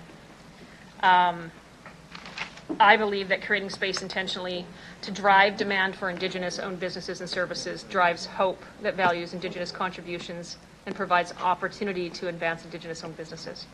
So I simply ask for your support in terms of the motion, and I do need a seconder. Councillor Stadnick. Okay, thank you, Mayor Masters. Are there any questions or comments? Anyone? Oh, hang on. Looks like we're blinking. Okay. Great, thank you. Councillor Stevens? I guess I have a question for the mayor. Council, and I support this, Council passed a procurement motion that basically as a footnote recognized Indigenous-owned businesses and organizations. Where do you see this fitting into that process? Is this something that could dovetail with that existing timeline? Should this same kind of consultation accompany recognition that organizations owned and controlled by visible minorities should have the same kind of stakeholder engagement? Mayor Masters, go ahead. I think I got you on or no? I've got green here. It's got to do with the seat. Oh. There you go. I won't blame you anymore. So when the original community benefits procurement policy came forward early this year, sponsored by Councillor Moll, I had been working just in terms of engagement with different Indigenous organizations, economic development, as well as tribal councils and chiefs. And I asked the question, does this, as a footnote, suffice? First Nations people are treaty people. They signed an agreement a long time ago which allowed for the peaceful settlement of land. They are distinct from other organizations. And arguably, not arguably, sorry, I won't even use that qualifier, have suffered from a systemic system which has sought to exclude them, go back to the past system, go back to Indian agents, go back to all of these things which precluded them from participating in building wealth over time within the local economy that we were all creating, participating in. And so in terms of how it looks from a procurement perspective, and perhaps I would flip this to Mr. Lacey, but the idea is whether it's women entrepreneurs, whether it's minorities, local benefits, local procurement, community benefits, it's one of the pillars of a procurement policy which is intended to advance and support our local economy with specific distinction to, in this case, Indigenous organizations in and around the city of Regina. Mr. Lacey, would you see that dovetailing Yes, in? yeah. Because I think the motion would be that it would come back at the same time as part of an overall procurement policy. Yeah. Mr. Lacey, go ahead. So through you, Mr. Deputy Mayor, as Councillor Stevens has indicated, there was a previous motion that came forward around procurement. And part of that did talk about looking at implementing procurement practices that advance broader community benefits in the community. That's a pretty broad umbrella, and that can include, women businesses. It can include visible minorities, etc. And Aboriginal businesses certainly fall under that heading as well. I see this motion really basically expanding more fully on the work that this committee is looking for administration to undertake, particularly with respect to Aboriginal procurement. That's not to say that we won't be bringing back a report on the rest. So I see it as very complementary, and I think we will be looking at doing the two together because the consultations that have to occur here will touch on many of the same groups. Thank you. Okay. Councillor Staniszak, go ahead. Thank you, Mr. Chair. I did have a question first, and that is just the whereases in the motion do talk about other cities other municipalities that have developed Indigenous procurement policies. I'm just wondering if, I know that Edmonton was setting up an advisory committee, but I wonder if a few could be mentioned in terms of what cities have already done this? This to the mayor?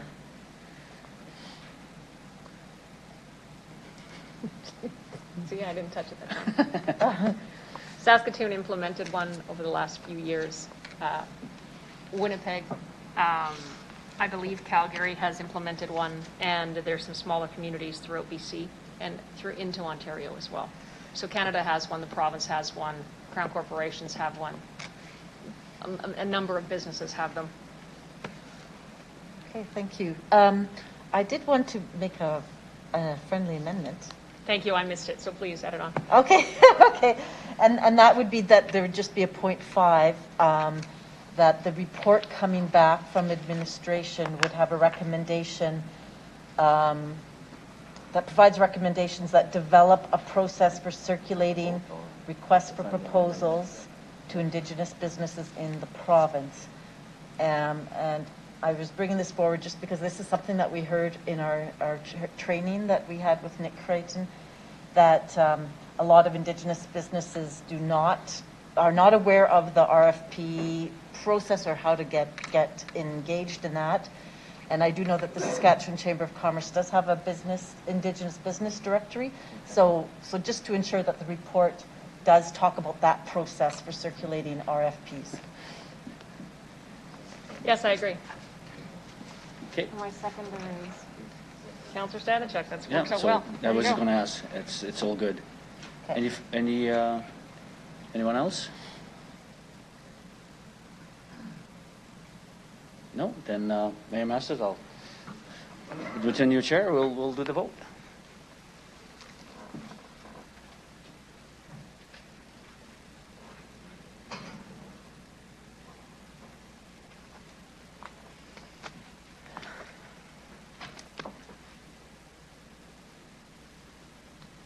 Call the vote.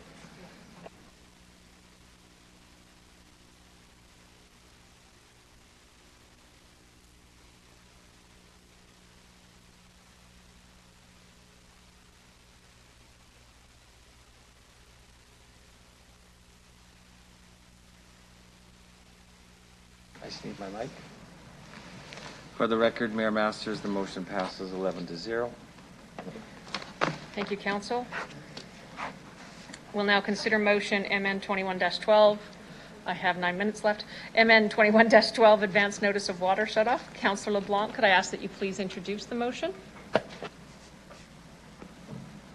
Sure, thank you. This motion is aimed at getting advance notice of water shutoff or construction on one's road. So the real crux of it is people waking up in the morning not realizing their water is going to get shut off. That causes problems. Fortuitously, last night I checked my mailbox for some junk from Amazon. There was no notice in it. This morning I got one of these, ran upstairs, filled my bathtub because I knew my water was going to get shut off. That's the third time that's happened to me this summer. I'm not alone in that. And so basically what this is aimed at is we do the same work as always, but we need better advance notice and looking for something for the 2022 construction season. I understand, and Mr. Onright might speak to it, that we have a AMI system coming in the future, which will provide even better notice. This is a stopgap measure for 2022 to get us through to when we have what I imagine will be a perfect system. So I ask for the support of the 5 non-signatories, but feel pretty good with the 6 signatories. So thank you.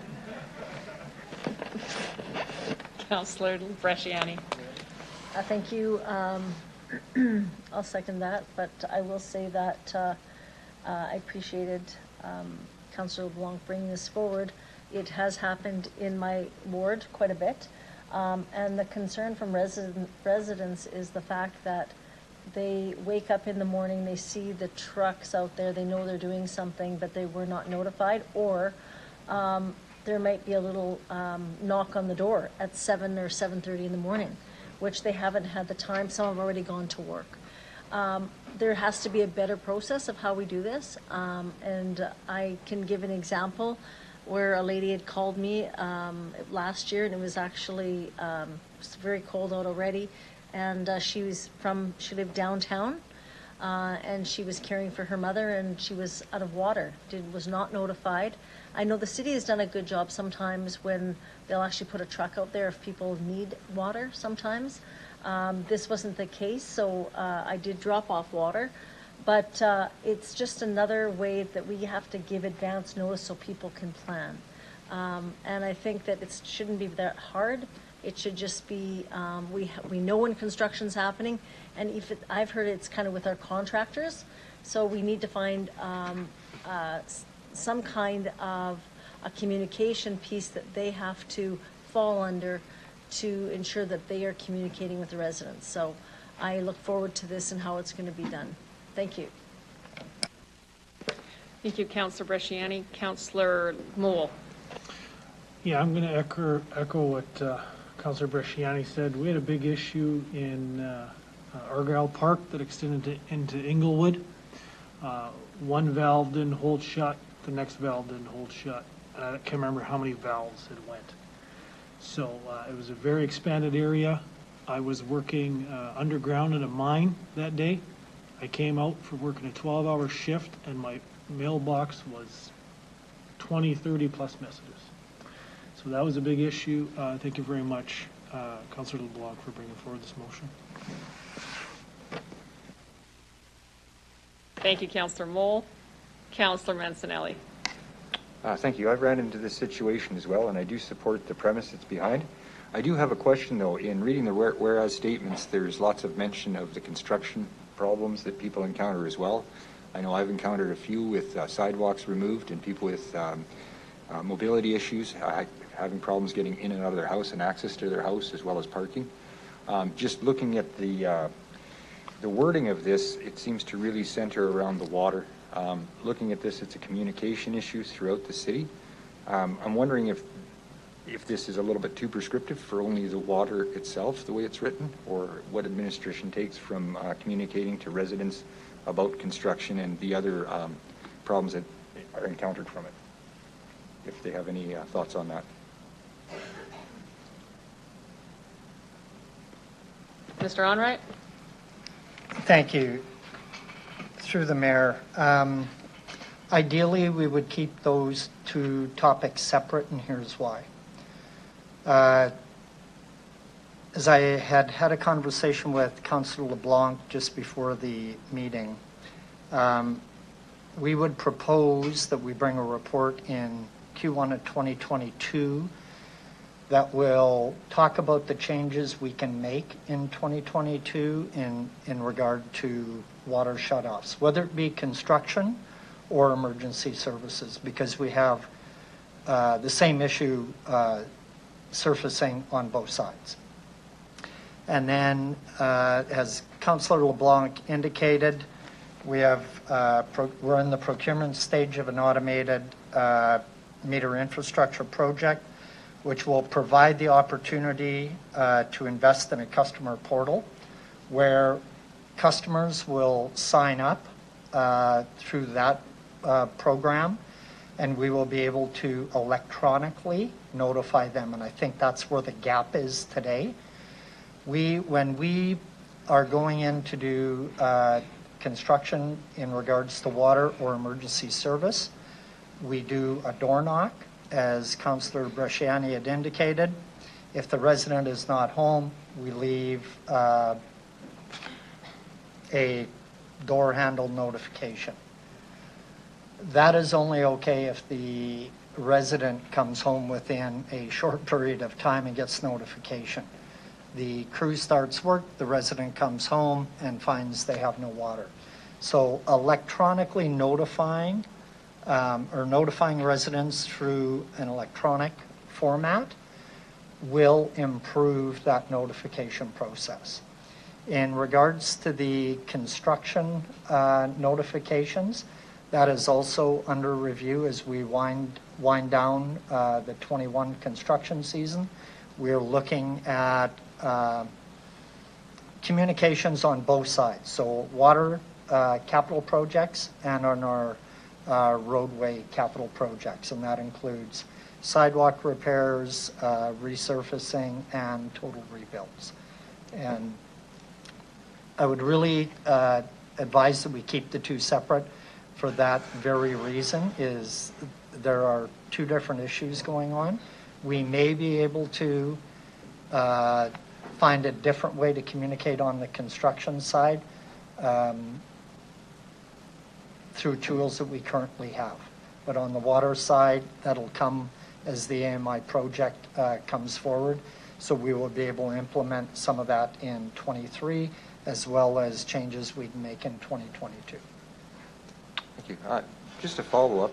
When it comes down time for that yearly construction download, and you're devising communication methods for the residents, will council be engaged at that time to provide any information or insights we've heard on behalf of residents? I'm sorry. I'll try that again. You want me to go again? I don't think your speaker, is your speaker on? Yeah, it is. I just probably wasn't facing the right way. Let's do it this way. Is that better?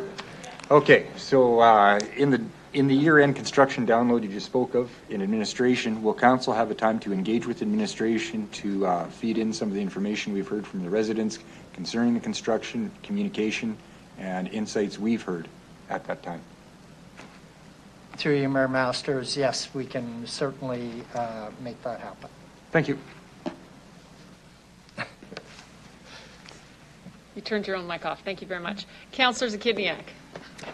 Thank you. I just have a couple questions. So based on your comments to the previous questions, are you then asking that the Q4 be changed to Q1 of 2022? So that's my first question through the chair.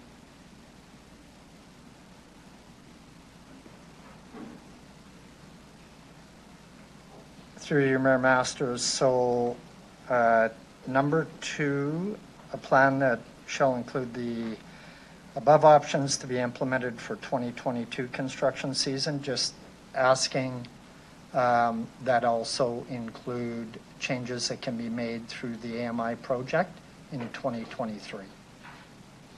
Okay, and then, but it says that the report would come to operations and community services in Q4 of 2021.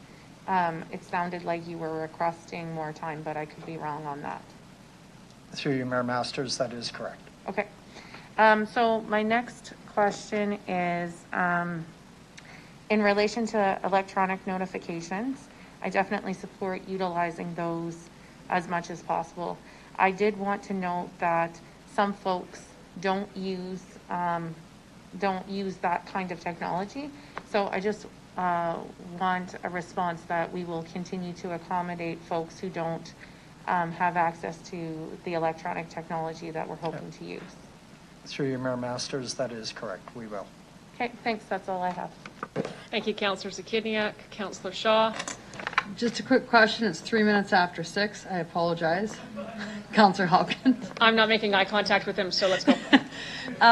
When you talk about the electronic notification, are you talking about the same way we get our garbage day and our recycling day through the chair? Like through our It may have Okay. similar format to it, but it'll be through a different system. Okay, that's all. Thank you. Thanks. Thank you, Councillor Shaw. Thank you, Mr. Onright. Seeing no further questions. Councillor Blanc, did you want to close off debate? Sorry, apologies. Sorry. Yes, thank you. Maybe just to clarify two things with Mr. Onright, if I can. I'm happy with the amendments you proposed, if the other movers are. The first one is, do you anticipate that if a report comes in Q1 of 2022, that will still be enough time for us to do things for the 2022 construction season? Through your Mayor Masters, yes. Okay.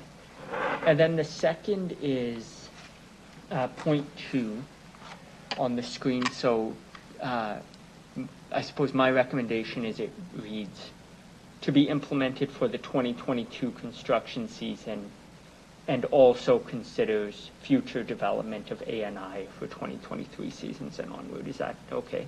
Something like that. Through your Mayor Masters, yes.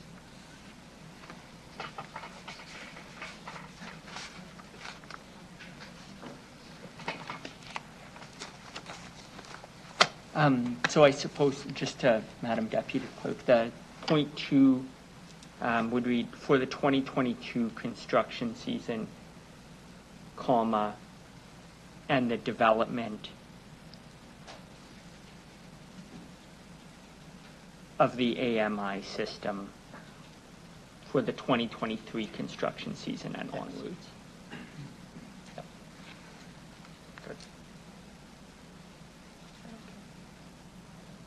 Yeah, and so I'm happy to make those changes and appreciate your support.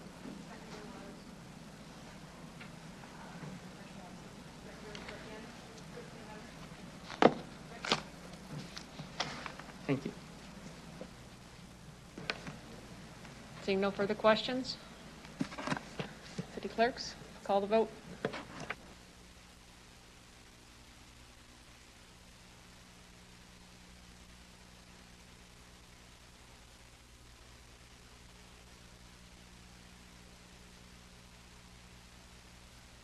Councillor Hawkins, there's one more reading of a motion that you're co-author to. Would you allow the reading of the motion? It's 3 minutes to 6, so I think we can just get it in. Bless your eyes, sir. Council, I'll call on Councillors Shannon Zakiniak to read notice of motion MN 21-13 raised to 0. Read the therefore statements for the record, and all questions and discussions will be held until October 27th. Please proceed.